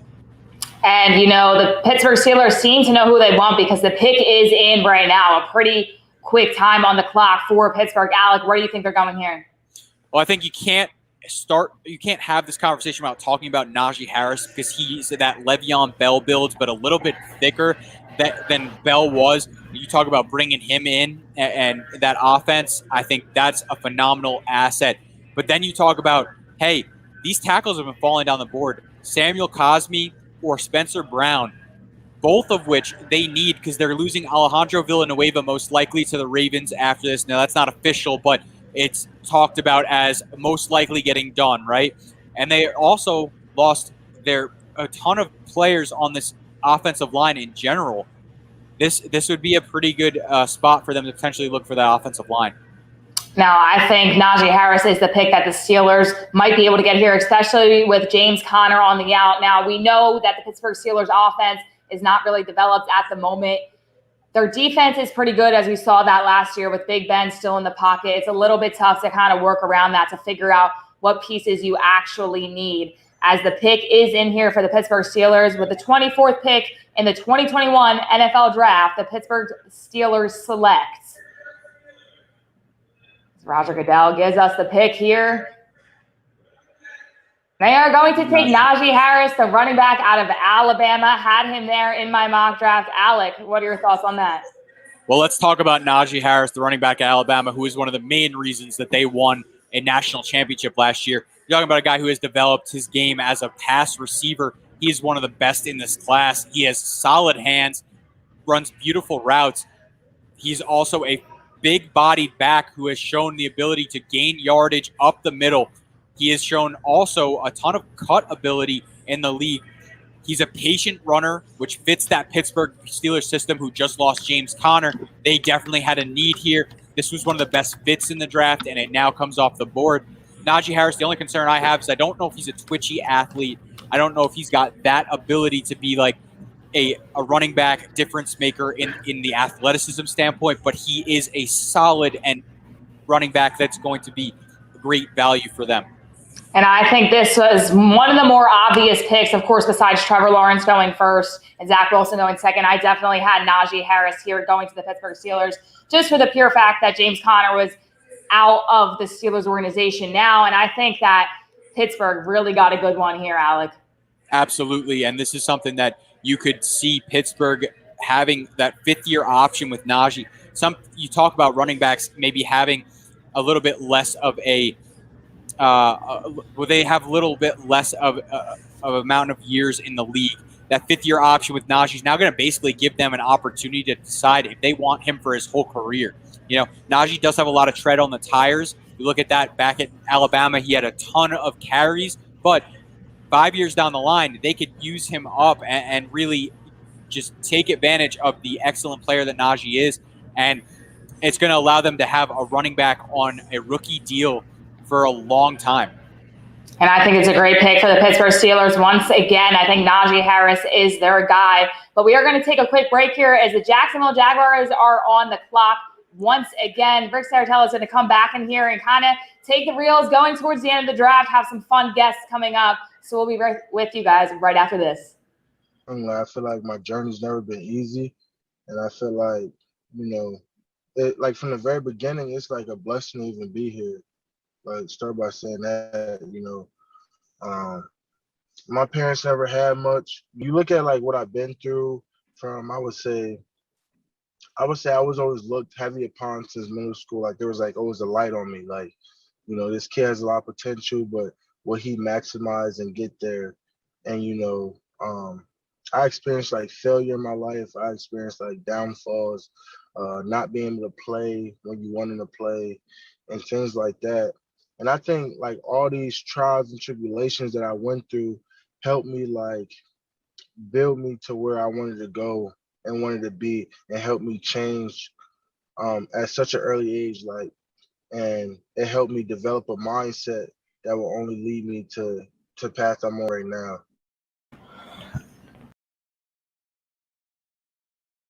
First part of adversity I kind of faced early.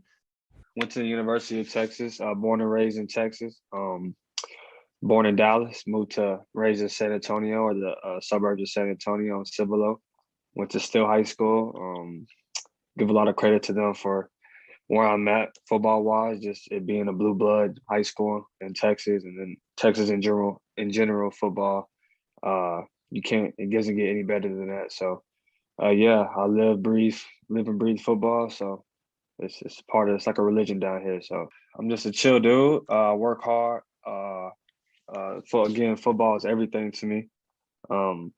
With me, I feel like kind of going into this process, kind of under the radar, which is where I like to be right now. And the type of player that you're gonna get out of me is obviously somebody who's very disciplined and is gonna make a lot of plays on the back end and create turnovers. So.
Got it again. It's Rick Saratella here, bringing you home down the stretch of the 2021 live stream here, brought to you by Hound Talint. We are 2/3 through the first round of the 2021 NFL Draft, brought to you by Hound Talint here on location at Stockton University in Atlantic City. We've got Alec Polito out at the Tropicana Casino, and of course, our good friends at Manscaped are hooking us up with a 20% off promo discount code. Man up 21. Man up 21. Hey, did you know NFL draft season is upon us? It's possible that you might have Trevor Lawrence's haircut in your pants. That's what our partners at Manscaped, the leaders in below the waist grooming, have partnered with us to make sure you don't gamble on shaving your balls the same way you like to gamble on footballs. For all of my draft geeks, we have an exclusive 20% off promo code MANUP21 at manscaped.com. And Rick Saratella here. You're seeing the Jacksonville Jaguars pick is in here for the 25th pick in the first round, and we welcome in Alec Polito there at the Sportsbook in Tropicana, William Hill. Alec, the Jaguars, obviously, with the first pick in the draft, taking Trevor Lawrence. Mm-hmm. Could they partner up Travis Etienne and have a reunition in Jaguar Nation, or could they go best player available, Jeremiah Owusu-Koramoah, according to the NFL Draft Bible? Or could they beef up the front line on defense of Christian Barmore? Or is it none of the above? You know, I think Christian Barmore might be the best fit for them. I don't know. I mean, I think that Jeremiah Owusu-Koramoah could absolutely make sense for them, and he has fallen way too far, in my opinion. He's an excellent player, and like you said, the NFL Draft Bible has him higher. I have him higher. I don't think that this is something where he should be here, but I don't know if the fit is perfect here. Christian Barmore is a great fit. I wouldn't be surprised if they go with a Spencer Brown maybe here, or Samuel Cosme even, get some help on that offensive line. There's a lot that they could do. Well, Roger Goodell is walking up to the podium, and as he's announcing the pick, he's sitting down in that rocking chair of his. You could get a deposit offer at the Tropicana Casino Sportsbook where Alec Polito is. Welcome deposit offer for new mobile customers. Get up to a $500 free bet on the first deposit. Use promo code TROP500. TROP500, or visit trop.ac/TROP500 to register. And if you had Travis Etienne going to the Jacksonville Jaguars at pick number 25, whoop, there it is, Alec Polito. Thoughts, instant reaction. Well, I love the aspect of teaming Trevor Lawrence back up with Travis Etienne. And you do talk, James Robinson doesn't give you a ton as a receiver. So you're bringing in Travis Etienne, who is the ultimate receiver back in this class. Maybe just at that level, he's absolutely the ultimate receiver back. But then you talk about the game-breaking speed that he's going to be able to bring. He is a one-cut back. He can stick his foot in the ground and go. He reminds me a little bit less of a playmaker, but he's reminds you a little bit of an Alvin Kamara-esque. So bringing him in to give Trevor Lawrence someone to rely on in that offense, I think is crucial. Obviously, at this point, we're all about getting Trevor Lawrence to that high level that we think he can get to. Adding a guy like Travis Etienne is smart. Yeah, and a familiar face for that, Trevor Lawrence. Yeah. They take that Clemson backfield to the next level here, and it's going to be interesting when we pop on Bill Enright, the Sports Illustrated Fantasy Insider, after the show. He's going to hit us with his top fantasy rookie prospects here after the draft. But I'm curious to get his thoughts here with the selection of Travis Etienne. What does that do for the fantasy stock of James Robinson? A lot of dynasty and Devy owners probably upset with that selection. But we move on with the Jaguars now. They pick Trevor Lawrence at 1 and Travis Etienne at 25. We got the Cleveland Browns on the clock with the 26th pick in the 2021 NFL Draft. They can go a number of ways here, Alec. I'm thinking, Greg Newsome II out of Northwestern could maybe fit a need. There are two guys that came to mind, and you just knocked it on the head. Greg Newsome was the first guy, a guy who can come in and be the corner on the opposite of Denzel Ward and really be your coverage. You put those two out there, you could really go with man coverage corners because Greg Newsome gives you a ton of abilities to mirror. He's a great route recognizer. He's an excellent man corner. As long as he stays healthy, there's no questions about his game. Then you bring in the fact another player who I really love, which is Christian Barmore, a guy who they just released Sheldon Rankins on the inside so that they could sign Jadeveon Clowney. Now you bring in a guy like Christian Barmore. That defensive line would be really scary with a Christian Barmore and Myles Garrett and Jadeveon Clowney. Yeah, they cut Sheldon Richardson. They did bring in Clowney, but they also lost Larry Ogunjobi during the free agent, along with Vincent Taylor, Adrian Claiborne, another one of those defensive linemen. So Christian Barmore would make too much sense to beef up this frontline unit of the Cleveland Browns, who did go 11-5 a year ago under Kevin Stefanski there, his second year as head coach. Alex Van Pelt, the offensive coordinator, not necessarily a need to have a wide receiver, another playmaker. Could the team eventually move on from OBJ? Jarvis Landry, of course, still in the mix. They've got some talent at the tight end position. Could a Terrence Marshall or Rashard Bateman be in play for the Browns here? I do think that Rashad Bateman is absolutely in play for them, and I think that that's something that they could absolutely consider moving on from the money that Odell Beckham is worth or owed. He is well worth a ton of money in this league, but that money is a lot for them to handle, where they could bring in a guy like Rashad Bateman to kind of replace that. But I do think that is something that they are looking at. Another position that might make sense for them, maybe go inside linebacker. Guy like Nick Bolton could make some sense here. It's maybe a little bit early, but I think that there's a lot of skill with Nick Bolton. Would give them, they've got pass rush. Nick Bolton might be the best run defending linebacker in this class. That would give them a little bit of versatility on the defense to be able to rush the passer and then gap control with in the run game. Yeah, bring a little toughness to that defense. Nick Bolton out of Missouri would do, and the pick is in. The Browns are well represented here, obviously, with the draft being in Cleveland. The Browns fans are going crazy. They got pumpkin heads. They got all kinds of mistakes by the lake. They got bands in the background, people partying on yachts in the lake, on the dock.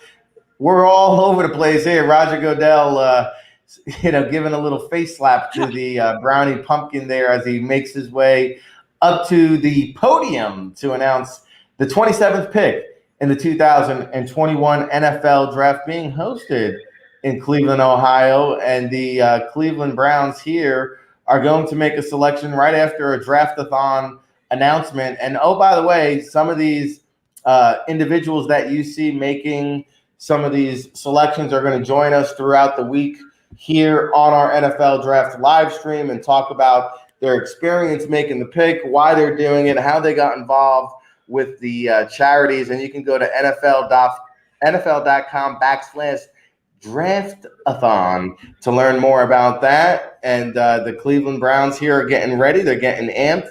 The crowd is waiting in anticipation and jubilation. And here we go with the 26th pick in the 2021 NFL Draft.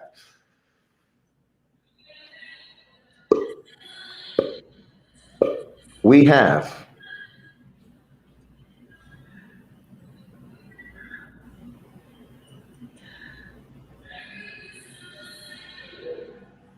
the Browns fans approve it. There it is. Gregory Newsome, the second out of Northwestern. Had to wait a little bit. We saw Caleb Farley come off the board just a little while ago. So the cornerbacks now, I think we're up to 4 here in the first round. And Gregory Newsome fills a need, Alec. No, it absolutely does. And you spoke about it, and I did as well. The fit is too good, and putting him on the other side of Denzel Ward really solidifies that. They brought in a nickelbacker in the offseason in Troy Hill. They brought in John Johnson on that defense. They really just solidified the secondary with this pick. And now you got great secondary and great pass rush. You could look at really not many holes on this team that also has a pretty solid offense. I think that what Andrew Berry is doing there with the Browns is phenomenal job. Yeah, Andrew Berry, wants to be defined as aggressively acquiring talent. Well, Greg Newsome, very talented indeed. So I think the Cleveland Browns did good here with their selection. They'll pick at number 59 in the second round, so they'll have to wait, 33 picks until they pick again. Their division rivals, however, the Baltimore Ravens, on the clock, not only with the upcoming pick at 27, Alec, but they also pick again at 31. And I would find it hard to believe that, losing Yannick Ngakoue, losing Matt Judon during the offseason, a pass rusher has to be very much in play. I'm thinking Jason Owa from Penn State, maybe Azeez Ojulari. I know there's a medical involved, but a hybrid pass rusher that could fit the Ravens scheme.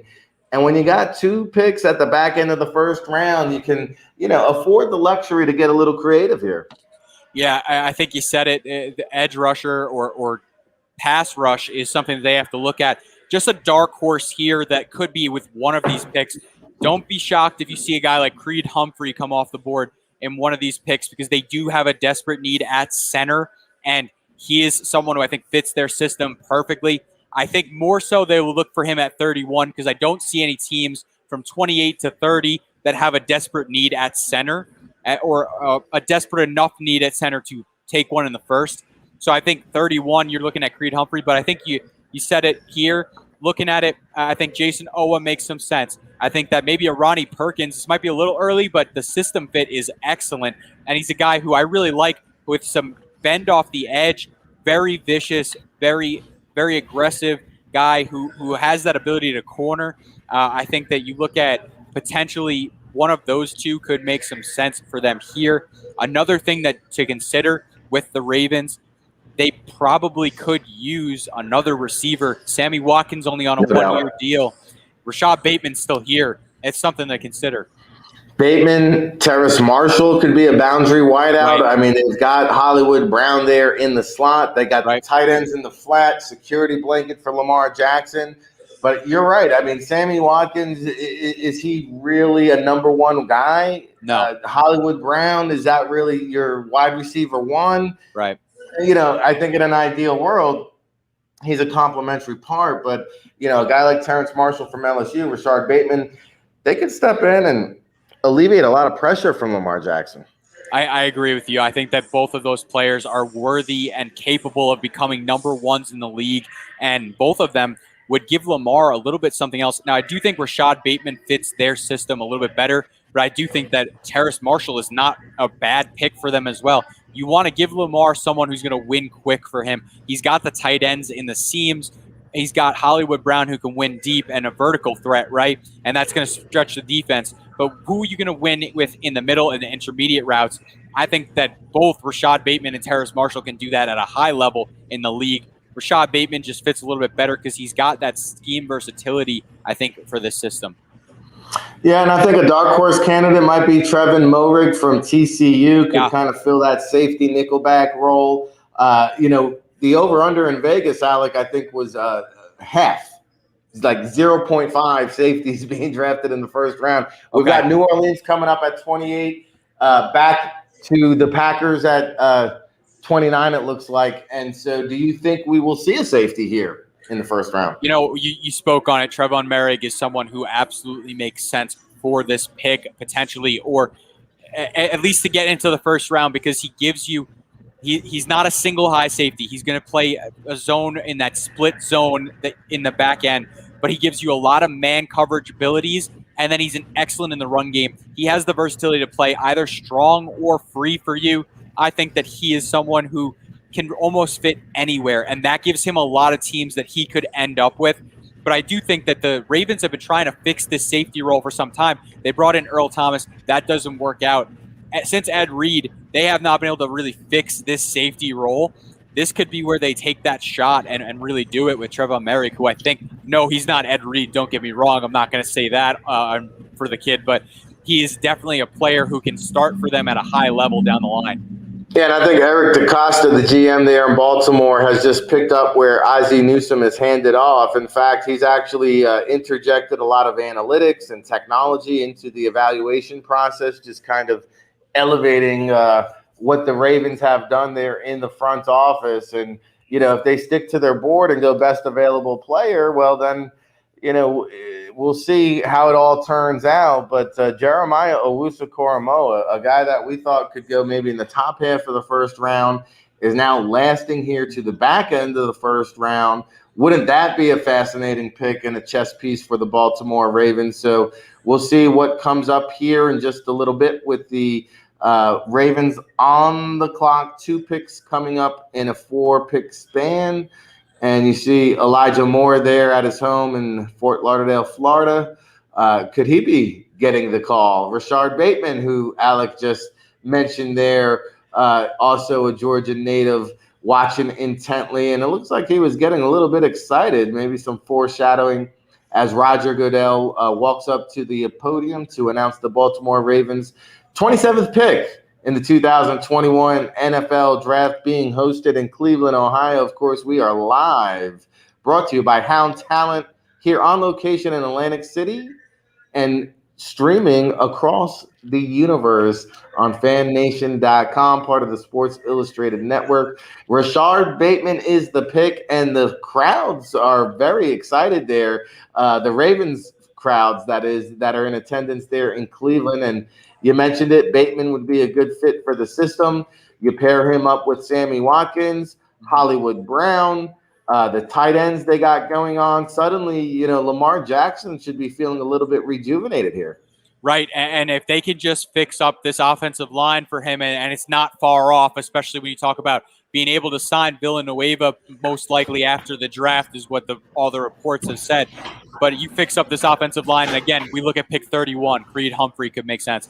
But yes, this is a pick. Rashad Bateman gives them something different, right? They've got speed. They've got tight ends with big bodies. And now you got a route runner who can win underneath and win intermediate for you. This is a guy who has shown the abilities to really separate early and often in routes, which is something that Lamar needs desperately, someone who he can rely on as a safety option for him in this offense. I think that they knocked it out of the park with this pick. He's also going a little bit later than most thought he would go. I mean, we saw Kadarius Toney go over him before, and I love Kadarius Toney and the fit that he has with the Giants. But Rashad Bateman is someone who I think I valued a little bit higher than Kadarius Toney. So this is a little bit late for him. Yeah, and the New Orleans Saints are on the clock with the 28th pick. And let's be honest, whether it's Taysom Hill, Jameis Winston, they do need additional ammunition there on the offense. Michael Thomas very banged up a year ago. And so, the Saints' high-octane offense that we're used to seeing suddenly has kind of been bandaged and taped up and kind of glued together here. Could we possibly see another receiver right there back in their own backyard? We mentioned Terrace Marshall from LSU. That pick would seem to make a lot of sense here. I know New Orleans was hot to trot on a cornerback, and there was some talk that they were trying to get inside the top 10 to get a corner. They lose a couple of corners in the offseason, including the Jackrabbit there, Janoris Jenkins. So corner, obviously you need, along with a playmaker. Could a quarterback, dare I say, be in play with the Saints? You never know.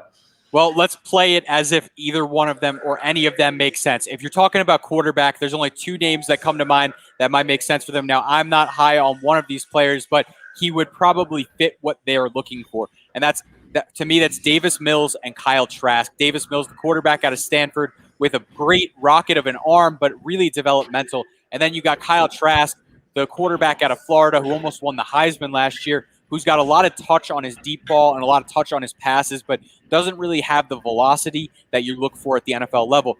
But those 2 would make sense. Then you talk about the cornerback position. For me, there's a perfect fit, and you might think that I'm a little crazy or I'm saying it a little too early, but Fatu Melifonwu makes so much sense in this defense, and I had to bring him up. But I do think that the fit is there with putting him on the other side of Marlon Humphrey. It gives you a little bit different.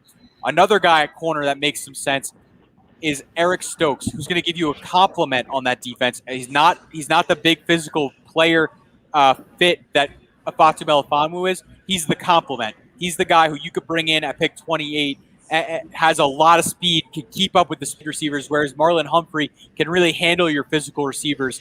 And then we talk about the potential at wide receiver. There's only one name that really jumps out to me, and that's Terrace Marshall, keeping him in state with LSU ties, right? I think that Terrace Marshall is exactly what they look for in a receiver, and this would give them that on the outside that they've, I think, been trying to get. He's got speed, he's got size, and he's got route running ability. I think that any of those players could make sense here. A lot of players to consider. A lot of players obviously going through the evaluation process leading up to the 2021 NFL Draft. And if you are interested in working in football, being a scout, developing players, there's a great course over at sportsmanagementworldwide.com, the football player development course. The mentors include Mark Trestman, of course, former NFL head coach with the Chicago Bears. Our good friend Steve Fairchild, one of the best quarterback coaches in the nation that I know, of course, former head coach at Colorado State. And these two former head coaches have joined forces to bring you a winning football formula and how to establish culture, organizational philosophy, and a unified approach to teaching. So you get to pick the brains of these two individuals. The start date will be July 26th for this online seminar. It will be held on Tuesdays, 7 p.m. and 11 p.m. Eastern Time. It's an 8-week online course. You get access to the SMWW network, a resume enhancement, ongoing career advice, and spots are limited. So you better sign up now. Do it fast. Go to smww.com and sign up for that football player development course with Mark Trestman and Steve Fairchild. It looks like we have our good friend Howard Balzer back out in the desert in Phoenix, Arizona. Howard, let's catch up a little bit. Anything catch you off guard or surprise you here so far? Well, I just got off a Zoom conference with the Cardinals first-round pick, Zaven Collins, which fans in Arizona are already beside themselves wondering what in the world Steve Keim has done. But let me tell you something. This was one of the most impressive interviews I've ever participated in with a draft pick after he had just been selected. There weren't any, he was on for about a half hour answering every question with tremendous presence. And that was a word Steve Keim used to describe him when he talked to us about him. Explained himself well, so confident. I went to the book to look up how big his hands are because he had huge hands. But I guess those numbers weren't available because it's not in the book. Maybe you've got him since it went to press. But he has huge hands and just tremendously impressive, talking about his background, what he expects to do. And on top of that, he looks like kind of a down-to-earth guy. And he had this big necklace on with a huge Z that was like glittering with diamonds and all that. And so I asked the last question during the session. I said, okay, man, I got to ask you about that glitzy Z you're wearing. Is that really you? And he said, well, it's really not my personality, but I just felt I wanted to do something special. But what an impressive guy. And here's some of the things that Steve Keim has said about him. He said, and here's the thing, Alec and I were talking earlier and wondering after the pick was made, boy, are the Cardinals maybe going to move Isaiah Simmons outside? Are they going to do some things there? Steve Keim said that Collins is a Mike linebacker. That's what he is. He's not a projection. And he said having him alongside Isaiah Simmons, with those two guys with their athletic and their size, it's like having two trees in the middle of the field. He also said, you'll like this, guys, that in every draft, he said there are about 4 or 5 alpha dogs. And he defined an alpha dog as a guy with that presence I mentioned, the leadership, and just everything you want in a football player. He said Zaven Collins is one of those 4 or 5 alpha dogs in this draft. So we'll see how it plays out. but it was pretty interesting hearing what they said about him and then getting to talk to him. But otherwise, in the draft, I know it's been a bit since I've been on. Mac Jones in New England, what more can you say? I mean, could it have worked out any better for the Patriots to have him last until the 15th pick? How about the Vikings, who trade down all the way from 14 to 23 and still get the tackle that they like a lot in Christian Darrisaw? So good move there. I'm sure you guys were very shocked by Najee Harris going to Pittsburgh, right? I mean, everyone could see that one coming. It's so funny, Howard, because we knew the first pick and we knew the 24th pick, but everything else in between was a blur. Right? Exactly. And then I thought it's interesting too with the Bears making the move for to move up and get Justin Fields, but the Giants trading the pick after Devontae Smith was selected. Well, they pick up a whole bunch of choices and still end up with a receiver that they liked a lot in Kadarius Toney. So I thought a very, very interesting first round. Tennessee gets where would you say Caleb Farley would have been rated had he not had the back situation? Is he top 10, top 15 at worst? Sure. I mean, I didn't have him as my top 5 corners because of the back, but without the back, I would have probably had him as the 3rd corner in this draft. But you could argue he was the best corner. You mentioned Kadarius Toney to the Giants. I'm a little bit surprised by that, to be honest with you. After everything they went through with DeAndre Baker a year ago, all the off-field issues there, you draft a guy, you trade back to draft a guy with character issues. I mean, that to me, a guy that's tardy. DeAndre Baker, same issues coming out of college. Like, are the Giants doing their homework on these guys? I mean, give me a break. I would have rather had Rondale Moore. He's got a cleaner slate. So I thought it was actually a poor pick by the Giants. Zaven Collins, however, I love that move. You pair him with Isaiah Simmons. Now, he was up to 270, I believe, at his pro day. He actually gained 11 pounds, checked in at 259 at the Senior Bowl. By the time the pro day, 2 months later, he had packed on 11 pounds and was weighing at 270. We're going to catch up on a couple picks here, but Alec, did you want to chime in on any of the picks that Howard mentioned? Well, let me just mention real quick that Kyle said that he had a conversation with Collins after he heard about the weight situation, and he said he's already back down to about 260 or 265. He said he was celebrating a little too much and probably had too many steaks. There you go. Alec, any thoughts there? Well, I was on during those picks, and I do like the Kadarius Toney fit for the Giants. I do think you're right. I think this is something that they have to be concerned about with the off the field. But when you talk about just the player on the field, I think that made sense. But we actually missed the New Orleans pick. They went with Peyton Turner, defensive end out of Houston, and we are actually just getting the Packers pick right now. Eric Stokes, cornerback from Georgia. There's another corner off the board, so now they're starting to fly off. Well, I think that Peyton Turner did make a lot of sense for New Orleans to replace that Trey Hendrickson role that they had. Peyton Turner, of course, being someone who has shown the versatility to play interior defensive line and exterior out on the edge. He has shown that. He has fluctuated his weight a lot. The question is what weight is he going to play at the league? That's a question, but he has shown a pass rush ability from both places on the defensive line. And then Eric Stokes, you talk about the foot speed, the ability to mirror, and the ability to stick with receivers. Now, the ball skills aren't great with Eric Stokes, and the physicality needs to get a little bit better, but I do love the player, and putting him on the other side of Jair Alexander makes a lot of sense. But you gotta think that Packers fans are a little upset they did not get Toney, Terrace Marshall here.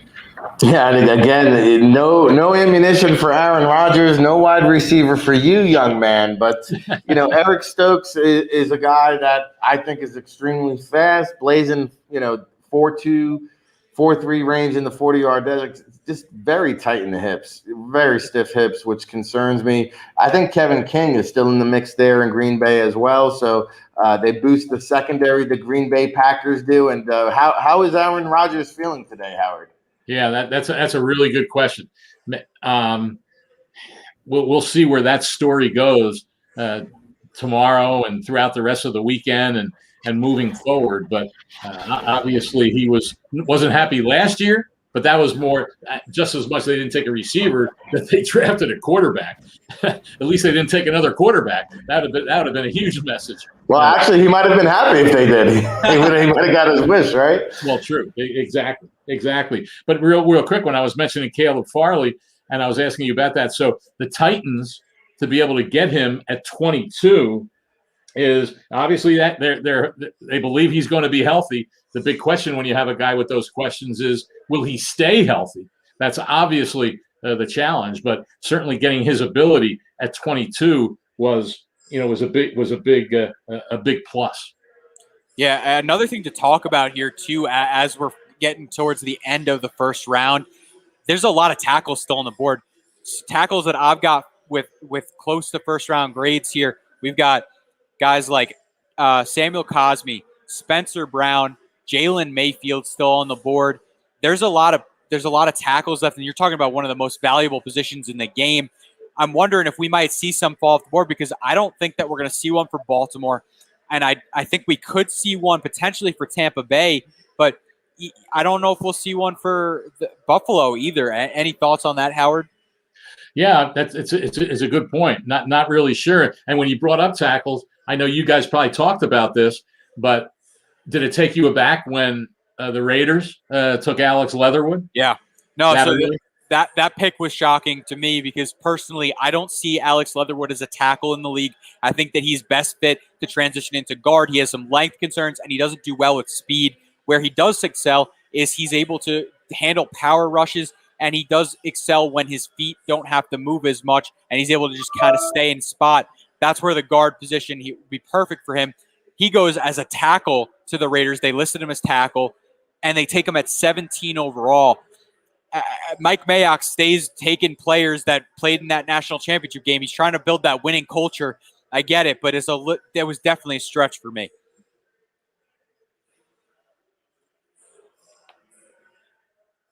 Now, do you have any thoughts here on what we could be seeing from the Bills as they are on the clock and with a minute left here? Yeah, I think with the Bills, obviously, when you're picking at 30 at the end of the round, you're saying, okay, where do we want to improve, our team, obviously, and trying to figure out here what is still available. As you mentioned, we had the run on corners with Farley, Greg Newsome, and Eric Stokes going. Not saying they need corners necessarily, but I wonder if it might be a running back, because I think the one thing missing from the Bills, I know they have Devin Singletary, but he hasn't shown himself to necessarily be a guy that you're going to count on consistently.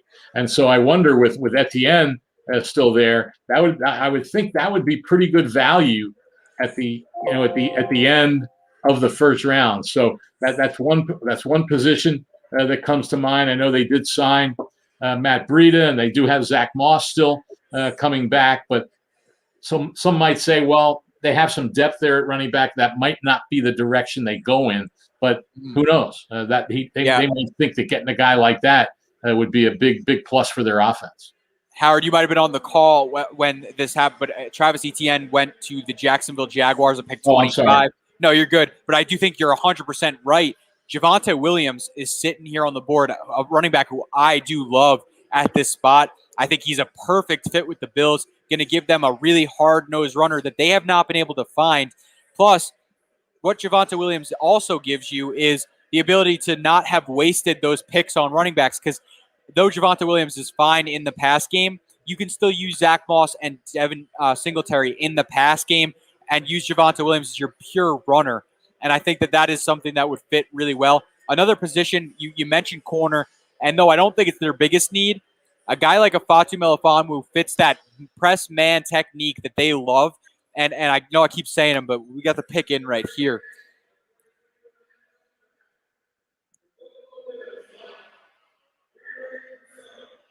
Okay. I love that pick personally for them, because that's a developmental defensive end that's going to give them a lot of versatility. And you can't teach guys to be 6'7", 250, 260 like he is. Phenomenal player. Well, the irony here, Rick Saratella checking back in with Alec Polito, Howard Balzer, part of the NFLDraftBible.com live stream coverage presented by Hound Talint. And the irony here is when I talked to his head coach, Manny Lawson, a couple years ago at the media day, he said Gregory Rousseau reminds him of Manny Lawson. And so here he goes to the Buffalo Bills about 2 decades later, trying to play that similar role and that similar fit. And Howard, as you know, you may remember Manny Lawson, who was not really a dominating force, but he was able to get after the quarterback. No, exactly right. And that's what you're certainly looking for that. And with a lot of these edge rushers these days, you're not necessarily counting on them to play. There's a lot of rotation on the defensive line.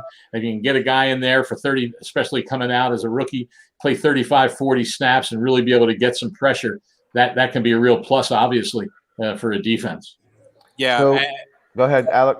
No, I was just going to say, I apologize for cutting you off. With Greg Rousseau, it's also a guy who had 15.5 sacks, still learning the position, hasn't really developed a pass rush yet in that 2019 season. Obviously sits out the 2020 season, but 15.5 sacks when you don't really have a pass rush just shows the athleticism and brute strength that he has. Now you're talking about getting him in a system that has developed some young defensive players like Tre'Davious White, like Tremaine Edmonds. I think this is a perfect fit for both player and team.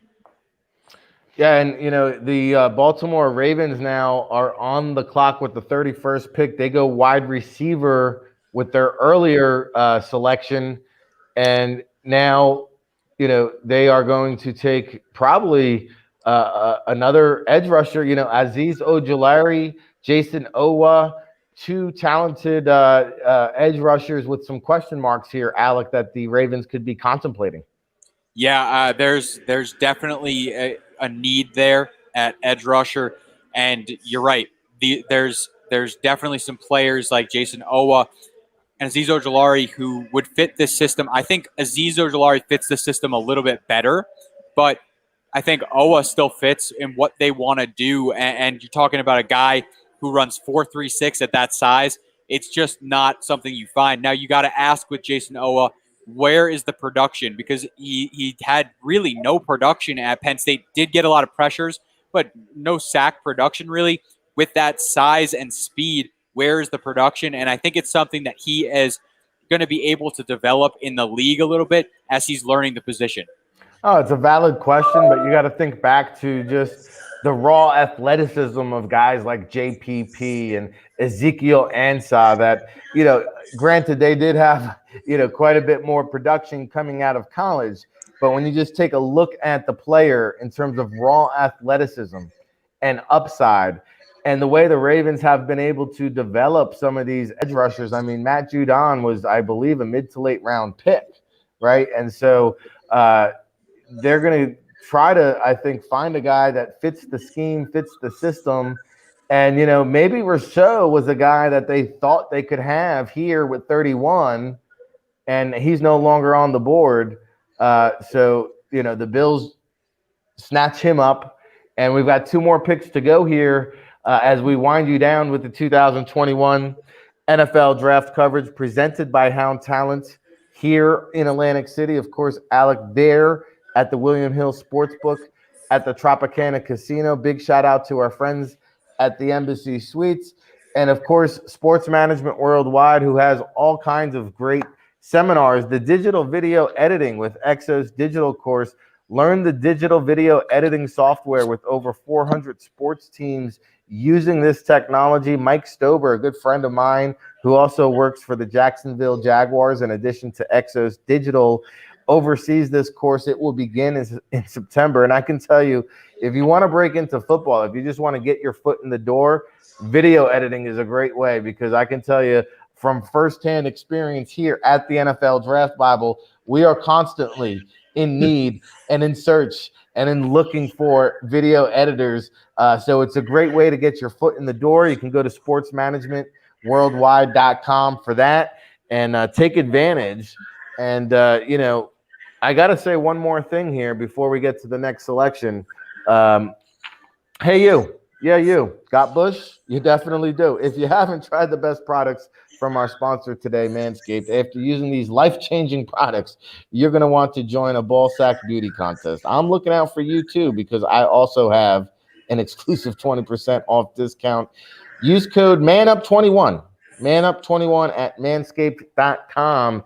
Razors are in the mail, I'm being told. I can't wait to get a hold of them. So big shout out to Manscaped for helping support our coverage. And of course, Hound Talint really is the star of this show. We'll have data analyst Ethan Pope joining us after the draft to break down some analytics. We'll also hear from Bill Enright, Sports Illustrated fantasy insider, who's going to tell us some of his favorite picks from throughout the night. If you're a fantasy football player, we should also hear from Albert Breer back after the draft as well. And so, hey, you never know who's going to pop by on the live stream coverage here at NFLDraftBible.com, part of the Fan Nation Network on Sports Illustrated. And we got a bunch of OGs here, Rick Saratella, Howard Balzer, with up-and-coming OG and Alec Polito, who's doing a great job bringing you balls to the wall analysis, as our good friends at Manscaped might say. So the Baltimore Ravens pick is in, and then we will head to the defending champion Tampa Bay Buccaneers, who now return all 22 starters. Man, they are returning, even the backups. Leonard Fournette, Antonio Brown, they're all back in the saddle and ready to rev this thing up again for the Tampa Bay Buccaneers. Howard, they're going to be a tough team to beat. Well, no doubt about it. I was looking at something the other day, and I was looking at all the players that teams lost, and they all of the players they lost in the offseason, it was a total of 7 starts from their team from last year. So that's pretty amazing. I wanted to ask Alec, because Alec, you mentioned before about tackles, and I look at the Ravens, and this pick that's in now, we're going to find out momentarily, is the pick they got from Kansas City in the Orlando Brown trade. Right. And right now, I don't even know if the Ravens know who their right tackle is going to be. And there are rumors, and there was talks between Alejandro Villanueva and the Ravens potentially at signing there. But how about replacing one Brown with another? Spencer Brown fits this system, and a hulking 6'8", 302-pound offensive tackle who is super athletic and could really set that edge for Lamar getting around the edge, or J.K. Dobbins, who they drafted last year, getting around the edge. He's a really solid player. If you want to replace Orlando Brown with another player who fits that kind of mold, but I do think that this is going to end up being an interior offensive lineman, if anything, because I think the center position needs to be addressed. And just to mention about Villanueva would be a decent stopgap. Right. And the odds are the Ravens cherish their compensatory picks. Yeah. And any unrestricted free agent that signs with a team after May 3rd, it doesn't count towards the compensatory pick formula.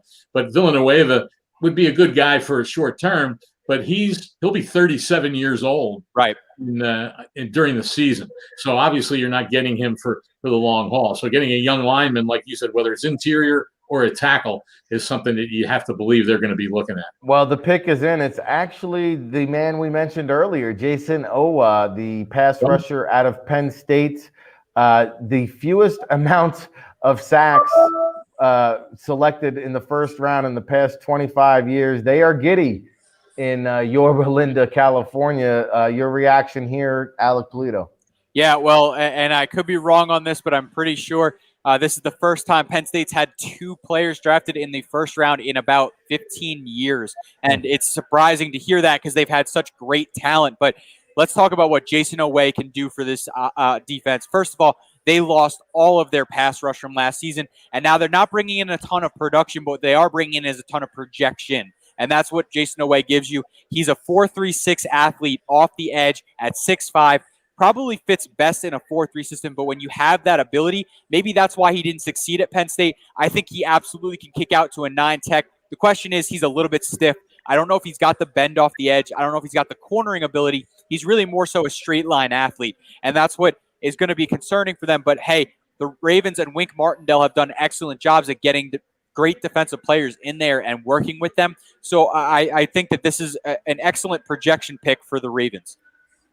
Yeah, and it's funny to say, hey, we've selected an edge rusher with 0 career sacks. I mean, I don't know, Howard. I can't remember a time that we've seen something like this. No, that's obviously very, very unusual. But certainly they recognize they see something there that they think can be developed, and with the right system, right coaching, that they can get production out of him. But yeah, that's obviously very, very unusual. All right, so we move on to the final pick of the 2021 NFL Draft in Cleveland, Ohio, brought to you by Hound Talint here, and a lot of talent. We'll hear from Hound Talint after the show, so keep it locked. We'll also have Albert Breer and Bill Enright from Sports Illustrated. And, I mean, when you're the defending champions and you return all 22 starters, you can go any which way you like. I think it's BPA, best player available. You mentioned Spencer Brown. I can get on board with that. Dylan Ray Duns from North Dakota State, another small school offensive line prospect. We've seen the Bucs kind of dip into the small school wishing well in the past. Look no further than the center, Ali Marpet, out of Hobart, the D3 wonder. And the Tampa Bay Buccaneers selection is in. It's Joe Tryon, the linebacker out of Washington, Alex. Yeah, well, you're talking about someone who's going to give them cap relief next season. They signed a lot of players or they signed big money in that edge with Jason Pierre-Paul and Shaquille Barrett. So this is someone who's going to give you that potential to maybe move on from one of those players after the season, because their cap hit is going to be extensive later. Now, what does Joe Tryon do for you? He is an excellent edge rusher who's going to be able to use his bend and his cornering ability to really get off the edge. Now, I don't think he's an elite athlete at that level, but he is someone who has a lot of technique, and I think he has a pretty developed pass rush plan, which I really like from him. And he's going to be a pretty much predominantly a pass rusher in the system. He has shown the ability to potentially get out in zone coverage and cover that flat area, but really you're bringing him in to be a pass rusher. Do you think he fits on a 3-4 defense? I think he only fits on a 3-4 just because of I don't think he has the strength to kick inside to that 5 to 7 tech role. I think he has to kind of be on the outside and use his speed to his advantage. But I do think that he, in the 3-4, my questions are, what does he have the athleticism and speed really? He's got some, but does he have the athleticism to be dominant? And you see the Buccaneers war room. They just looked relieved after waiting, about 5 hours or so to make that selection. That'll put a cap on the first round here for the 2021 NFL Draft. Of course, we'll be live streaming once again tomorrow, kicking off the coverage at 9 a.m. Eastern with Kayla Santiago and Alec Polito. Counting you down right until that 7 p.m. start time for the day 2 coverage. We'll be joined by Alec Polito and Howard Balzer as well. Howard, I guess I'll come to you in terms of round 1. I hate to say winners and losers, but picks that you liked or picks that you didn't like. I mentioned Kadarius Toney. To me, kind of raised an eyebrow just because you heard about the off-the-field character, his tardiness and lateness there during his time with the Gators. To me, it's a very similar situation, and a lot of the things that I heard about DeAndre Baker coming out of Georgia. So to me, I understand that they picked up additional draft equity there, and they moved down to take a wide receiver with a question mark. Anybody here jumping out to you that either you really liked, disliked? What are your thoughts here as we wrap up round 1? Well, I really like what the Bears did, even though they had to pay to do it. There had been some thought that maybe a Justin Fields or someone would slide to them at 20. They didn't want to take the chance on that, certainly, and they needed to build at that position. So I like that move for them. You hope on the Toney pick that you raised the question, don't they do the research? They did. Obviously, they're feeling comfortable enough that they think that he can get beyond that, but they didn't with Baker. And so you just roll the dice sometimes. And obviously that's what they did, hoping that it won't end up being an issue. But, I like, the first set, what was it? The first defensive player went at 8 overall, and then from 8 to 32, it was a lot of defensive players. I counted up as like 14 defensive players, and that's where the value was in this draft. Later in the first round, as teams started getting those edge rushers, starting getting those corners, and I think that I'll say this about the Browns. I think getting Greg Newsome the second at 26. I think that's pretty good value on a team that obviously was looking at upgraded corner. So I thought that was a pretty good move for them. So those are a few. Obviously, a lot of them we talked about the very good very good selections, and I think Detroit probably thinking that Penei Sewell was going to be gone by the time that they picked, and he was sitting there at 7. And I think they're very happy with the value of getting him at 7th overall. Yeah, I would tend to agree with you there. Penei Sewell, my number 3 or 4 prospect on the big board. He goes to 7 to Detroit. Alec, give me a pick or that you like or did not like. This one's going to just stand out, but it's the Alex Leatherwood pick. I just was not the biggest of fans of. I just think it's way too early of a value because he's not going to play tackle, I don't think, consistently in the league. But then one pick that I really loved was Kwity Paye to Indianapolis. I think was an excellent fit, and it's also an excellent value to get him there. He's going to play that 4-3 defensive end for them and really give them a pass rush that they've lacked on this defense. Yeah, Chris Ballard strikes again. I believe he is one of the best general managers in the National Football League. Rick Saratella here, joined by Howard Balzer, along with Alec Polito, brought to you by Hound Talint on the NFLDraftBible.com, part of the Fan Nation Network on Sports Illustrated. Howard, Alec, if you don't mind standing by, we'll bring you back in here in just a second. But let's welcome in NFL insider Albert Breer from Sports Illustrated. He joined us prior to the draft. He joins us here after the draft. Albert, hopefully you enjoyed it as much as we did. Initial thoughts, reactions, takes from the day one coverage. Yeah, I thought it was interesting, like sort of some of the lack of movement. And I think a big part of that was the makeup of the draft class. If you look in the top half of the first round, I think there were only a couple trades and they were short moves, really kind of within the range you're already in. The Giants dropped from 11 to 20. It's the biggest move. The Eagles go up from 12 to 10. Cowboys dropping down. And I think sort of reflected the makeup of the class in general, that teams that were inside the top 15 or 16 picks didn't want to drop below that range because there really was a cliff there. Like right around 16, 17, 18, the quality of player really dropped off. And then the other things, the quarterbacks. I think the curveball Trey Lance becoming a 49er was interesting. And it's going to be fun to dig into that, kind of what went into that decision and everything else. And then to see, Justin Fields and Mac Jones slip out of the top 10 and the Bears move aggressively to go and get Justin Fields, at a certain point in the draft, when Justin Fields got outside the top 10. And then, for the Patriots to sort of sit tight and wind up with Mac Jones. Fascinating all the way around. And one of the most interesting twists about the whole quarterback thing was, I think we'd argued for weeks, a lot of us had, that why would the Niners go up if Mac Jones might have been there for them at 12? Well, we now know that if the pick had been Mac Jones, they could have gotten him at 12. He would have been there for them. Yeah, pretty interesting. And we'll get back to these quarterbacks in a second. I want to follow up on something you said there. The lack of trading.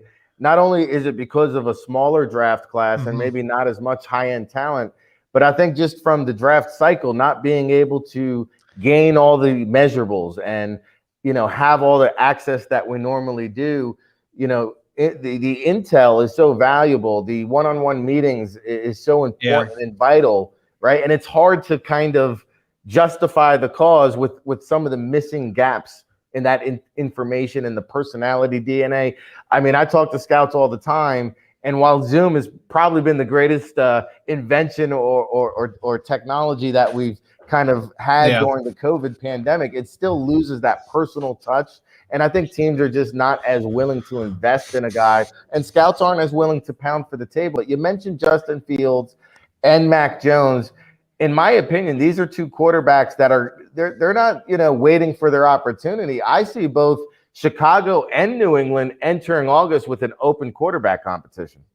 Yeah, I think that's fair. History tells us that, if a guy's drafted in the first round, and this is really, history going all the way back to, I'd say that the trends really changed in 2008 with Matt Ryan and Joe Flacco getting to the playoffs as rookies. Barely ever has anybody afforded a real redshirt year. It's really happened twice in that time. And in both cases, it was because those teams were contending. The Titans redshirted Jake Locker in 2011. They had Matt Hasselbeck. They were in the race till the end. And the Chiefs redshirted Patrick Mahomes in 2017. And they, of course, made the playoffs that year. And so, I think in both these cases, I think you look at it like you've looked at almost any other situation. And maybe it's not as clear cut as Zach Wilson's going to be a starter in New York or Trevor Lawrence is going to be a starter in Jacksonville. But that door will be open for those guys to earn the job. And I think part of the reason, too, that you're seeing that more and more of late is just because teams are trying to take advantage of the window of having their quarterbacks on a rookie contract. And the quicker you can establish your guy as the guy, and the quicker you can kind of, start to build around him, the faster you can take advantage of having, that low number at the most important position on the field. And so I think for both the Bears and the Patriots, who have had cap problems of late, Patriots are coming out of it just now. The Bears are still working through it. The idea of being able to go forward with kind of a clean slate from a cap perspective at the quarterback position has got to be enticing. And if they can come out of 2021 with those guys as their starters, they go into 2022 with a chance to be a little bit more aggressive in how they build. Yeah, and I think you're seeing like somewhat of an arms race in the NFL with so much turnover at the quarterback position, a lot of the aging quarterbacks gradually easing their way out of the league.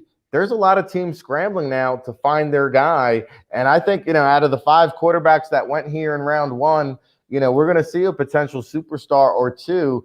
Now, on the opposite end of the spectrum, 2 guys I thought we would hear their name called here in round 1, Jeremiah Owusu-Koramoah, the linebacker out of Notre Dame, and Christian Barmore, the defensive tackle, Alabama, both still waiting to hear their name called. Are you hearing anything as to why they weren't taken? Do you anticipate them coming off the board earlier? What's the situation? So they're different situations. I do think with Jeremiah Owusu-Koramoah, I actually think he was hurt by Isaiah Simmons. And the fact that Isaiah Simmons was so highly thought of last year as an athlete and this guy that you can move around and do different things with, and then you plug him into the NFL, and he struggled a whole bunch to find the right role. I think teams looked at Owusu-Koramoah, and fair or not, they saw a guy who was sort of a tweener, a little smallish for a linebacker, very athletic, but can you play him at safety? It's just one of those things where, where the NFL had really kind of gotten to value the jack of all trades and the guy who is, sort of the hybrid linebacker safety. Then they get to the point last year where that value turns into Isaiah Simmons going in the top 10. And again, like now maybe that's kind of reversed itself a little bit because of Isaiah Simmons' struggles. And then Christian Barmore is simple. It's off-field stuff, and it's, the feeling that he hasn't been real mature, like he's got a temper issue. Is he smart enough to get himself past all of this? And you're really having to buy into the person. And it's interesting too, because it's such a weak class at defensive tackle. And if anybody needs one, it's really him or Levi, and the fact that there were teams with that need at the bottom of the round that didn't take a swing on him, I think, sort of tells you something. And I think one thing that could be damaging, on him going into tomorrow, and it's going to be interesting to follow this. The Ravens are as connected as any team in the NFL in Tuscaloosa. Ozzie Newsome, of course, is an incredible resource for them down there. They've got a ton of scouts who are very connected there. They passed on him not once, but twice. And this is a guy who's got a top 15 talent. Fair or not, other teams are going to look at that, and that's going to be a red flag. And so, Jacksonville had been one team that I know had some level of interest in him. And so they picked first on Friday. We'll see if he goes 33rd overall. If he does not, I certainly think that there are going to be some teams that are going to look at what Baltimore did and maybe think to themselves, maybe we ought to stay away too. Yeah, and Davion Nixon, another defensive tackle with some character concerns. So not a good year for the interior defensive lineman. Albert Breer, NFL insider from Sports Illustrated, joining us here on the post-draft analysis. We saw the quarterback flurry here in round one.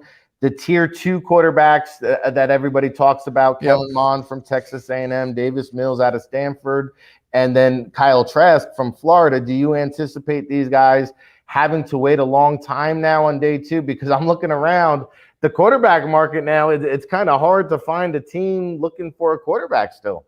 Yeah, I mean, you don't know. I mean, is it, Denver now? Is it Carolina now? Some of the teams that maybe we expected to take a quarterback on Thursday, are they taking quarterbacks on Friday? And this is traditionally a really, it's a tough deal for those second-tier quarterbacks. I mean, if you look at draft history and recent draft history, like the last 10 years, there are a lot of quarterbacks that go in the first round. The number dwindles way down in the second round.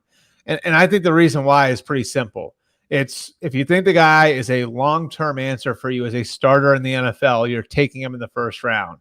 If you don't, then you're probably going to be looking for a long-term starter at another position in the second round. And so, I think it's just tough because, I think for Kellen Mond, for Davis Mills, and for Kyle Trask, they're sort of, I think, in that category now of those guys where, what are they? Are they someone's long-term answer? Or our team's going to say, we sort of like the corners. We look at Tyson Campbell or a Kelvin Joseph that fell into the second round. We like some of the edge rushers that are going to be there in the second round. We like some of the receivers, like Elijah Moore's there in the second round. I think that's a tough thing for quarterbacks now. It has been a tough thing for quarterbacks over the years. So, you'd like to say, okay, like they're fairly well thought of. Maybe they'll go in the second round. The reality is a lot of times there's not more than 1 or 2 quarterbacks that go in the second round. So at least one of these guys and maybe more could wind up really sliding. Yeah, I agree with you. And, everybody's always looking for the next Dak Prescott, but those are far and few between, right? I mean, even Dak, though, Dak went in the 4th round. You know what I mean? Like Russell Wilson went in the 3rd round. And it's not like those guys weren't well thought of. Dak Prescott, Russell Wilson, they were great college players. But I think those are 2 guys that got caught up in that dynamic, where it's, well, if you don't see him as a starter, if you see him as more of a developmental guy, maybe you spend the 2nd round pick that you have on somebody you think is going to play right away. Generally, I think teams aren't looking at developmental guys, which a guy's going to be at quarterback if he's not a first rounder, until the 3rd or 4th round, which I think is why some of these guys wind up slipping. Great stuff. Albert Breer here, Sports Illustrated NFL insider. We appreciate the time. Thank you so much, and look forward to chatting again tomorrow, Albert. All right. Thanks, Rick. All right. There you have it, Albert Breer with the 411 and giving you the lowdown. We'll welcome back in Alec Polito there at the William Hill Sportsbook at the Tropicana Casino, and Howard Balzer out in the desert in Phoenix, Arizona. Alec, I'll start it off with you. You mentioned Albert mentioned Christian Barmore now sliding due to some of that character and off the field concerns. I did see some quotes this week from Coach Nick Saban to try to kind of squash that concern. Seems like the NFLs aren't buying what Nick Saban's selling though.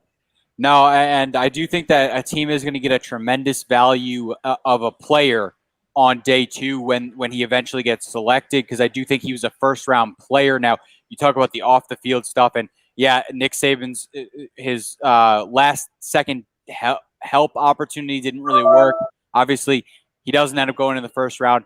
Look, it's concerning for sure, especially with listening to what Albert said about what potentially is going on there. But I do think that at least if you look at the value of the player and the player type, he's a very valuable player in the league and a very good player.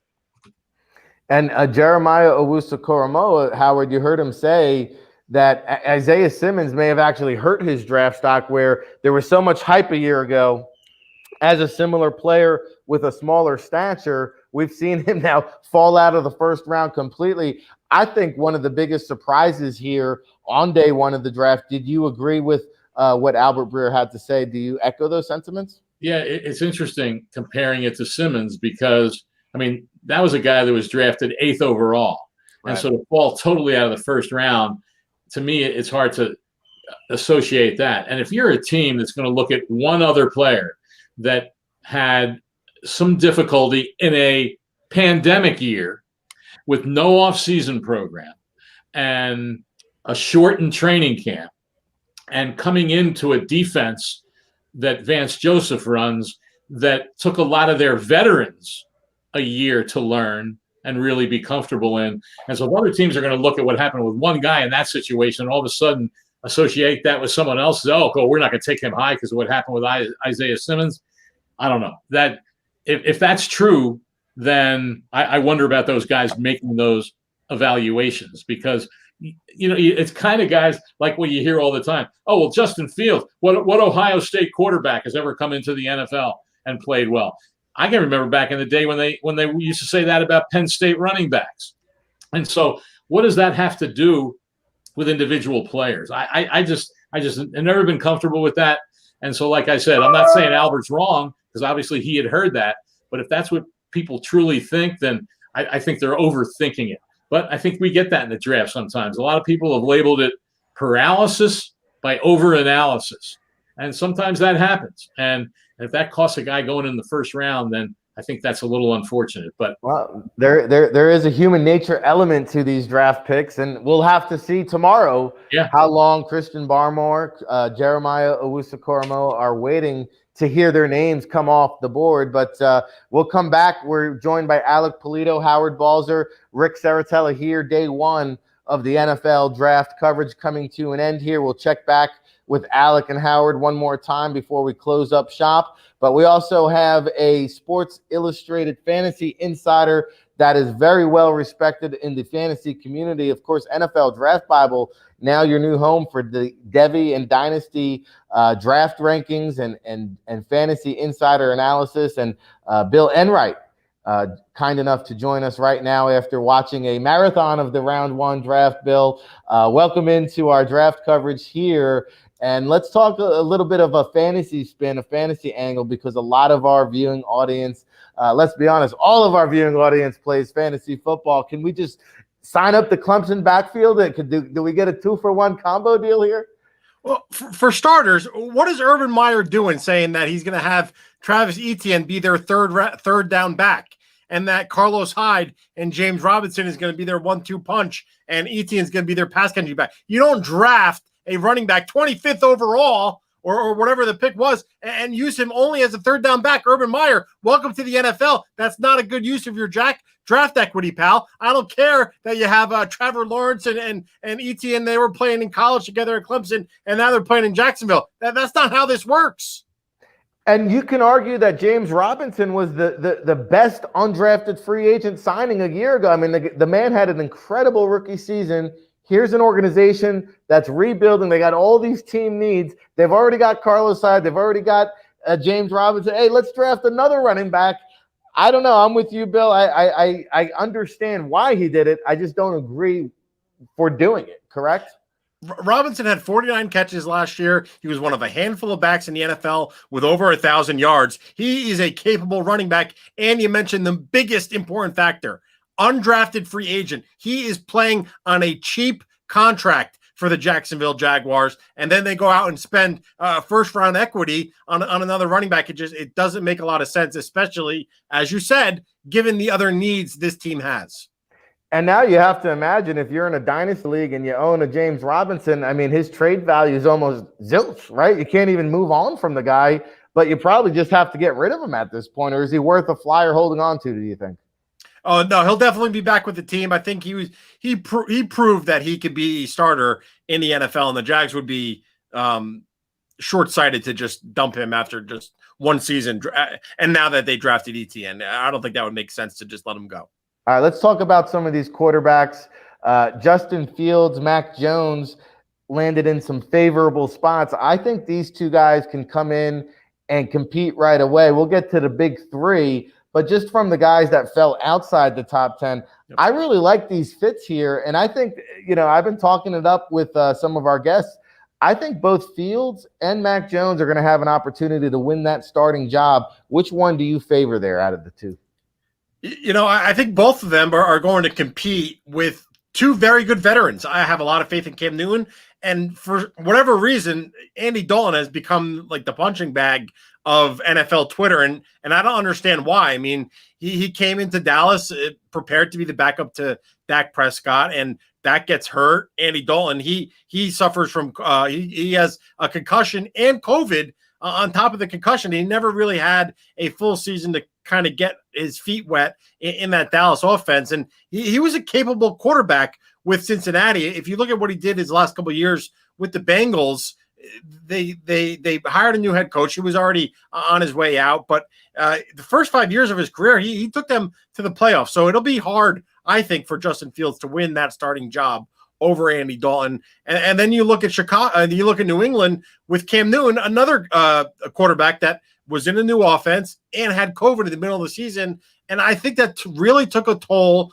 on Newton's ability, not to just pass the football, but to run the football as well.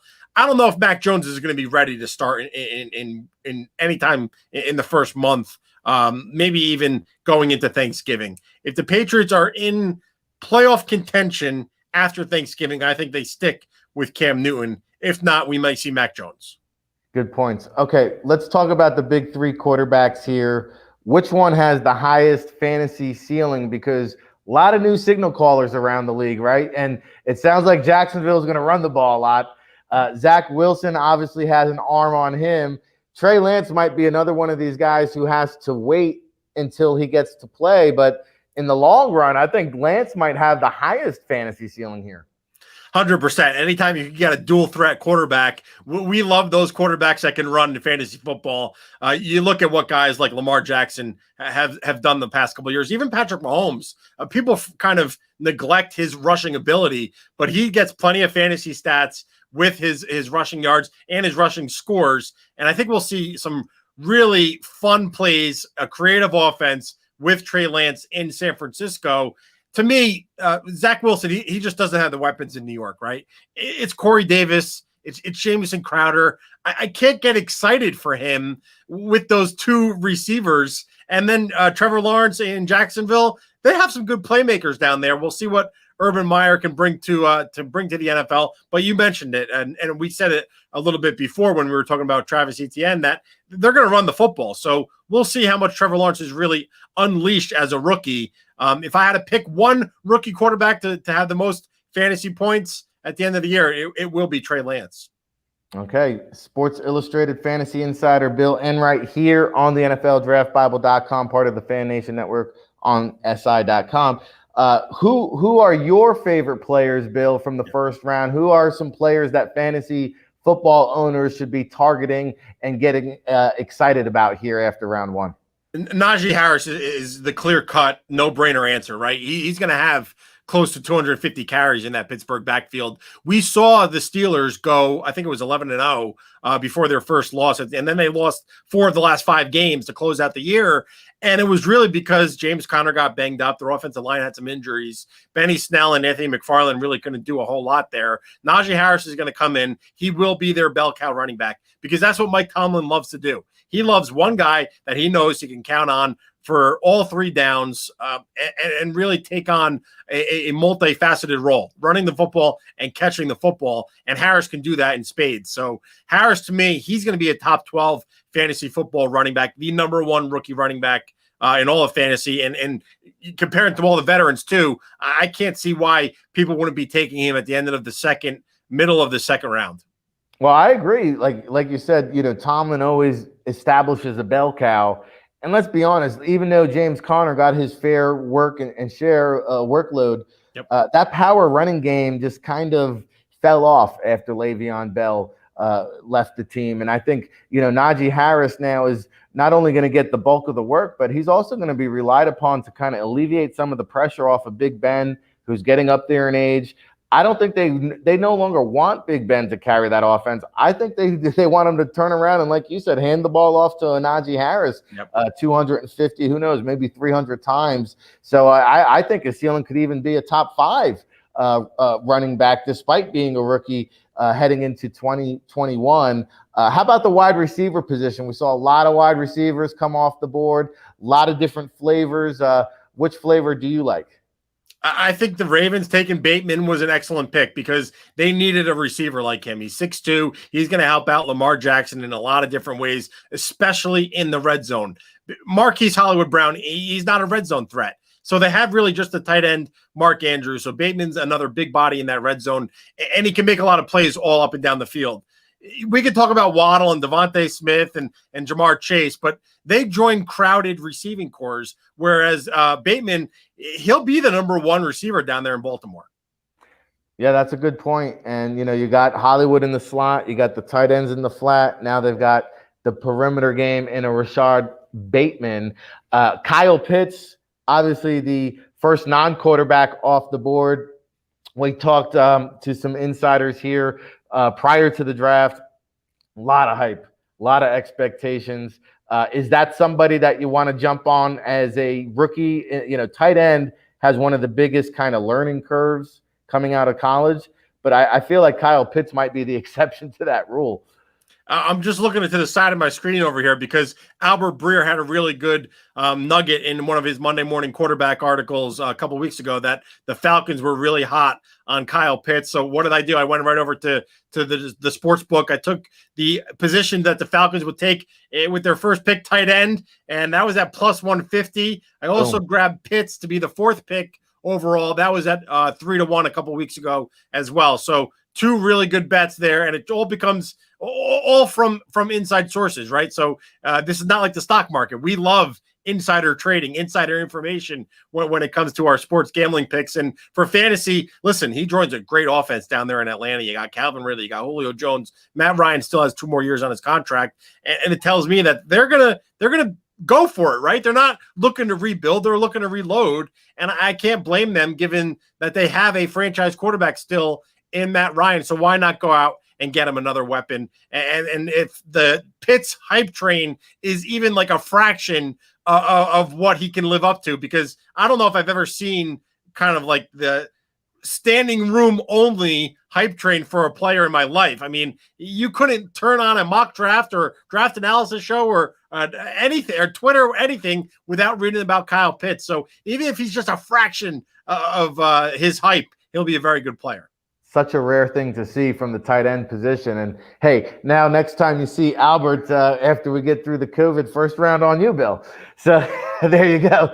Any final thoughts, parting shots here as we wrap up round one coverage, Bill, and let you boogie? Yeah, 2 things for my final shots. One, you and I started exchanging emails today at 6:30 a.m. It's now 12:30 a.m. That's like 19 hours of straight work. So hats off to you, Rick, and hats off to your excellent team at NFL Draft Bible. And the second thing is, I got to give you credit because I've been watching you throughout the whole live stream. The fact that you could read those Manscaped reads without giggling or laughing or smirking is very incredible. So hats off to you for both of those things. Jobs well done.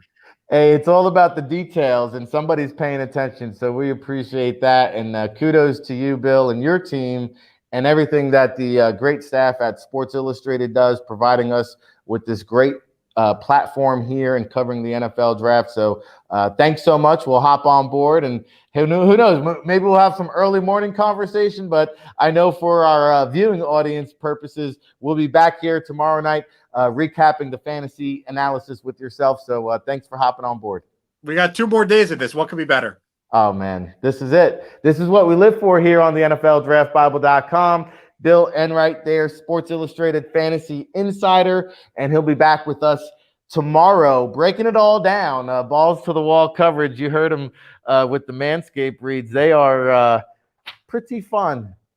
And this has been a fun day. This has been a fun show.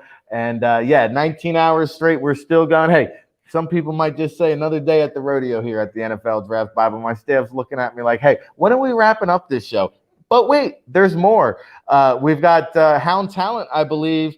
Our data analyst, Ethan Pope, is going to join us here in just a moment. Let's bring back Alec Polito to help break down some of this analysis with Ethan and what the Hound Talint scouting department was seeing, how it stacks up to the NFL Draft Bible rankings. And, Alec, we've been communicating with Hound Talint for the past several months now. Give the listening audience at home a quick takeaway in terms of what they've been providing behind the scenes.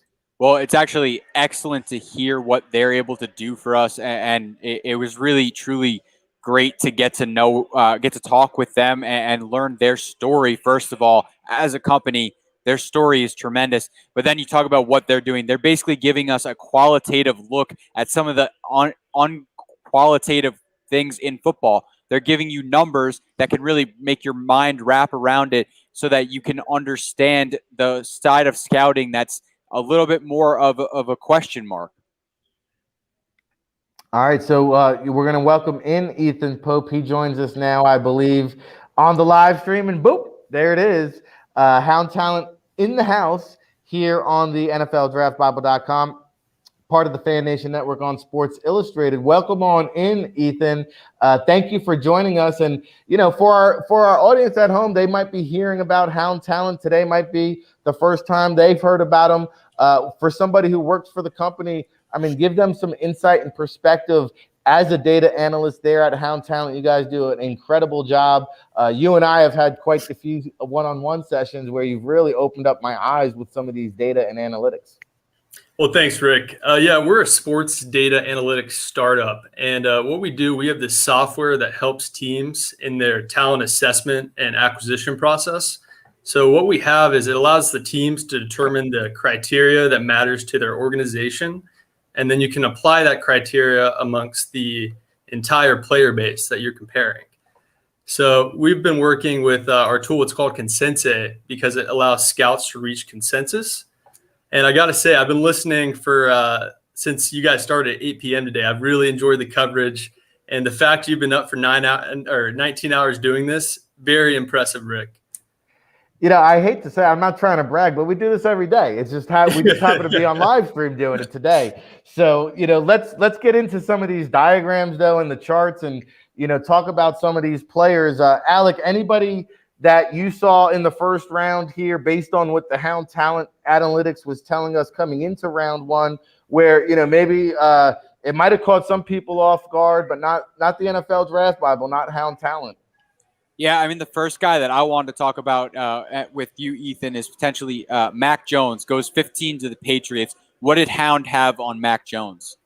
Yeah, interesting thing about Mac was that he was actually in the top of most of our QB models that we ran. He has excellent accuracy. He's actually the highest rated accuracy in that QB class. He also, it was pretty funny to see him go to the Patriots because Bill Belichick clearly has his type. You know, you see the Tom Brady combine rookie pictures, and then you see the Mac Jones rookie pictures. It's a spitting image, but he is the most accurate QB in his class, and according to a lot of the scouts that we've talked to, he's also extremely intelligent. And an interesting stat that I just read about him was that out of one of 3 QBs in the last 15 seasons have had 40 plus TDs and 5 or fewer interceptions, and one of those was Mac Jones. The other 2 were 2019 Justin Fields and 2014 Marcus Mariota. So I do think the Patriots got a steal getting him at 15th. Interesting. Sorry, go ahead, Rick. Now you talk about that intermediate to, you know, short to intermediate passing attack that Bill Belichick really likes to take advantage of. I think Mac Jones is a great fit. I agree with you there, Ethan. Ethan Pope, of course, from Hound Talint, joining us here. Make sure you check out houndtalint.com to learn more about all the great things they're doing. Give us another name you want to break down there, Alec. Yeah, how about, what did you guys think? Let's stay with Alabama here. We got a couple Alabama guys to talk about. How about Najee Harris goes 24 to the Pittsburgh Steelers? Anything on that? Yeah, I thought that was a really, really cool pick. It was great to see everyone get reunited tonight. You know, you got Joe Burrow back with Chase, Tua Tagovailoa with Jalen Waddle again, Jalen Hurts back with Devontae Smith, Travis Etienne with back Trevor Lawrence. And those were actually the first time a QB and running back from the same team have been drafted in the first round together. So I thought that was really interesting. But to answer your question, we did have a running back model. We had Najee Harris as number 1 and Travis was 2. Oh, yeah. So that's the deep dive. So the blue dash you can see there, that's his value for that specific attribute. So you can see Najee Harris in this running back class, he is on the highest end of just about every single value. So that just shows what an elite player this guy really is. Yeah, and I think that's one of the great tools with the Hound Talent. You kind of identify the attributes you value as a scouting department because every team is different. And then once you kind of have those attributes, and you mentioned Mac Jones, intelligence, accuracy, two of the traits we value the most here at the NFL Draft Bible when we're evaluating quarterbacks. So we got into some Alabama players. Who else you got for us, Alec? Yeah, how about one of the surprisers that happened early in the draft? The first defensive player off the board, J.C. Horn. Yeah, J.C. Horn, he was in our cornerbacks model. And so that was actually our most accurate model we had. We did predict the first 3 cornerbacks correctly. And a couple interesting things I wrote down about J.C. Horn was I actually just found out that his dad, Joe Horn, was a 4-time Pro Bowler. Mm-hmm. And one interesting stat there is that Joe Horn, he had his best so Joe Horn had more receiving yards in his career versus the Panthers than any other opponent. And it's interesting to see J.C. Horn go to the Panthers. How about that for a nugget? I like that. Yeah, exactly. And see, and you're just finding out about Joe Horn. I remember watching him play, Ethan, and he pulled out the flip phone, right? You know, and so yeah, that was a surprising pick for a lot of people. But again, not here at the NFL Draft Bible. You guys nailed the first 3 corners.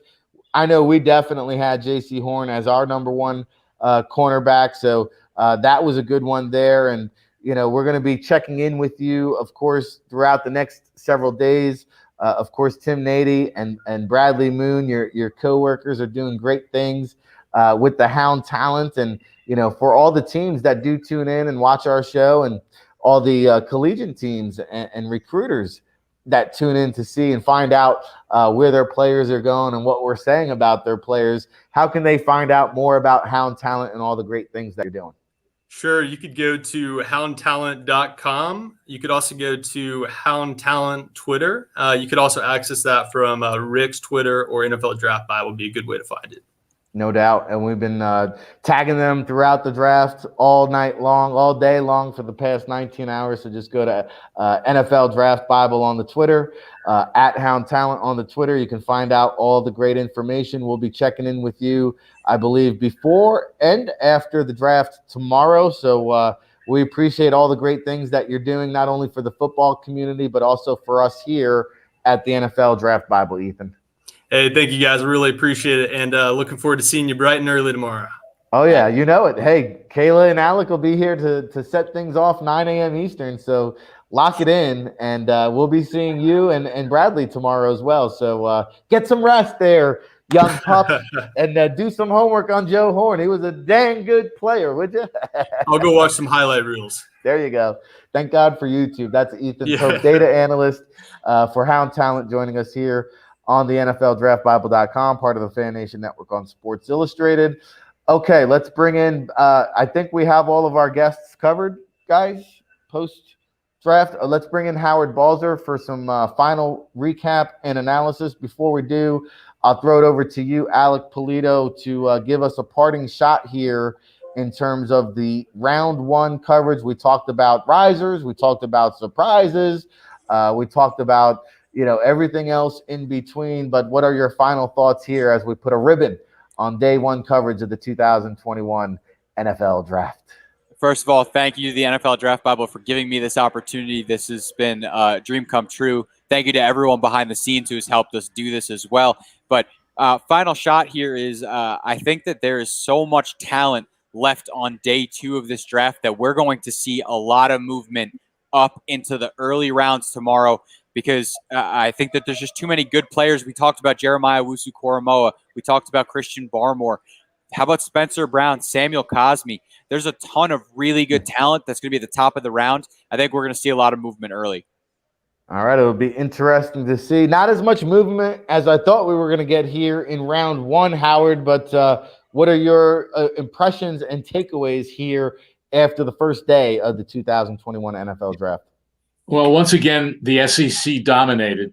It was 6 players in the first round from Alabama and 11 from the SEC. We did have 7 players from the Big Ten. So that's nice. It's nice for them. But I want to bring up something about Alabama. I don't know if Al can hear me. Did Albert Breer say something about teams maybe not trusting what Nick Saban says about players? I think I heard that someone say that. Do you recall? Well, I had followed up on Albert's sentiment saying that Christian Barmore had dropped due to character concerns. And I had stated that I saw earlier this week when Nick Saban was asked about it. I don't know if it was a virtual Zoom call or what the media outlet or platform was, but they asked specifically about Barmore's character and his work ethic. And Nick Saban had said, never had a problem with the kid, good character, works hard. And so my follow-up was, if that's what Nick Saban is saying, well, based on what Albert was saying, maybe the NFL isn't buying what Nick Saban is selling. Okay, right. Well, I want to tell you a quick story. First of all, of course, if you think back, I like to go back in history.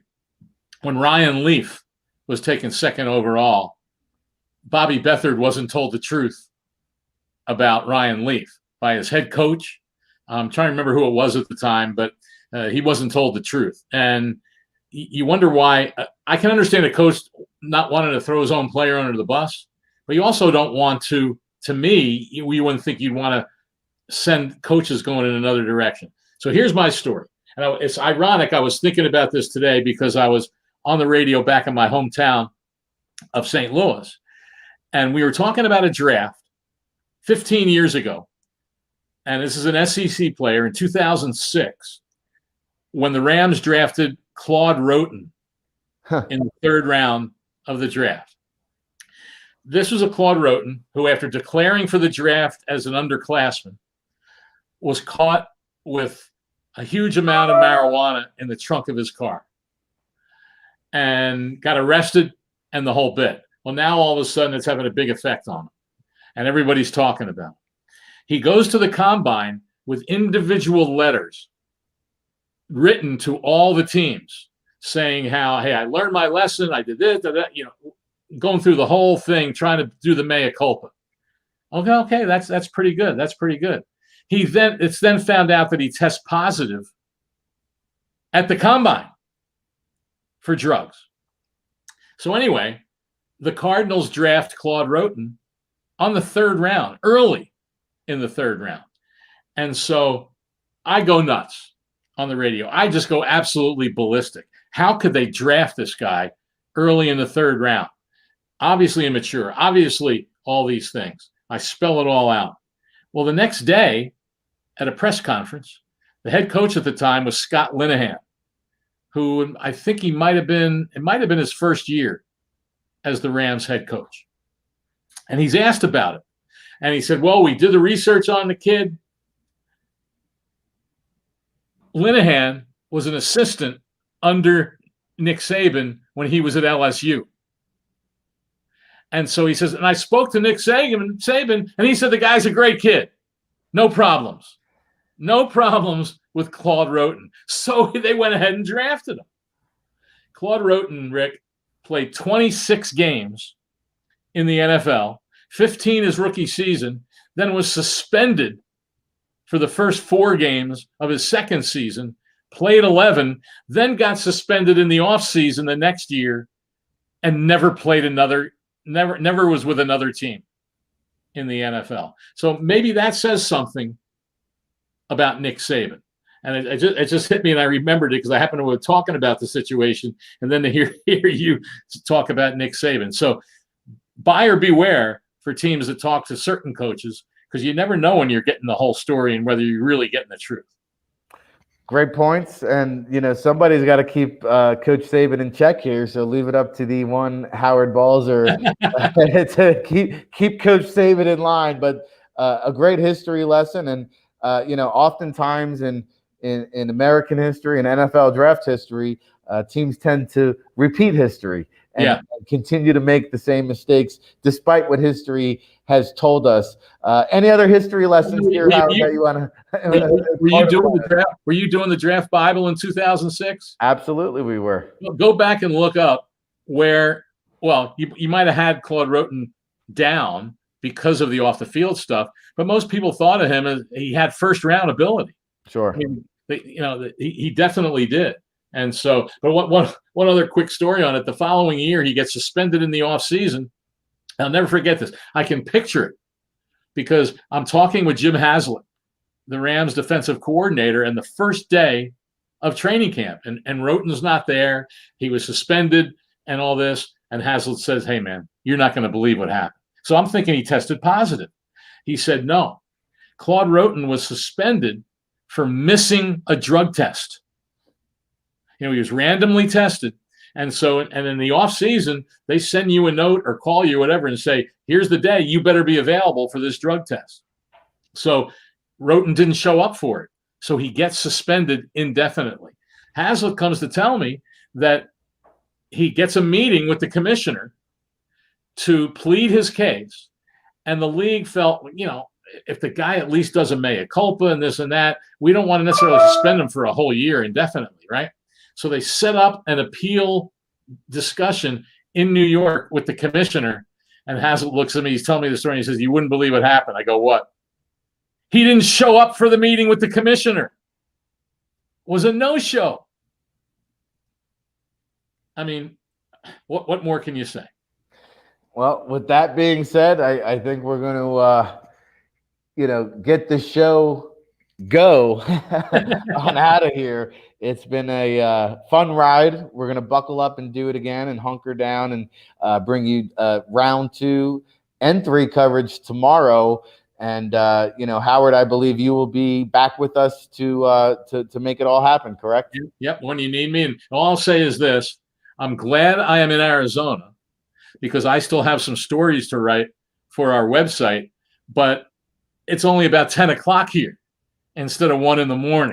So thanks for rubbing it in. Yeah, so that's one reason that I'm glad not to be. Now, you're, of course, in the Eastern time zone, but I was always most of my life in Central. But on this night, I'm glad I'm not in the Central time zone anymore. Well, we're glad to have you, and we look forward to chatting tomorrow. So thank you so much, and make sure you go visit the SI.com Cardinals website for all of Howard's analysis. That'll be up later on tonight or early tomorrow morning and around the clock during the NFL draft. So thanks again, Howard. We will check back in tomorrow and do it again, shall we? All right, Rick Saratella here, winding down our 2021 NFL draft coverage. What a show. Big shout out to the NFL Draft Bible staff. One, for all the hours. Two, for putting up with my Italian attitude and demanding under pressure. So it takes a lot of hard work, and we pulled it off, and we'll be back and do it again tomorrow even better. But before we do, I want to thank all of our great sponsors, including Hound Talint, Sports Management Worldwide. We have Manscaped. We had a lot of fun with them. Embassy Suites, Cleveland Rockside. Who am I leaving out here? The William Hill Sportsbook, who I did not get a lot in, so just bear with me here. One of the largest sports books in Atlantic City is William Hill Sportsbook at Tropicana. I have the app. You should get the app. Featuring 180 seats, 250 square foot odds board, and a massive panoramic LED screens that's conveniently located on the North Tower casino floor. It's a beautiful space, by the way, adjacent to Chicky and Pete's Crab House and Sports Bar, so you can pop over, get yourself some crab fries, frosty beverage, take in all the action, maybe get some draft props in, read up on Albert Breer's insider column on SI.com and take advantage of those prop bets like Bill Enright did. But you can also get a free $500 bet. Welcome deposit offer for all new mobile customers. Get up to $500 free bet on first deposit. So they will match you up to $500 if you use the promo code TROP500. That's TROP500, or visit trop.ac/TROP500 to register. And we really appreciate the good folks at William Hill and the Tropicana Casino for that. Make sure you take advantage of our Manscaped 20% promo code MANUP21, MANUP21 at manscaped.com. Sports Management Worldwide for all of your online courses. I saw earlier CAA and Athletes First are like representing almost 70% of the players being drafted. The two sports agencies are just dominating the draft. But if you want to be an agent, you want to be a video editor, you want to be a talent evaluator, go to Sports Management Worldwide. Take advantage of all their online courses. You can sign up now for that. And hey, I see Lorenz on the other side of the pond out in Germany. What up, Familia? He is providing great pick-by-pick analysis for our NFL Draft Tracker on Sports Illustrated. Another one of these great young minds. What an incredible job out of Alec Polito tonight. Kayla Santiago, Kate Hensler behind the scenes, along with the super producer Samantha working remotely. And I don't know if I was cussing her out, she was cussing me out. There was a couple hang-ups on each other, but it's all love here at the Familia. We really appreciate everybody's hard work. Of course, Zach Petra out in Cleveland, who's enjoying the festivities and got a slew of interviews that we'll be unveiling throughout the day on the NFLDraftBible.com tomorrow. We'll work on getting you a day 2 mock draft before we launch our coverage tomorrow. So keep a lookout for that. Make sure you bookmark that NFL Draft Tracker page for our pick-by-pick analysis, as well as the live stream coverage that we'll be bringing to you again tomorrow as we kick off coverage 9 a.m. Eastern with the State of Football show. Kayla Santiago, Alec Polito will set it all off for you. We'll be live at 9 a.m. and counting you down again to the 1 a.m. marker. So it'll be another 15 consecutive hours of live stream coverage. Nobody is bringing it to you like we are. And big shout out to Michael Fabiano jumping on with the fantasy show earlier today. They had a really, really great conversation from what I heard. So when I get back to my hotel room and looking for some fantasy football tidbits and advice, I'm going to go back, watch the archives, because Matt Hicks is as good as it gets when it comes to fantasy football. NFL Draft Bible is as good as it gets when it comes to covering the NFL Draft. Our 19th year of coverage, our first year of coverage on SI.com. We look forward to bringing it all again to you tomorrow. So until then, we are signing off.